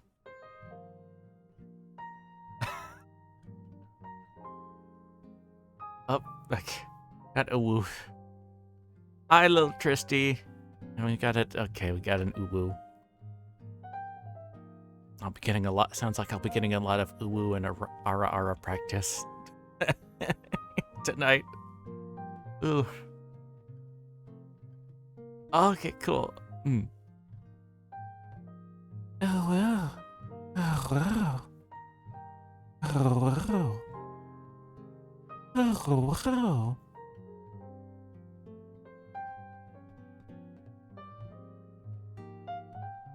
First half hour, though. I'm sorry. Will be up on the VOD. So.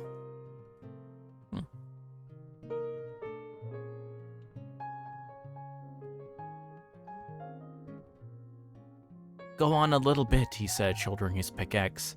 In a few moments, he had cleared a larger opening and followed her. They went on, down and down with the running water. Purdy, getting more and more afraid, was leading them to some terrible gulf in the heart of the mountain. In one or two places, he had to break away the rock to make room, or even Irene could get through, at least without hurting herself. But at length they spied a glimmer of light, and in a minute more they were almost blinded by the full sunlight into which they emerged. It was some little time before the princess could see well enough to discover that they stood in her own garden, close by the seat on which she and her king papa had sat that afternoon. They had come out by the channel of the little stream. She danced and clapped her hands with delight. "Now, Curdie," she cried, "won't you believe what I told you about my grandmother and her thread?" For she had felt all the time that Curdie was not believing what she told him. "There, don't you see it shining on before us?" she added. "I don't see anything," persisted Curdie. "Then you must believe without seeing," said the princess, "for you can't deny it has brought us out of the mountain."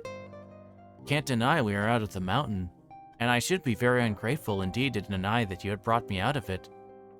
"I couldn't have done it but for the thread," persisted Irene. "That's the part I don't understand."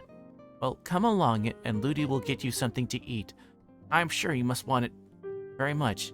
"Indeed I do, but my father and mother will be so anxious about me. I must make haste. First up the mountain to tell my mother, and then down into the mine again to let my father know." "Very well, Curdie, but you can't get out without coming this way, and I will take you through the house, for that is nearest." They met no one by the way, for indeed, as before, the people were here and there and everywhere searching for the princess. When they got in, Irene found that the thread, as she had half expected, went up the old staircase, and a new thought struck her. She turned to Curdie and said, "My grandmother wants me. Do come up with me and see her. Then you will know that I've been telling the truth. Do come to please me, Curdie. I can't bear you should think what I say is not true." "I never doubted you believed what you said," returned Curdie. "I only thought you had some fancy in your head that was not correct." "But do come, dear Curdie." The little miner could not withstand this appeal, and though he felt shy in what seemed to be a huge grand house, he yielded, followed her up the stair. Yeah, we just finished the chapter, or chapter 22. So if anyone wants some dream, has some redeems in mind,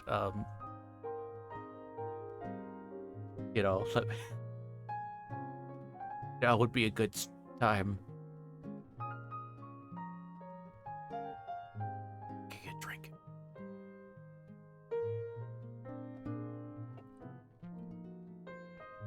Okay, we got a new blue. Oh, we got a combo order. Don't mind my lack of doing anything. I'm trying. Oh, no worries. Just glad you're enjoying this enough to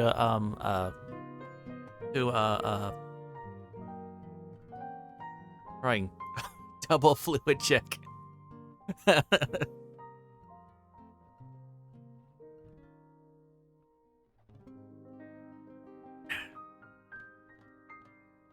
Okay, I took 2 swigs. I'll go take a third. There we go. All right. Drown the cobalt. Drown the cobalt.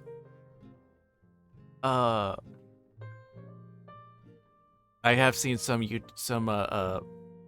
streamers suddenly get tortured by hydrates and fluid checks and stuff like that.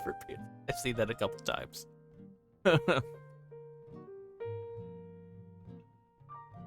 All right, but Ulu and Or are coming up. Oh, oh, oh, oh, oh, oh. Ah, there we go. Good.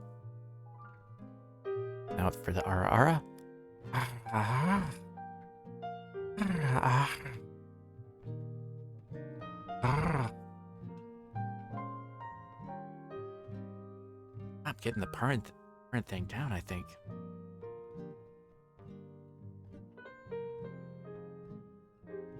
Starting to be able to remove the hacky noise. the might like phlegm noise.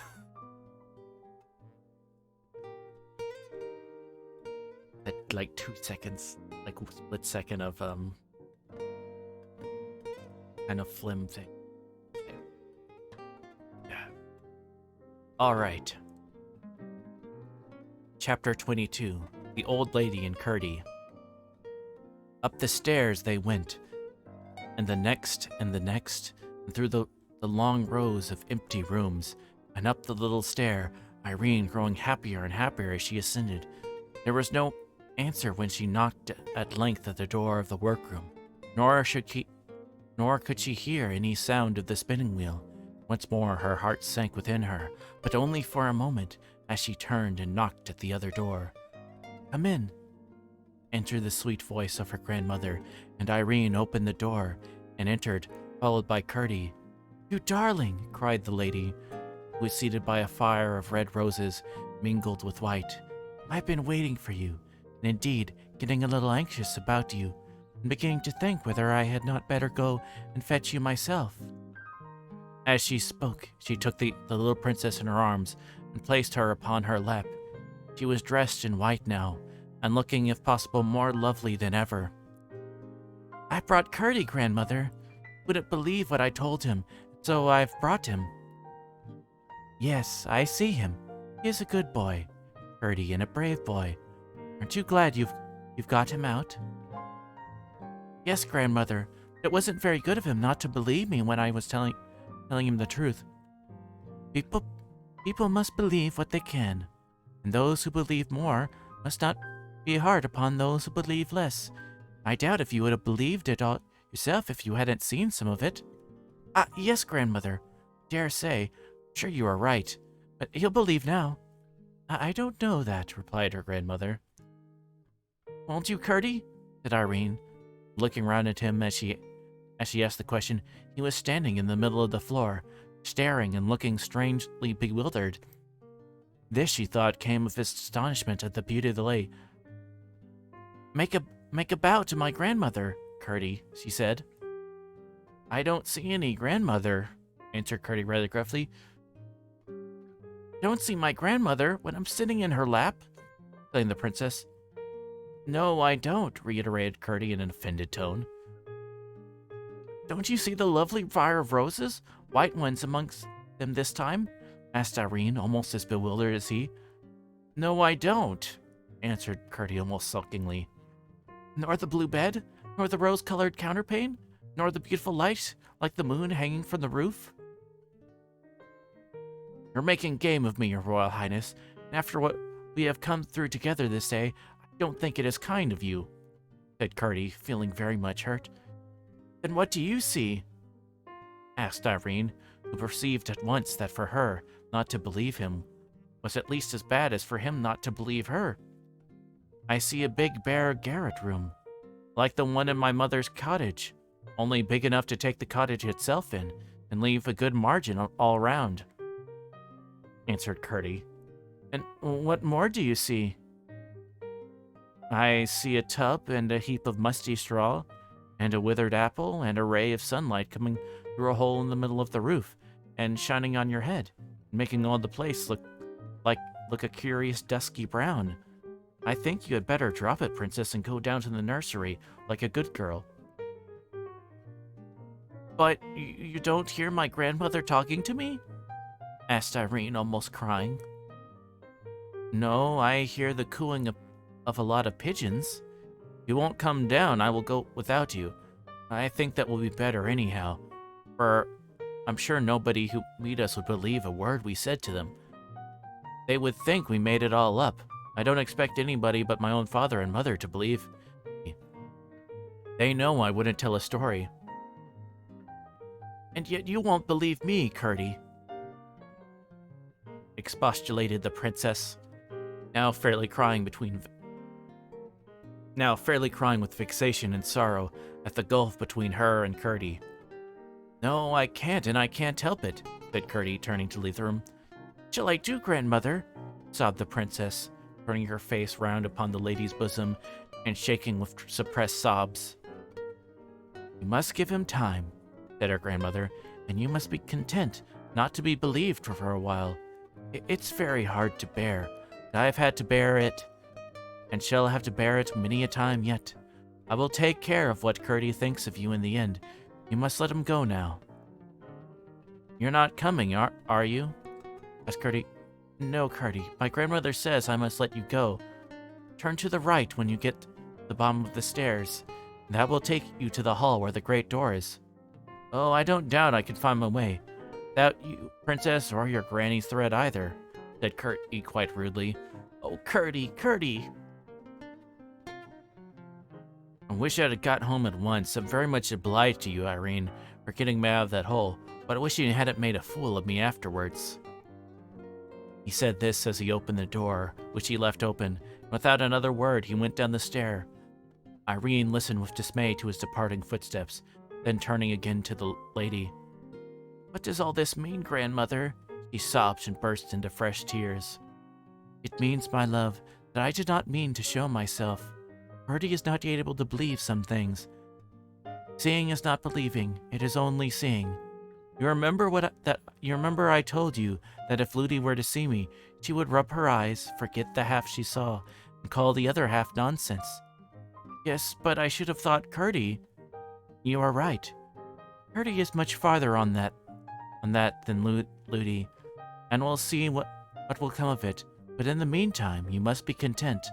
I say, to be misunderstood for a while. We are all very anxious to be understood, and it's very hard not to be. But there's one thing much more necessary. What is that, grandmother? To understand other people. Yes, grandmother, I must be fair. For if I'm not fair to other people, I'm not worth being understood myself. I see. So as Curdy can't help it, I will not be vexed with him. But just wait. There's my own dear child, said her grandmother, and pressed her close to her bosom. Why weren't you in your workroom when we came up, grandmother? Asked Irene after a few moments of silence. If I had been there, Curdy would have seen me well enough. But why should I be there rather than in this beautiful room? I thought you would be spinning. I've nobody to spin for just at the present. I never spin without knowing for whom I am spinning. That reminds me. There's one thing that puzzles me, said the princess. How are you to get the thread out of the mountains again? Surely you won't have to make another for me. That would be such a trouble. The lady set her down and rose and went to the fire. Putting in her hand, she drew it out again and held up the shining ball between her finger and thumb. I've got it now, you see, she said, coming back to the princess. All ready for when you want it. Going to her cabinet, she laid it in the same drawer as before. And here is your ring, she added, taking it from the little finger of her left hand and putting on the forefinger of Irene's right hand. Oh, thank you, grandmother. I feel so safe now. You are very tired, my child, the lady went on. Your hands are hurt with the stones, and I have counted 9 bruises on you. Just look what you are like. And she held up to her a little mirror which she had brought from the cabinet. The princess burst into a merry laugh at the sight. She was so draggled with the stream and dirty with creeping through narrow places that if she had seen the reflection without knowing it was a reflection, she would have taken herself for some other child whose face was washed and hair combed about once in a month. The lady laughed too, and lifting her again upon her knee, took off her cloak and nightgown. Then she carried her to the side of the room, Irene wondered what she was going to do with her, but asked no question, only starting a little when she found that she was going to lay her in the large silver bath.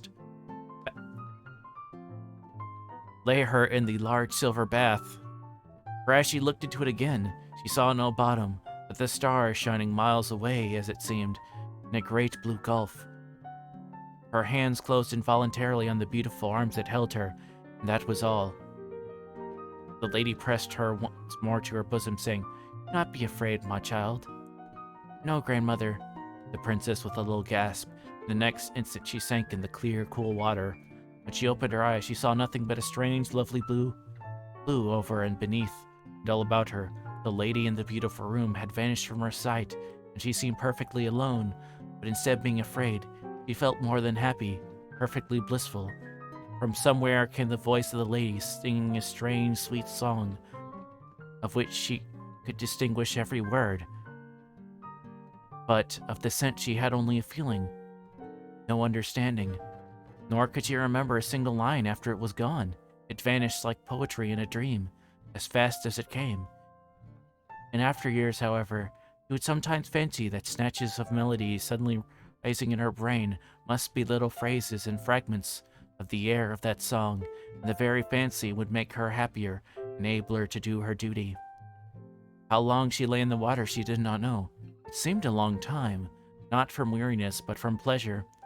But at last she felt the beautiful hands lay hold of her, and through the gurgling water she was lifted out into the lovely room. The lady carried her to the fire and sat down with her in her lap and dried her tenderly with the softest towel. It was so different from Ludi's drying. When the lady had done, she stooped to the fire and drew from it her nightgown, as white as snow. "How delicious!" exclaimed the princess. "It smells of all the roses in the world, I think." When she stood up on the floor, she felt as if she had been made over again. Every bruise and all weariness were gone, and her hands were soft and whole as ever. "Now I'm going to put you to bed for a good sleep," said her grandmother. "But what will Ludi be thinking? What am I to say to her when she asks me where I've been? Don't trouble yourself about it. You will find it all come right," said her grandmother, and laid her into the blue bed under the rosy counterpane. "There's just one thing more," said Irene. "I'm a little anxious about Curdy. I brought him into the house. I ought to have seen him safe on his way home." "I took care of all that," answered the lady. "I told you to let him go, and therefore I was bound to look after him. Nobody saw him, and he's now eating a good dinner in his mother's cottage far up in the mountain. Then I will go to sleep," said Irene, and in a few minutes she was fast asleep.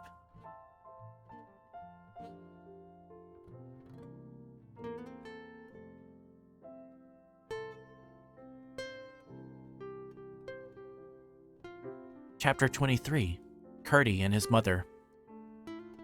Curdy went up the mountain, neither whistling nor singing, for he was vexed with Irene for taking him in, as he called it, and he was vexed with himself for having spoken to her so angrily.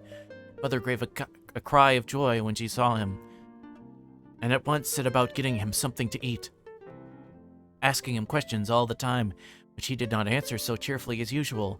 When his meal was ready, she left him to eat it, and hurried to the mine to let his father know he was safe. When she came back, she found him fast asleep upon her bed, nor did he wake until his father came home in the evening. "Now, Curdy," his mother said, as they sat at supper, "tell us the whole story from beginning to end, just as it all happened." Curdy obeyed and told everything to the point where they came out upon the lawn in the garden of the king's house. "What happened after that?" His mother, "You haven't told us all. You ought to be very happy at having got away from those demons, and instead of that I never saw you so gloomy. There must be something more. Besides, you do not speak of that lovely child as I should like to hear you. She saved your life at the risk of her own, and yet somehow you don't seem to think much of it." "She talked such nonsense," answered Curdy, "and told me a pack of things that weren't a bit true, and I can't get over it." "What were they?" asked his father. "Your mother may be able to throw some light upon them." Then Curdy made a clean breast of it and told them everything. They all sat silent for some time, pondering the strange tale. At last Curdy spoke. You confess, my boy, she said. There is something about the whole affair you do not understand? Yes, of course, Mother. Can't understand how a child knowing nothing about the mountain, or even that I was shut up in it, could come all that way alone, straight to where I was, and then after getting me out of the hole, lead me out of the mountain too, where I should not have known a step of the way if it had been as light as in the open air. Then you have no right to say what she told you was not true. She did take you out. She did take you out. She must have had something to guide her. Why not a thread as well as a rope, or anything else? There is something you cannot explain, and her explanation might be the right one. It's no explanation at all, Mother, and I can't believe it. That may be only because you do not understand it. If you did, you would probably find it was an explanation and believe it thoroughly. I don't blame you for not being able to believe it, but do I blame you for fancying such a child would try to deceive you? Why should she? Depend upon it, she told you all she knew. Until you had found a better way of accounting for it all, you might at least have been more sparing of your judgment. That is something inside of me, but something inside of me has been saying all the time, said Curdy, hanging down his head. But what do you make of the grandmother? That's what I can't get over. To take me up to an old gray and try to persuade me, against the sight of my own eyes, that this was a beautiful room, with blue walls and silver stars, and no end of things in it, when there was nothing there but an old tub and a withered apple and a heap of straw and a sunbeam. It is too bad. You might have had some old woman there at least to pass for a precious grandmother. Didn't she speak as if she saw those other things herself, Curdy?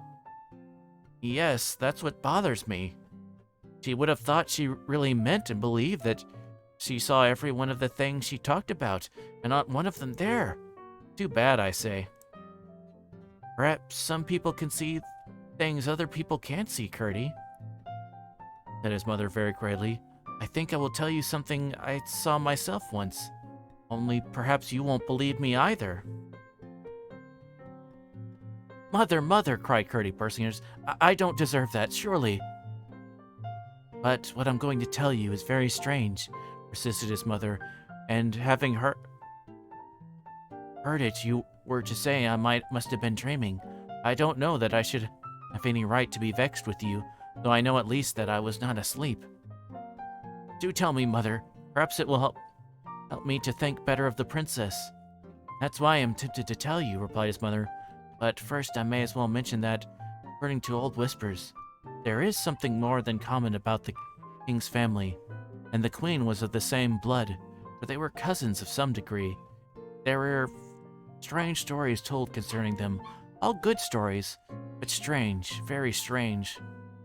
What they were I cannot tell, for I only remember the faces of my grandmother and my mother as they talked together about them. There was wonder and awe, not fear, in their eyes, and they whispered and never spoke aloud. But what I saw myself was this. Your father was going to work in the mine one night, and I had been down with his supper. It was very soon after we were married, and not very long before you were born. He came with me to the mouth of the mine, and let me to go home already, for I knew the way almost as well as the floor of our cottage. And it was pretty dark, and in some parts of the road where the rocks overhung nearly quite dark, but I got along perfectly well, never thinking of being afraid until I reached a spot you know well enough, Curdy, where the path has to make a sharp turn out of the way of a great rock on the left side. When I got there, I was suddenly surrounded by about half a dozen of the cobs, the first I had ever seen, although I had heard tell of them often enough. One of them blocked up the path. They all began tormenting and teasing me in a way it makes me shudder to think of it even now. If only I had been with you, cried father and son in a breath. The mother gave a funny little smile and went on. They had some of their horrible creatures with them too, and I must confess I was dreadfully frightened. They had torn my clothes very much, and I was afraid they were going to tear myself to pieces, when suddenly a great white soft light shone upon me. I looked up. A broad ray like a shining road came down from a large globe of silvery light, not very high up indeed, not quite so high as the horizon, so it could not have been a new star or another moon or anything of that sort. The cobs dropped persecuting me and looked dazed, and I thought they were going to run away, but presently they began again. The same moment, however, down the path from the globe of light came a bird, shining like silver in the sun. It gave a few rapid flaps first, and then with its wings straight out, shot sliding down the slope of light. It looked to me just like a white pigeon, but whatever it was, when the cobs caught sight of it coming straight down upon them, they took to their heels and scampered away across the mountain, leaving me safe, only much frightened. As soon as it had sent them off, the bird went gliding again up the light, and the moment it reached the globe, the light disappeared, just as if a shutter had been closed over a window, and I saw it no more. But I had no more trouble with the cobs that night or ever after. How strange! Exclaimed Gertie. Yes, it was strange, but I can't help believing it, whether you do or not, said his mother. It's exactly as your mother told it to me the very next morning, said his father. You don't think I'm doubting my own mother, cried Gertie. There are other people in the world quite as well worth believing as your own mother, said his mother. I don't know that she's so much the fitter to be believed that she happens to be your mother, Mr. Gertie. There are mothers far likely to tell lies than the little girl I saw talking to the primroses a few weeks ago. If she were to lie, I should begin to doubt my own word. But princesses have told lies as other people, said Gertie. Yes, but not princesses like that child. She's a good girl, I'm certain. And that's more than being a princess. Depend on it, you will have to be sorry for behaving so to her, Gertie. You ought to at least have held your tongue. I'm sorry now, answered Gertie. You ought to go and tell her so then. I don't see how I could manage that. I wouldn't let a minor boy like me have a word with her alone, and I couldn't tell her before that nurse of hers. She'd be asking ever so many questions, and I don't know how many a little princess would like to answer. She told me that Ludi didn't know anything about her coming to get me out of the mountain. I'm certain she would have prevented her somehow if she had known it. But I may have chanced before long, and meantime I must try to do something for her. I think, Father, I have got on the track at last. Have you indeed, my boy? Said Peter. I'm sure you deserve some success. You have worked very hard for it. What have you found out? It's difficult, you know, Father, inside the mountain, especially in the dark, not knowing what turns you have taken to tell the lie of things outside. Impossible, my boy, without a chart, or at least a compass, returned his father. Well, I think I have nearly discovered in what direction the cobs are mining. If I'm right, I know something else that I can put to it. Then 1 and 1 will make 3. They very often do, Gertie, as we miners ought to be very well aware. Now tell us, my boy, what the 2 things are. See whether we can guess at the same third as you.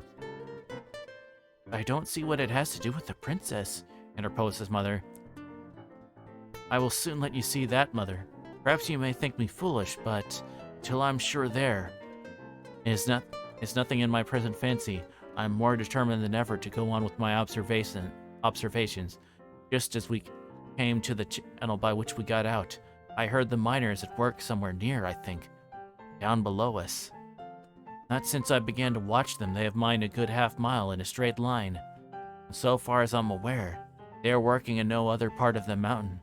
But I never could tell in what direction they were going.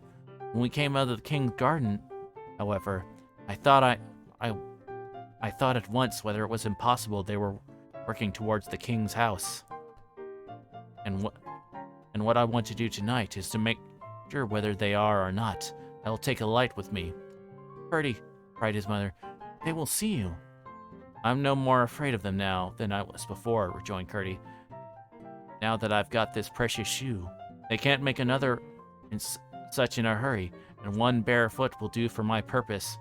Woman as she may be, I won't spare her next time. But I shall be careful of my light, for I don't want them to see me. I won't stick it in my hat. Go on then, and tell us what you mean to do. I mean to take a bit of paper with me and a pencil. and go in at the mouth of the stream by which we came out. I shall mark on the paper as near as I can the angle of every turn I take until I find the cobs at work, so get a good idea in what direction they are going. If it should prove to be nearly parallel with the stream, I shall know it's towards the king's house they are working. And what if it should? How much wiser will you be then?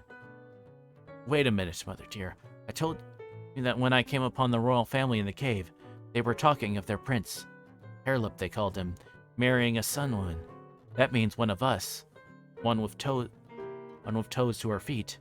Now in the speech one of them made that night at their great gathering, of which I heard only part, he said that peace would be secured for a generation, at least by the privilege the prince would hold for the good behavior of her relatives. That's what he said. He must admit the sun woman the prince was to marry. Quite sure the king is much too proud to wish his son to marry anything but a princess, and much too knowing to fancy that his having a peasant woman for a wife would be of any great advantage to them. I see what you are driving at now, said his mother. But, said his father, our king would dig the mountain to the plain before he'd have his princess the wife of a cob, if he were 10 times a prince. Yes, but they think so much in themselves, said his mother. Small creatures always do. The bantam is the proudest cock in my little yard. And I fancy, said Curdie, they once got her, they would tell the king they would kill her except he consented to the marriage. They might say so, said his father, but they wouldn't kill her. They would keep her alive for the sake of the hold that gave them over our king. Whatever he did to them, they would threaten to do the same to the princess. They are bad enough to torment her just for their own amusement. I know that, said his mother. Anyhow, I will keep a watch on them, see what they are up to. It's too horrible to think of. I daren't let myself do it, but they shan't have her. At least if I can help it. So, mother dear, my clue is all right. You get me out a bit of paper and a pencil and a lump of peas pudding, and I will set out at once. I saw a place where I can climb over the wall of the garden quite easily. You must mind and keep out of the way of the men on the watch, said his mother. That I will. I don't want them to know anything about it.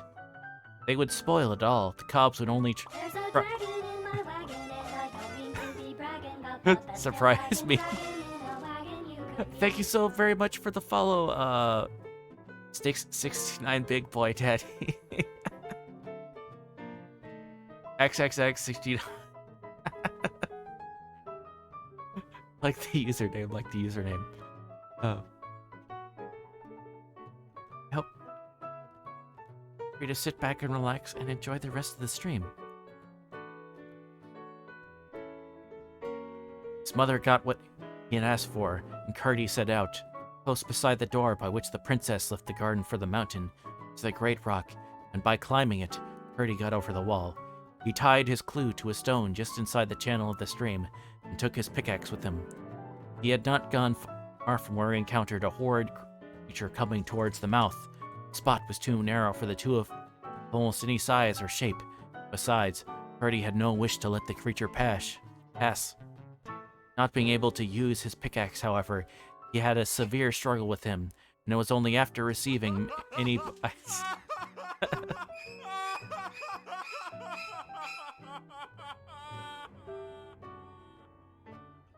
He had a struggle with him, and it was only after receiving many bites, some of them bad, that he had succeeded in killing him with his pocket knife. Having dragged him out, he made haste to get in before another should stop off the way. I need not follow him further in his night's adventure. He returned to his breakfast, satisfied that the goblins were mining in the direction of the palace. On so low a level that their intention must, he thought, He's nuts. Ha! Got him. be to burrow under the walls of the king's house, rise up inside it, in order, he fully believed, to lay hands on the little princess, carry her off for a wife to the horrid Hairlip.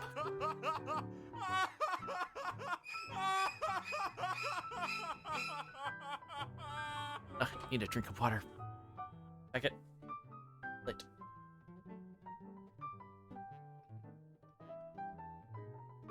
I have my water pitcher back.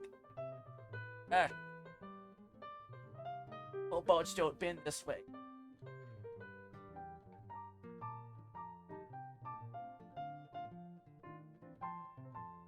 Ah.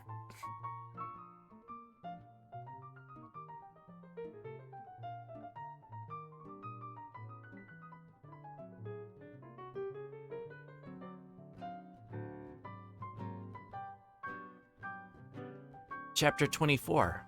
Irene behaves like a princess. When the princess awoke from the sweetest of sleeps, she found her nurse bending. My shiny metal ass.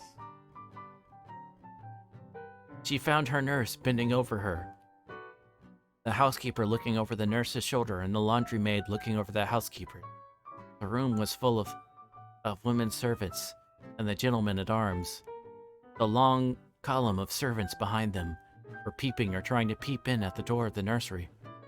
Are those horrid creatures gone? Asked the princess, remembering first what had terrified her in the morning. Naughty, naughty little princess, cried Looney. Her face was very pale, with red streaks in it, and she looked as if she were going to shake her, but Irene said nothing, only waited to hear what should come next. How could you get under the clothes like that? Just all fancy you were lost, and keep it up all day too. You are the most obstinate child. It's anything but fun for us, I can tell you. The only way the nurse could account for her disappearance. I didn't do that, Ludi, said Irene very quietly. Don't tell stories, called her nurse There's a quite. dragon in my wagon, and I don't mean to be bragging about the best tail wagging dragon in the wagon you could meet. Oh, thank you so much for the follow, Swift 4209. Thank you so much. Sit back, relax, and enjoy the rest of the stream.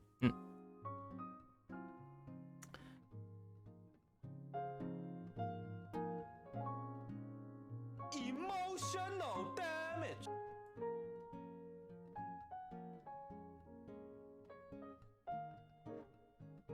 I didn't do that, Ludi, said Irene very quietly. Don't tell stories, cried her nurse quite rudely. I shall tell you nothing at all, said Irene. That's just as bad, said their nurse. Just as bad to say nothing at all as to tell stories, exclaimed the princess. I will ask my papa about that. He won't say so.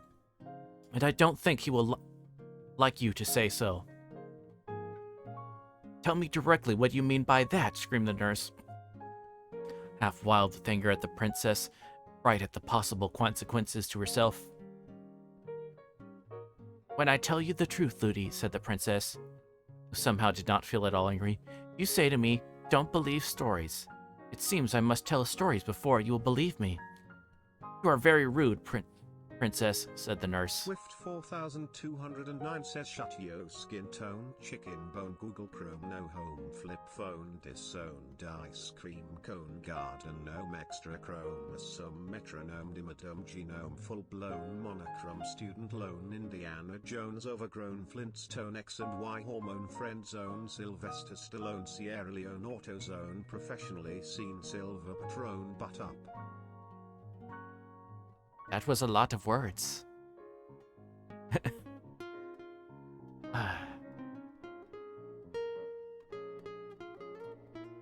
Definitely a mouthful for TTS. Does it show up on the thing? Oh. Yeah, I have text-to-speech thing.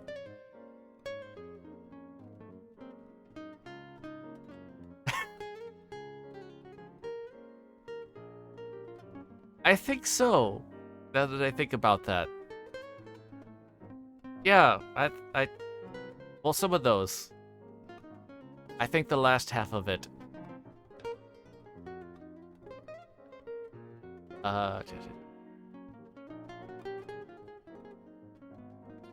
Or no, it just sounds like it.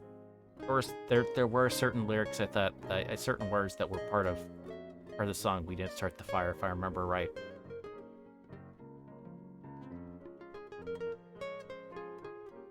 Swift 4209 says shut your lean mean string bean Charlie Sheen limousine canteen trampoline serpentine antihistamine Wolverine submarine unclean nectarine broken Jane Halloween defective spleen smokescreen James Dean pudding green anti-vaccine aquamarine Eugene extra green nicotine Vaseline jelly bean magazine protein lightning McQueen vending machine what you mean ocean man byween Mr. Clean Listerine Walgreen butt up.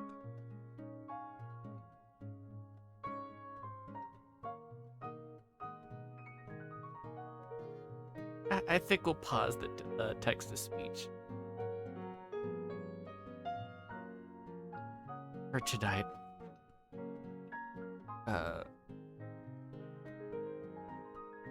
Okay, where was I?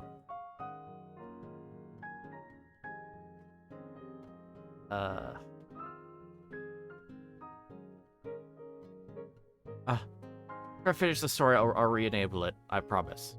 Someone just remind me. I'll try to remind myself, but I'm not very good at remembering things sometimes. Sad kobold noise. Hey kids, want to see a dead body?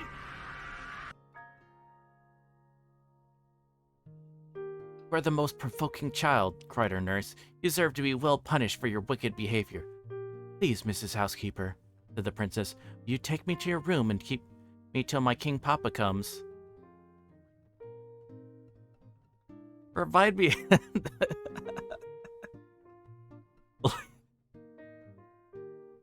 Christy. Remind me later. You know, maybe wait 30 minutes at least, you know?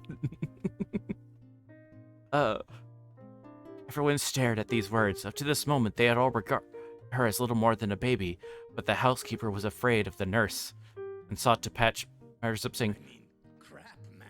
Look at that.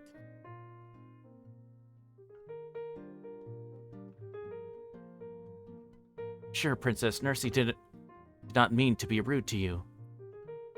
Do not think my papa would wish me to have a nurse who spoke to me as Ludi does.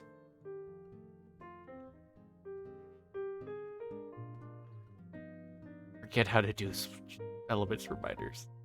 It'll take me 30 minutes just to look up how to do it, I swear. Not think my papa would wish me well to have a nurse who spoke to me as Ludi does. If she thinks I will tell lies, she'd either say so to my papa or go away. Sir Walter, you will take charge of me. With the greatest of pleasure, Princess, said the captain of Menars, walking with his great stride into the room. A crowd of servants made eager way for him, and he bowed low before the little princess's bed. I shall send my servant at once, on the fastest horse in the stable, to tell your King Papa that your Royal Highness desires his presence. You have chosen one of these under-servants to wait upon you. I shall order the room to be cleared. Thank you very much, Sir Walter, said the princess, and her eye glanced towards a rosy-cheeked girl who had lately come to that house as a scullery maid.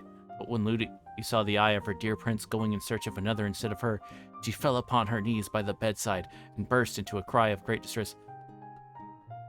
I think, Sir Walter, said the princess, I will keep Ludi, but I put myself under your care, and you need not trouble my King Papa until I speak to you again. Will you all please go away? I'm quite safe and well, and I did not hide myself for the sake of amusing myself or of troubling my people. Ludi, will you please to address me?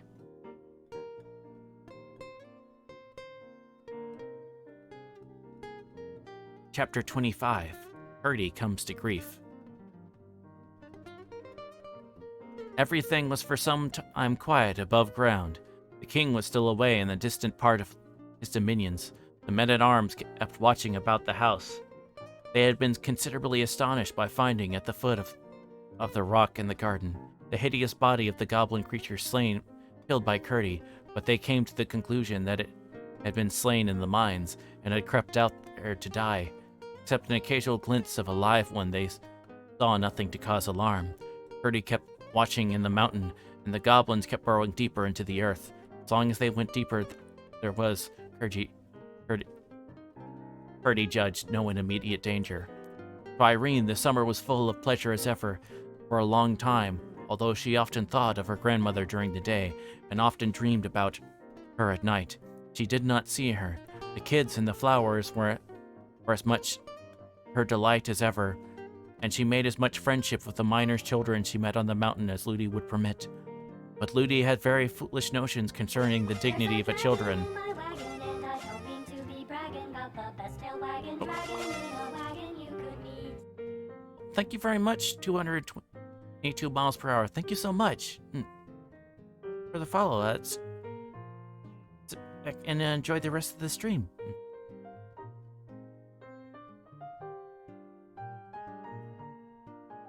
Ludi had very foolish notions concerning the dignity of a princess, not understanding that the truest princess is just the one who loves all her brothers and sisters best, and who is most able to do them good by being humble towards them. At the same time, she was considerably altered for the better in her behavior to the princess. She could not help seeing that she was no longer a mere child, but wiser than her age would account for. She kept foolishly whispering to the servants, however, sometimes that the princess was not right in her mind, sometimes that she was too good to live, and other nonsense of the same sort. All this time, Curdy had to be sorry, without a chance of confessing, that he had behaved so unkindly to the princess. This perhaps made him the more diligent in his endeavors to serve her. His mother and he often talked on the subject. She comforted him, and told him she was sure he would someday have the opportunity he so much desired.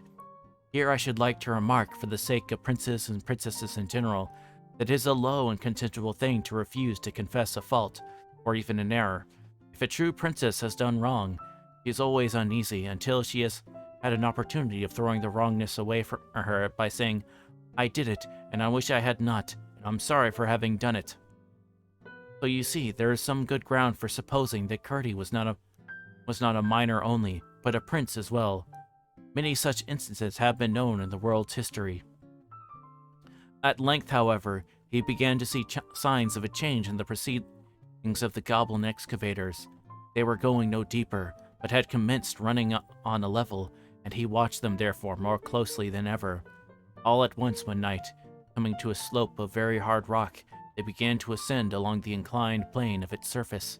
Having reached its top, they went again on a level for a night or two, after which they began to ascend once more, and kept on at a pretty steep angle. At length, Curdy judged it time to transfer his observation to another quarter. And the next night, he did not go to the mine at all, but leaving his pickaxe and clue at home, and taking only his usual lumps of bread and peas pudding, went down the mountain to the king's house. He climbed over the wall and remained in the garden the whole night, creeping on hands and knees from one spot to the other, and lying at full length with his ear to the ground listening. But he heard nothing except the tread of the men-at-arms as they marched about, whose observation, as the night was cloudy and there was no moon, he had little difficulty in avoiding. For several following nights he continued to haunt the garden and listen, with no success. At length, early one evening, whatever it was that he had got careless of his own safety, or that the growing moon had become strong enough to expose him, his watching came to a sudden end. He was creeping from behind the rock where the stream ran out, for he had been listening all around it, in hope it might convey his ear some indication of the whereabouts of the goblin miners, when just as he came into the moonlight on the lawn, a whiz in his ear and blow upon his leg startled him. He instantly squatted in hope of eluding further notice. When he heard the sound of running feet, he jumped up to take a chance of escaping by flight. He fell, however, with a keen shoot of pain, for the bolt of a crossbow had wounded his leg, and the blood was now streaming from it. He was instantly laid hold of by 2 or 3 of the men-at-arms. It was useless to struggle, and he submitted in silence. "It's a boy!" cried several of them in a tone of amazement. "I thought it was one of those demons. What are you about here?" "Going to have a little rough usage, apparently," said Curdy, laughing, as the men shook him. "Pertinence will do you no good. You have no business here in the king's grounds. If you don't give a true account of yourself, you shall fare as a thief." "Why, what else could he be?" said one. "He might have been after a lost kid, you know," suggested another. "I see no so good in trying to excuse him. He has no business here anyhow. Let me go away then, if you please, said Curdie. But we don't please, not except till given a good account of yourself. I don't feel quite sure whether I can trust you, said Curdie. We are the king's own men-at-arms, Captain courteously, for he was taken with Curdie's appearance and courage. Well, I'll tell you all about it if you promise to listen to me and not do anything rash. I call that cool, said one of the party, laughing. He will tell us what mischief he was about if he promised to do as he pleases him. I was about no mischief, said Curdie. But ere he could say more, he turned faint, fell senseless on the grass. Then first they discovered that the bolt they had shot him, taking for one of the goblin creatures, had wounded him. They carried him into the house and laid him down in the hall. The report spread that they had caught a robber, and the servants crowded in to see the villain. Among the rest came the nurse. The moment she saw him, exclaimed with indignation, I declare it's the same young rascal of a miner that was rude to me and the princess on the mountain. He actually wanted to kiss the princess. I took care of that, the wretch, and he was prowling about, was he? Just like his impudence. The princess being fast asleep, he could misrepresent at her pleasure. When he heard this, the captain, although he had considerable doubt of its truth, resolved to keep Curdie a prisoner until they could search into the affair.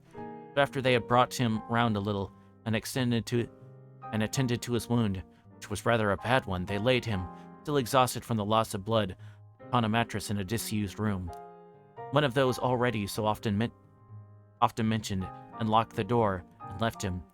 He passed a troubled night, and in the morning they found him talking wildly. In the evening he came to himself, but felt very weak, and his leg was exceedingly painful.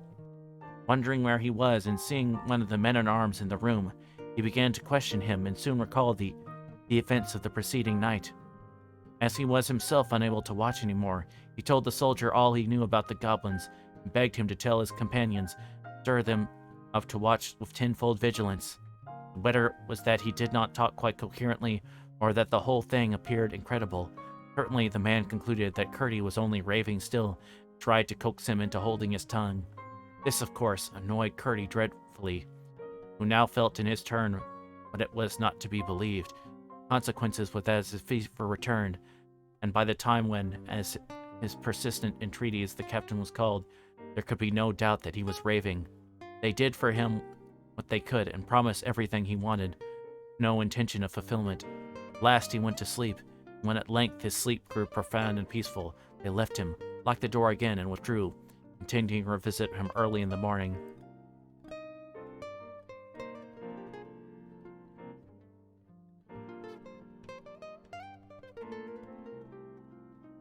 Chapter 26. The Goblin Miners. That same night, several of the servants were having a chat together before going to bed. What can that noise be? Said one of the housemaids who had been listening for a moment or two. I've heard it the last 2 nights, said the cook. If there were any about the place, I should have taken it for rats, but my Tom keeps them far enough. I've heard enough. I've heard, though, said the scullery-maid, that rats move about in great companies sometimes. Maybe an army of them invading us. I've heard the noises yesterday and today, too. It'll be grand fun, then, for my Tom and Miss Housekeeper's Bob, said the cook. They'll be friends for once in their lives and fight on the same side. We'll engage Tom and Bob together. We'll put a flight to any number of rats. It seems to me, said the nurse, that the noises are much too loud for that. I have heard them all day, and my princess has asked me several times what they could be. Sometimes they sound like distant thunder, sometimes like the noises you hear in the mountain from those horrid miners underneath. I shouldn't wonder, said the cook, if it was the miners after all. They may have come on some low hole in the mountain through which the noise reached to us. They are always boring and blasting and breaking, you know. As he spoke, there came a great rolling rumble beneath them, and the house quivered.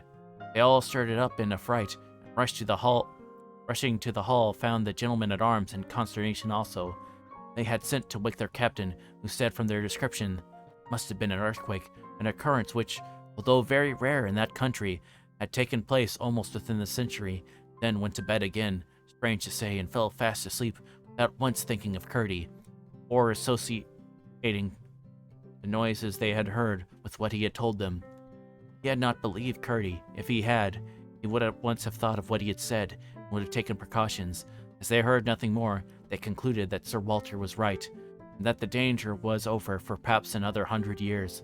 The fact, as discovered afterward, was that goblins had, and working up a second slopping face of stone, arrived at a huge block which lay under the cellars of the house, within the line of the foundations.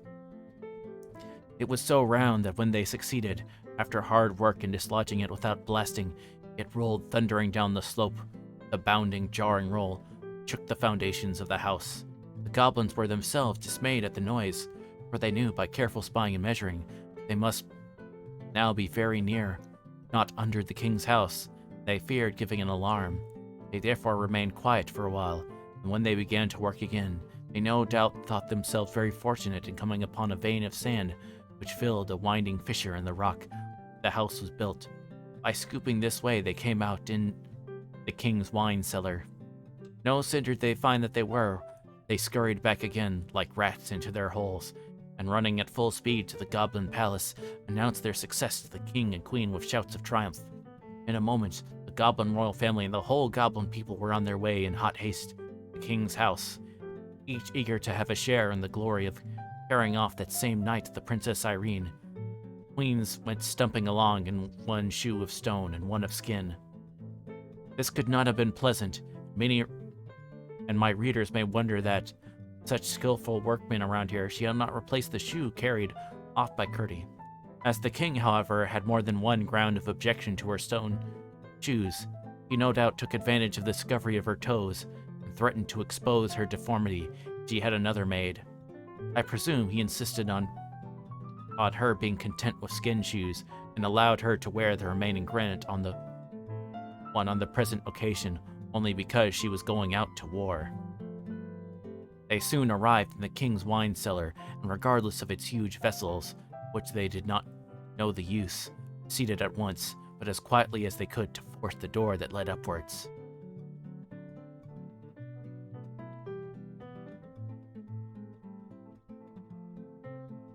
Chapter 27.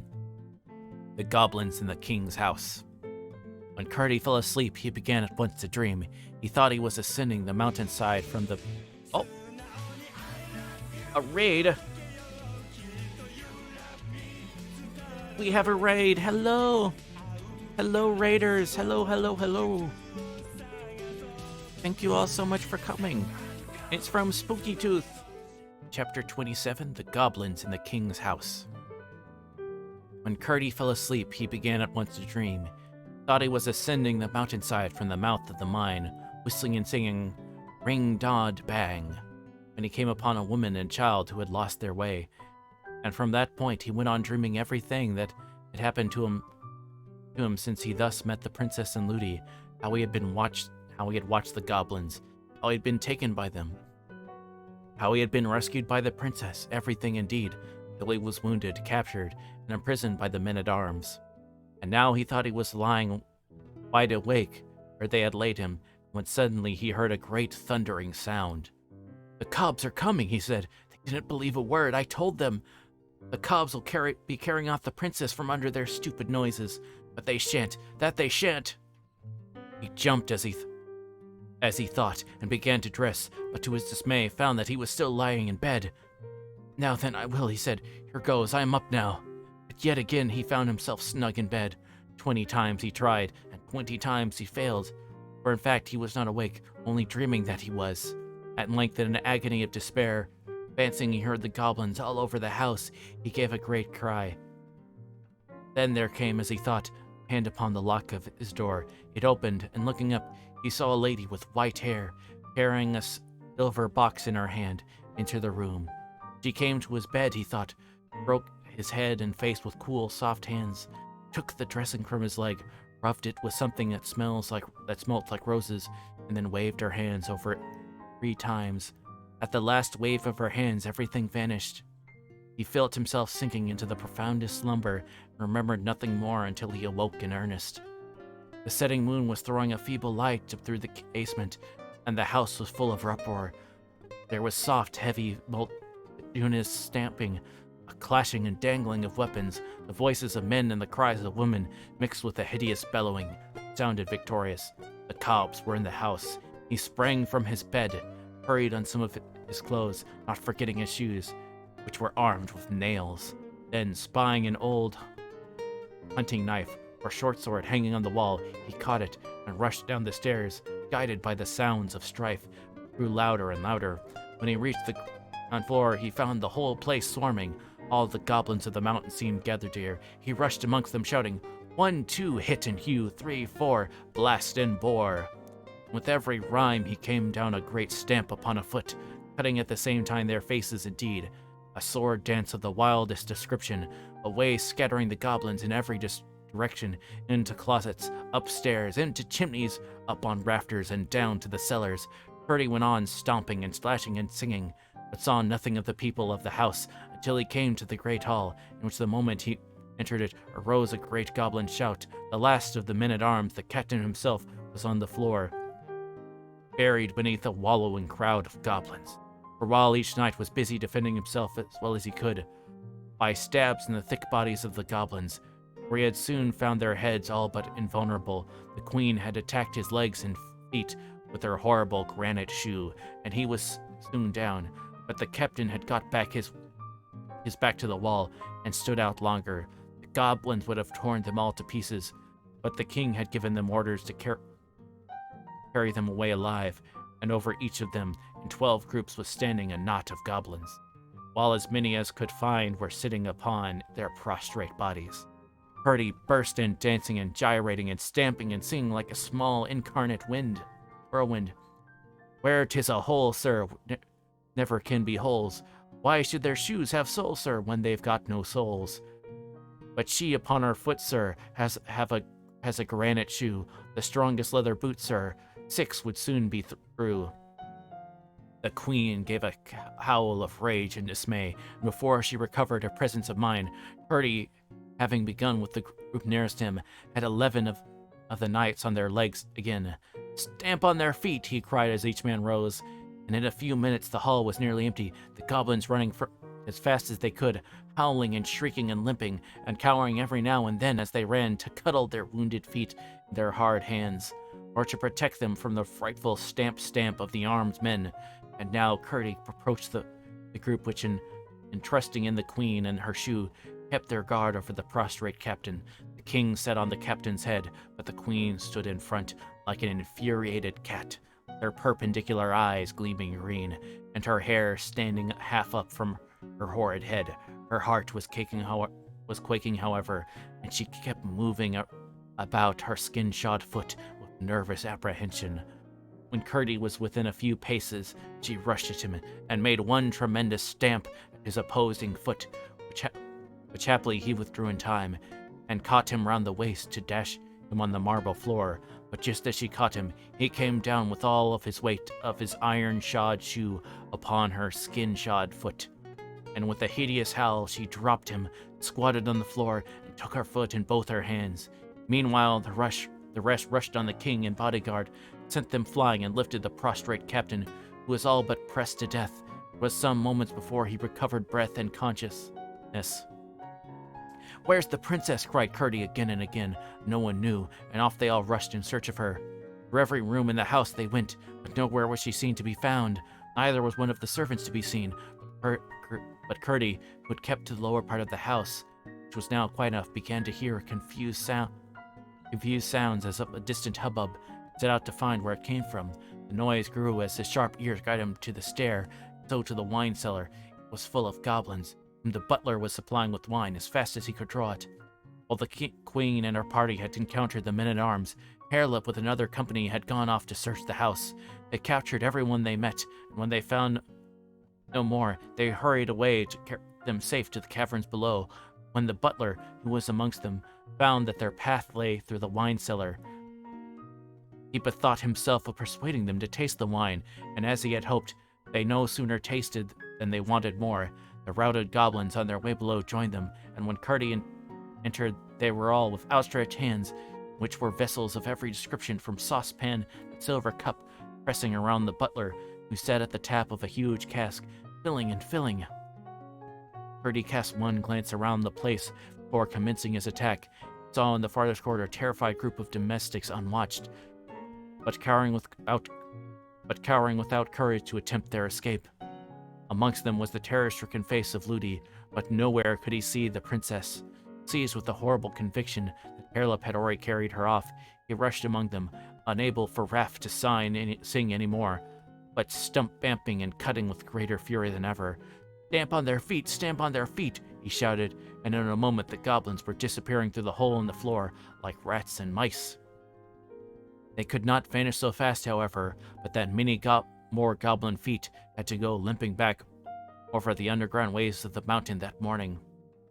Presently, however, they were reinforced from above by the king and his party, with the redoubtable queen at their head, finding Curdy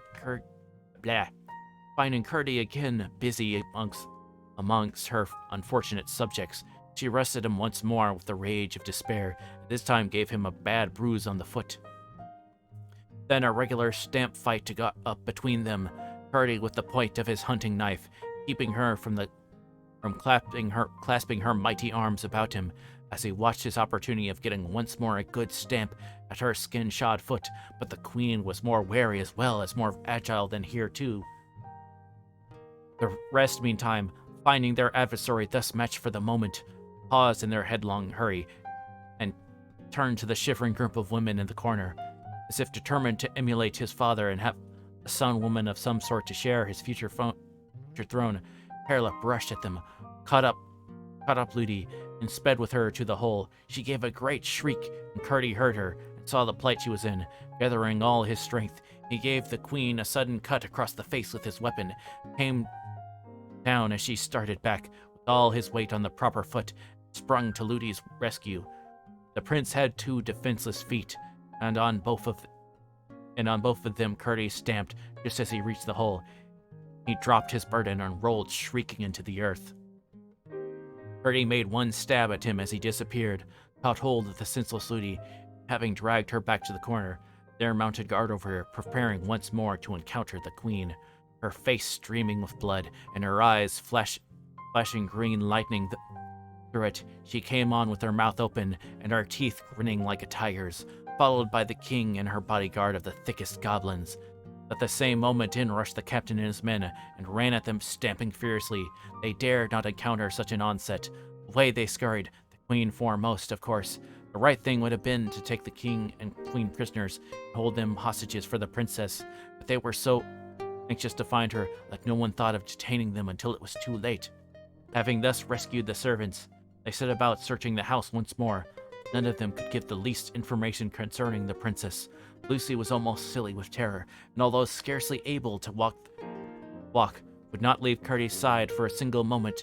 Again, he allowed the others to search the rest of the house, where, except a dismayed goblin lurking here and there, they found no one. While he requested Ludi to take him to the princess's room, she was as submissive and obedient as if he had been the king. He found the bedclothes tossed about, and most of them on the floor, while the princess's garments were scattered all over the room, which was in the greatest confusion. It was only too evident that the goblins had been there. Curdy no longer had any doubt that she had been carried off at the very first of the inroad. With a pang of despair, he saw how wrong they had been in not securing the king and queen and prince, but he determined to find and rescue the princess, as she found and rescued him, or meet the worst fate to which the goblins could doom him.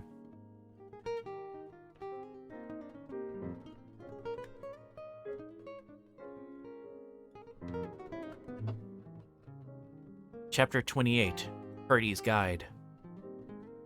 Just as the consolation of this resolve dawned upon his mind, and he was turning away for the cellar to follow the goblins into their hole, something touched his hand. It was the slightest touch, and when he looked, he could see nothing. Feeling and peering about in the gray of the dawn, his fingers came upon a single thread. He looked again narrowly, but still could see nothing. It flashed upon him that this must be the princess's thread. Without saying a word, for he knew no one would believe him any more than he had to believe the princess, he followed the thread with his finger, contrived to give Ludi the slip, and was soon out of the house and on the mountainside, surprised that the thread was indeed the grandmother's messenger.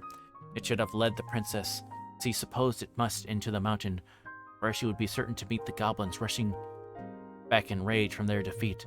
But he hurried on in hope of overtaking her first.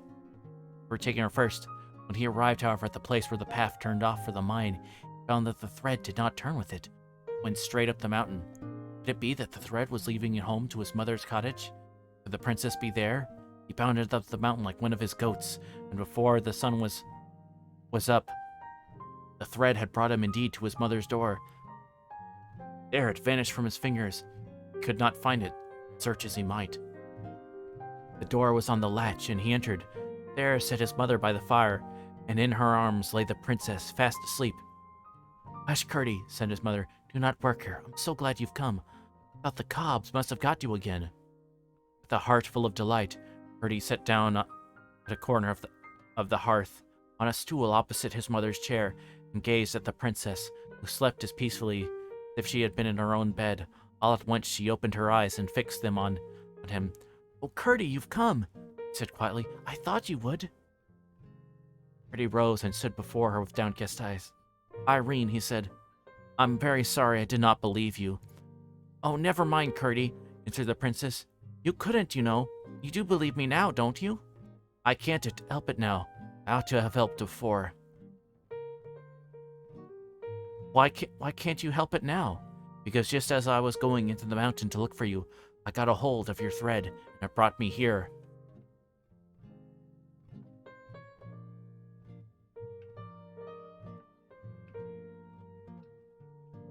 "Then you've come from my house, have you?" "Yes, I have." "I didn't know you were there." "I've been there 2 or 3 days, I believe." "I never knew. Perhaps you could tell me why my grandmother has brought me here." "I can't think. Something woke me, I don't know what. I was frightened and I felt for the thread, and there it was. More frightened still when it brought me out on the mountain, where I thought it was going to take me into again, and I liked the outside of it best. I suppose you were in trouble again, I had to get you out, but it brought me here instead. Oh, Curdie, your mother has been so kind to me, just like my own grandmother." Here Curdie's mother gave the princess a hug, and the princess turned and gave her a sweet smile, and held up her mouth to kiss her. "Then you didn't see the cobs?" asked Curdie.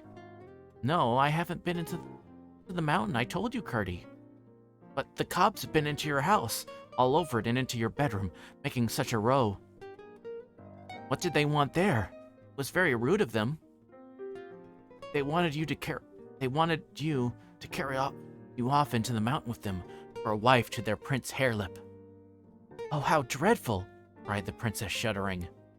"But you needn't be afraid, you know. Your grandmother takes care of you." "You do believe in my grandmother, then? I'm so glad. You made me think you would someday." Once Curdie remembered his dream and was silent, thinking. "But how did you come to be in my house and may not know it?" asked the princess. Then Curdie had to explain everything. How he had watched for her sake, how he had been wounded and shut up by the soldiers, how he had heard the noises and could not rise, and how the beautiful old lady had come to him, and all that followed. "Poor Curdie, to lie there hurt and still, and me never to know it," exclaimed the princess, stroking his rough hand. "I would have come and nursed you if they had told me." "I didn't see you were lame," said his mother. "Am I, mother? Oh, yes, I suppose I ought to be. I declare I've never thought of it since I got up to go down amongst the cobs." Let me see the wound, said his mother. Pulled down his stocking, and when behold, except a great scar, his leg was perfectly sound. Curdie and his mother gazed in each other's eyes full of wonder, but Irene called out, "Thought so, Curdie. I was sure it wasn't a dream. I'm sure my grandmother had been to see you. Don't you smell the roses? My grandmother healed your leg, sent you to help me." "No, Princess Irene," said Ray. "I wasn't good enough to be allowed to help you. I didn't believe you. Your grandmother took care of you without me. She sent you to help my people anyhow. Wish my King Papa would come. I do want to so tell him how good you've been." "But," said Mother, "you're forgetting how frightened your people must be. You must take the princess home at once, Curdie, or at least go and tell them where she is." "Yes, Mother. I'm dreadfully hungry. You'll let me have some breakfast first." They ought to have listened to me, and then they wouldn't have been taken by surprise as they were. That is true, Curdy. It is not for you to blame them much, you remember?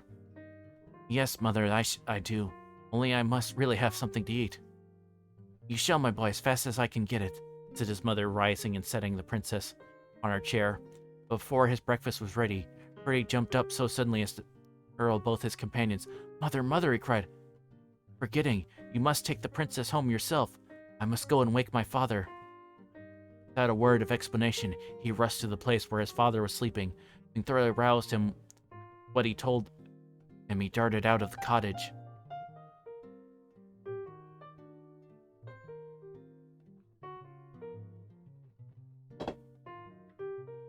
Chapter 29. Mason Work. He had all at once remembered the resolution of the Goblin to carry out their second plan on the failure of the first. No doubt they were already busy, and the mine was therefore in greatest danger of being flooded and rendered useless, not to speak of the lives of the miners. When he reached the mouth of the mine, after rousing all the miners within reach, he found his father and a good many more just entering. They all hurried to the gang by which he had found a way into the Goblin country. There, the foresighted Peter had already collected a great many blocks of stone, with cement, ready for building up the weak place, well enough known to the goblins.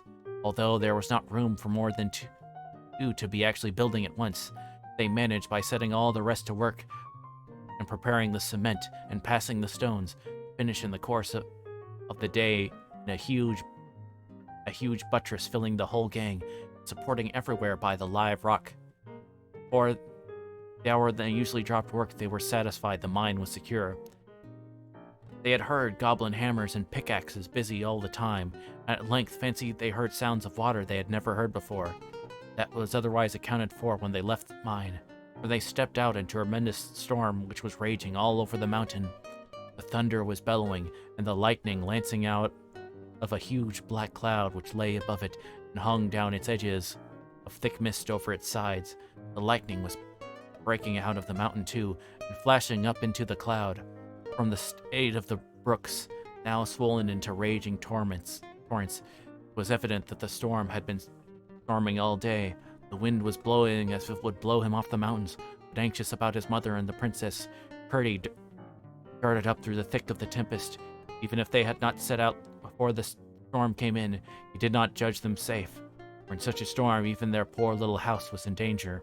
Indeed, soon found that but for a huge rock against it which was built, which protected it both from the blasts and the waters, it must have been swept if it was not blown away. The two torrents into which this rock parted, the rush of water behind united again in the front of the cottage. Two roaring and dangerous streams, which his mother and the princess could not possibly have passed. It was with great difficulty that he had forced his way through one of them and up to the door. The moment his hand fell on the latch, through all the uproar of winds and waters came the joyous cries of the princess. There's Curdy! Curdy! Curdy! She was sitting wrapped in blankets on the bed, his mother trying for the 100th time to light the fire, which had been drowned by the rain that came down the chimney. The clay floor was one mass of mud, and the whole place looked wretched. But the faces of the mother and princess shone as if their troubles only made them the merrier. Curdy burst out, laughing at the sight of them. I never had such fun, said the princess, her eyes twinkling and her pretty teeth shining. How nice it must be to live in a cottage on the mountain. It all depends on what kind your inside house is, said the mother. I know what you mean, said Irene. That's the kind of thing my grandmother says. By the time Peter returned, the storm was nearly over, but the streams were so fierce and so swollen that it was not only out of the question for the princess to go down the mountain, but most dangerous for Peter even Curdy to make the attempt in the gathering darkness. It will be dreadfully frightened about you, said Peter to the princess. We cannot help it. We must wait till morning. Curdy's help. Fire was lighted at last. The mother set about making their supper. And after supper, they all told the princess stories till she grew sleepy. Then Curdy's mother laid her in Curdy's bed, which was in a tiny little garret room. As soon as she was in bed, her little window laid low down in the roof caught sight of her grandmother's lamp shining far away beneath, and she gazed at the beautiful silver globe till she fell asleep. Chapter 30. The King and the Kiss. The next morning, the sun rose so bright that the rain had washed his face and let the light out clean. The torrents were still roaring down the side of the mountain, but they were so much smaller as not to be dangerous in the daylight. After an early breakfast, Peter went to his work, and Gertie and his mother set out to take the princess home. They had difficulty in getting her dry across the streams, and Gertie had again and again to carry her, but at last they got safe on the broader part of the road and walked gently down towards the king's house. And what should they see as they turned the last corner but the last of the king's troop riding through the gate? "Oh, Gertie!" cried Irene, clapping her hands right joyfully. "My King Papa has come!" The moment Gertie heard that, he caught her up in his arms and set off at full speed, crying, "Come on, mother dear, the king may break his heart before he knows that she's safe." Irene clung around his neck, and he ran with her like a deer. When he entered the gate in the court, there sat the king on his horse, with all the people of the house about him, weeping and hanging their heads. The king was not weeping, but his face was as white as a dead man's, and he looked as if the life had gone out of him. The men-at-arms had brought with him, set with horror-stricken faces, but eyes flashing with rage, waiting only for the word of the king to do something. They did not know what, and nobody knew what. The day before, the men-at-arms belonging to the house, as soon as they were satisfied the princess had been carried away, rushed after the goblins in that hole, but found that they had already so skillfully blockaded the narrow part, not many feet below the cellar, that without miners and their tools they could do nothing. Not one of them knew where the mouth of the mine lay, and some of those who had set out to find it had been overtaken by the storm and had not yet returned. Poor Sir Walter was especially filled with shame, and almost hoped the king would order his head to be cut off, for to think of the sweet little face down amongst the goblins was endurable. When Gertie ran in at the gate with the princess in his arms, they were all so absorbed in their own misery and awed by the king's presence and grief that no one observed his arrival. He went straight up to the king, where he sat on his horse. "Papa, Papa!" Princess Price, stretching out her arms to him. "Here I am!" The king started. The color rushed to his face. He gave an inarticulate cry. Gertie held up the princess, and the king bent down and took her from his arms. As he clasped her to his bosom, the big tears went dropping from his cheeks and his beard, and such a shout rose from all the bystanders that the startled horses pranced and capered, and the armor rang and clattered, and the rocks of the mountains echoed back the noises. The princess greeted them all as she nestled in her father's bosom, and the king did not set her down until he had told them all the story. But she had more to tell about Gertie than about herself, and what she did tell about herself none of them could understand, except the king and Gertie, who stood by the king's knee, stroking the neck of the great white horse. And still as she told what Gertie had done, Sir Walter and others added to what she told, even Ludi joining in the praises of his courage and energy. Gertie held his peace, looking quietly into the king's face, and his mother stood on the outskirts of the crowd, listening with delight, for her son's deeds were pleasant in her ears, until the princess caught sight of her. "There is his mother, King Papa," she said. "See there, she's such a nice mother and has been so kind to me." They all parted asunder as the king made a sign for her to come forward. She obeyed, and he gave her his hand but could not speak. "And now, King Papa," the princess went on, "must tell you another thing. One night long ago, Gertie drove the goblins away and brought Ludi and me safe from the mountains, and I promised him a kiss when we got home, but Ludi wouldn't let me give it. I don't want you to scold Ludi, but I want you to tell that a princess must do as she promises." "Indeed she must, my child. Except it be wrong," said the king. "There, give Gertie a kiss." And as he spoke, he held her towards him. The princess reached down, threw her arms around Gertie's neck, and kissed him on the mouth, saying, "There, Gertie, there's the kiss I promised you."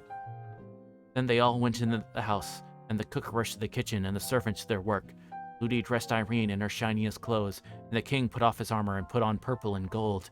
And a great messenger was sent for Peter and all the miners, and there was a great and grand feast, continued long after the princess was put to bed.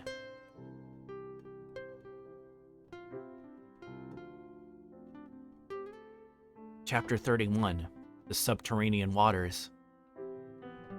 The king's harper, who always formed a part of his escort, was chanting a ballad which he made as he went on playing on his instrument about the princess and the goblins and the prowess of Curdie, when all at once he ceased with his eyes on one of the doors in the hall. Thereupon the eyes of the king and his guests turned hitherward also. The next moment, through the open doorway, came the Princess Irene. He went straight up to her father with her right hand stretched out a little sideways, and her forefinger, as her father and Curdie understood, feeling its way along the invisible thread. The king took her on his knee and said in his ear, "King Papa, do you hear that noise?" "I hear nothing," said the king. "Listen," she said, holding up her forefinger.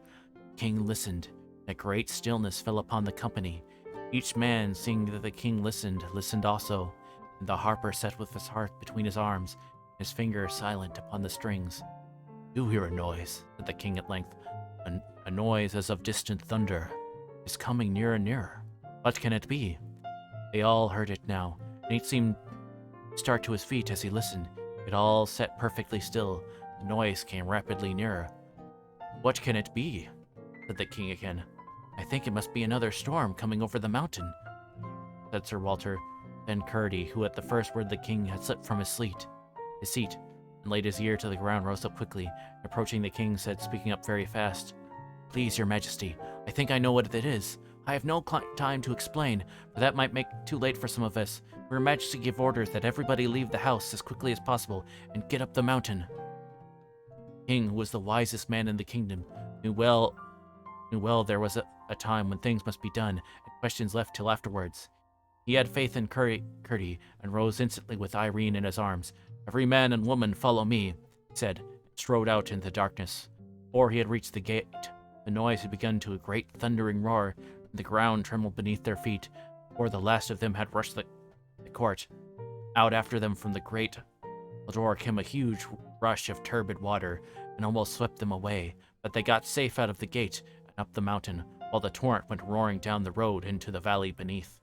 Curdie had left the king and the princess to look after his mother, whom he and his father on each side caught up when the stream overtook them and carried safe and dry. When the king had got out of the way of the water a little up the mountain, he stood with the princess in his arms, looking back with amazement on the issuing torrent, which glimmered fierce and foamy through the night. There Curdie rejoined them. "Now, Curdie," said the king, "what does this mean?" "This what you expected?" "It is, your majesty," said Curdie, began to tell him about the second scheme of the goblins, who, fancying the miners of more importance to the upper world than they had resolved they should fail in carrying off the king's daughter, to flood the mine and drown the miners. Then he explained that the miners had done to prevent it. The goblins, in pursuance of their designs, let loose all the underground reservoirs and streams, expecting the water to run down into the mine, which was lower than their part of the mountain. Or they had, as they supposed, not knowing of the solid wall close behind, broke a passage through into it. But the readiest outlet of water could find had turned out to be the tunnel they had made to the king's house, the possibility of which catastrophe had not occurred to the young miner till he laid his ear to the floor of the hall. What has then to be done? The house appeared in danger of falling, and every moment the torrent was increasing. "We must set out at once," said the king. "But how to get at the horses?" "Shall I see if we can manage that?" said Curdie. "Do," said the king. Curdie gathered the men-at-arms and took them over the garden wall, and so to the stables. They found their horses in terror. The water was rising fast around them. It was quite time they were got out. There was no way to get them out except by riding them through the stream, which was now pouring from the lower windows as well as the door. As one horse was quite enough for any man to manage through such a torrent, Curdie got on the king's white charger, and leading the way, brought them all in safety to the rising ground. Look, Curdie!" cried Irene. The moment that, having dismounted, he led the horse up to the king, Curdie did that and saw, high in the air, somewhere about the top of the king's house, a great globe of light shining like the purest silver. "Oh," he cried out in some consternation, "that is your grandmother's lamp. We must get her out. I will go and find her. The house may fall, you know." "My grandmother is in no danger," said Irene, smiling. "Here, Curdie, take the princess while I get on my horse," said the king. Curdie took the princess again, and both turned their eyes to the globe of the light. The same moment there shot from it a white bird. Descending with outstretched wings, made one circle around the king and Curdie and the princess, and then glided up again. The light and the pigeon vanished altogether.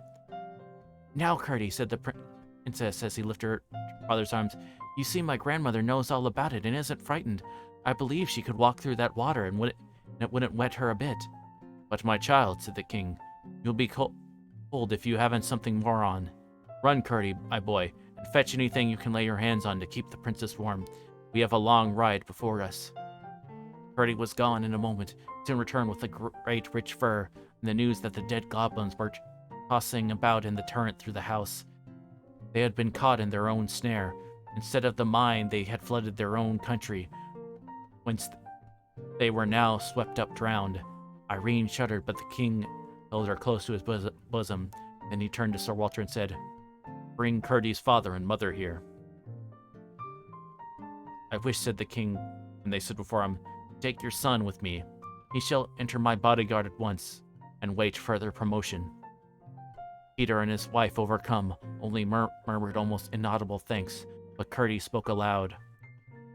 "Please, your majesty," he said, "I cannot leave my father and mother."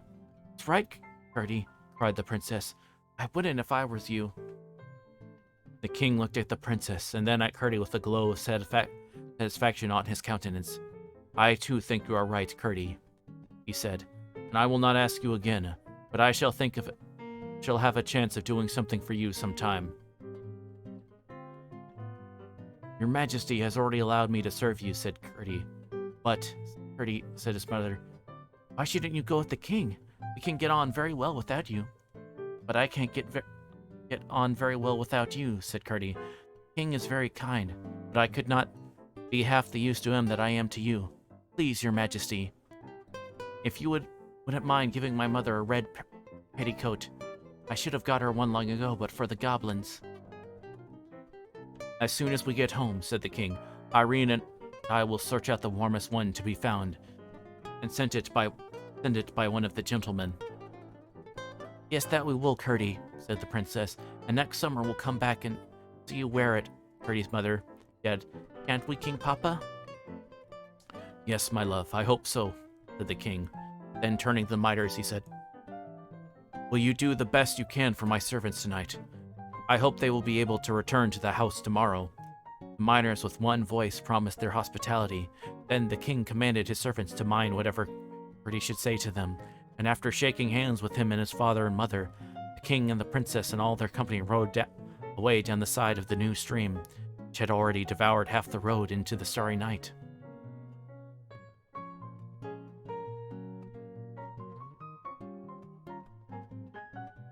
Chapter 32, the last chapter. All the rest went up the mountain and separated in the groups to be the homes of the miners. Curdie and his father and mother took Ludi with them, and the whole way a light of which all but Ludi understood the origin shone upon their path. When they looked round, they could see nothing of the silvery globe. For days and days the water continued to rush from the doors and windows of the king's house, and a few goblin bodies were swept out onto the road.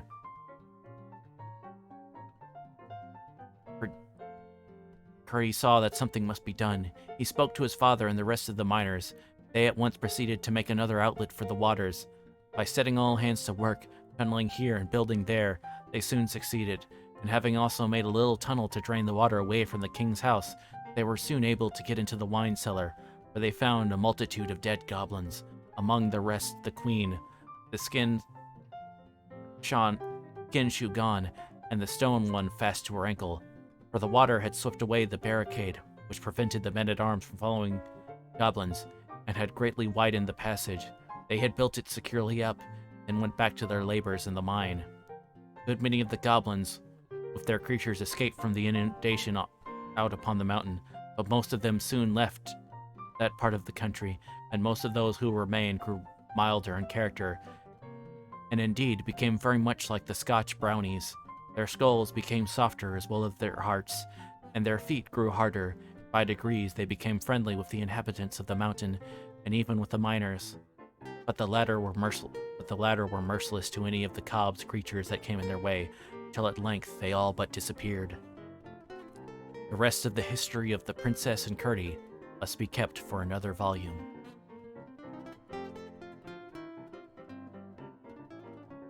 that is the end of The Princess and the Goblin.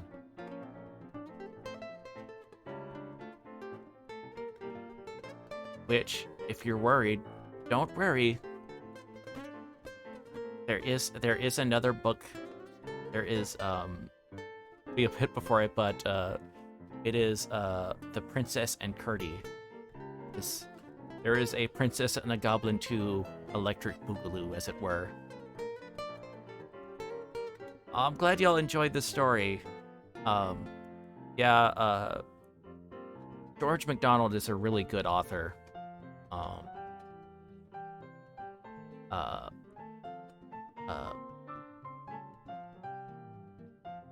I need at some point I'll have to be reading on another book of his, which is actually like my favorite book. Fantasties.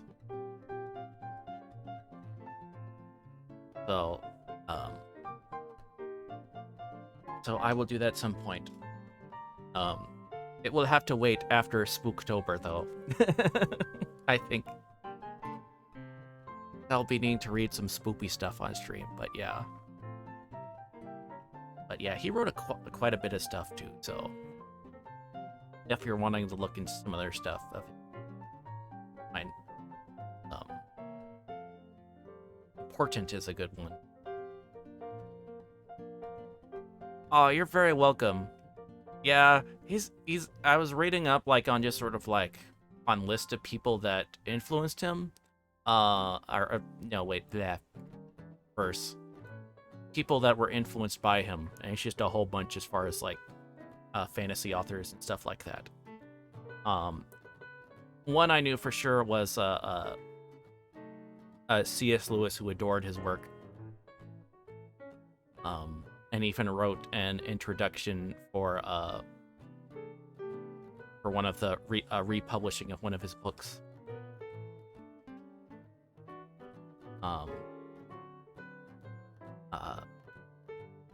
Anyway, so yeah, I will try to make sure I get all of of course this will be up on Twitch, and of course there is part 1, which a couple will need to be edited or whatever to like cut out just dead air type moments or whatever, but then I will put those on YouTube, and y'all have a great night or day depending on where you are, and I thank you again so much for your continued support. It means so much to me. And so bye bye now.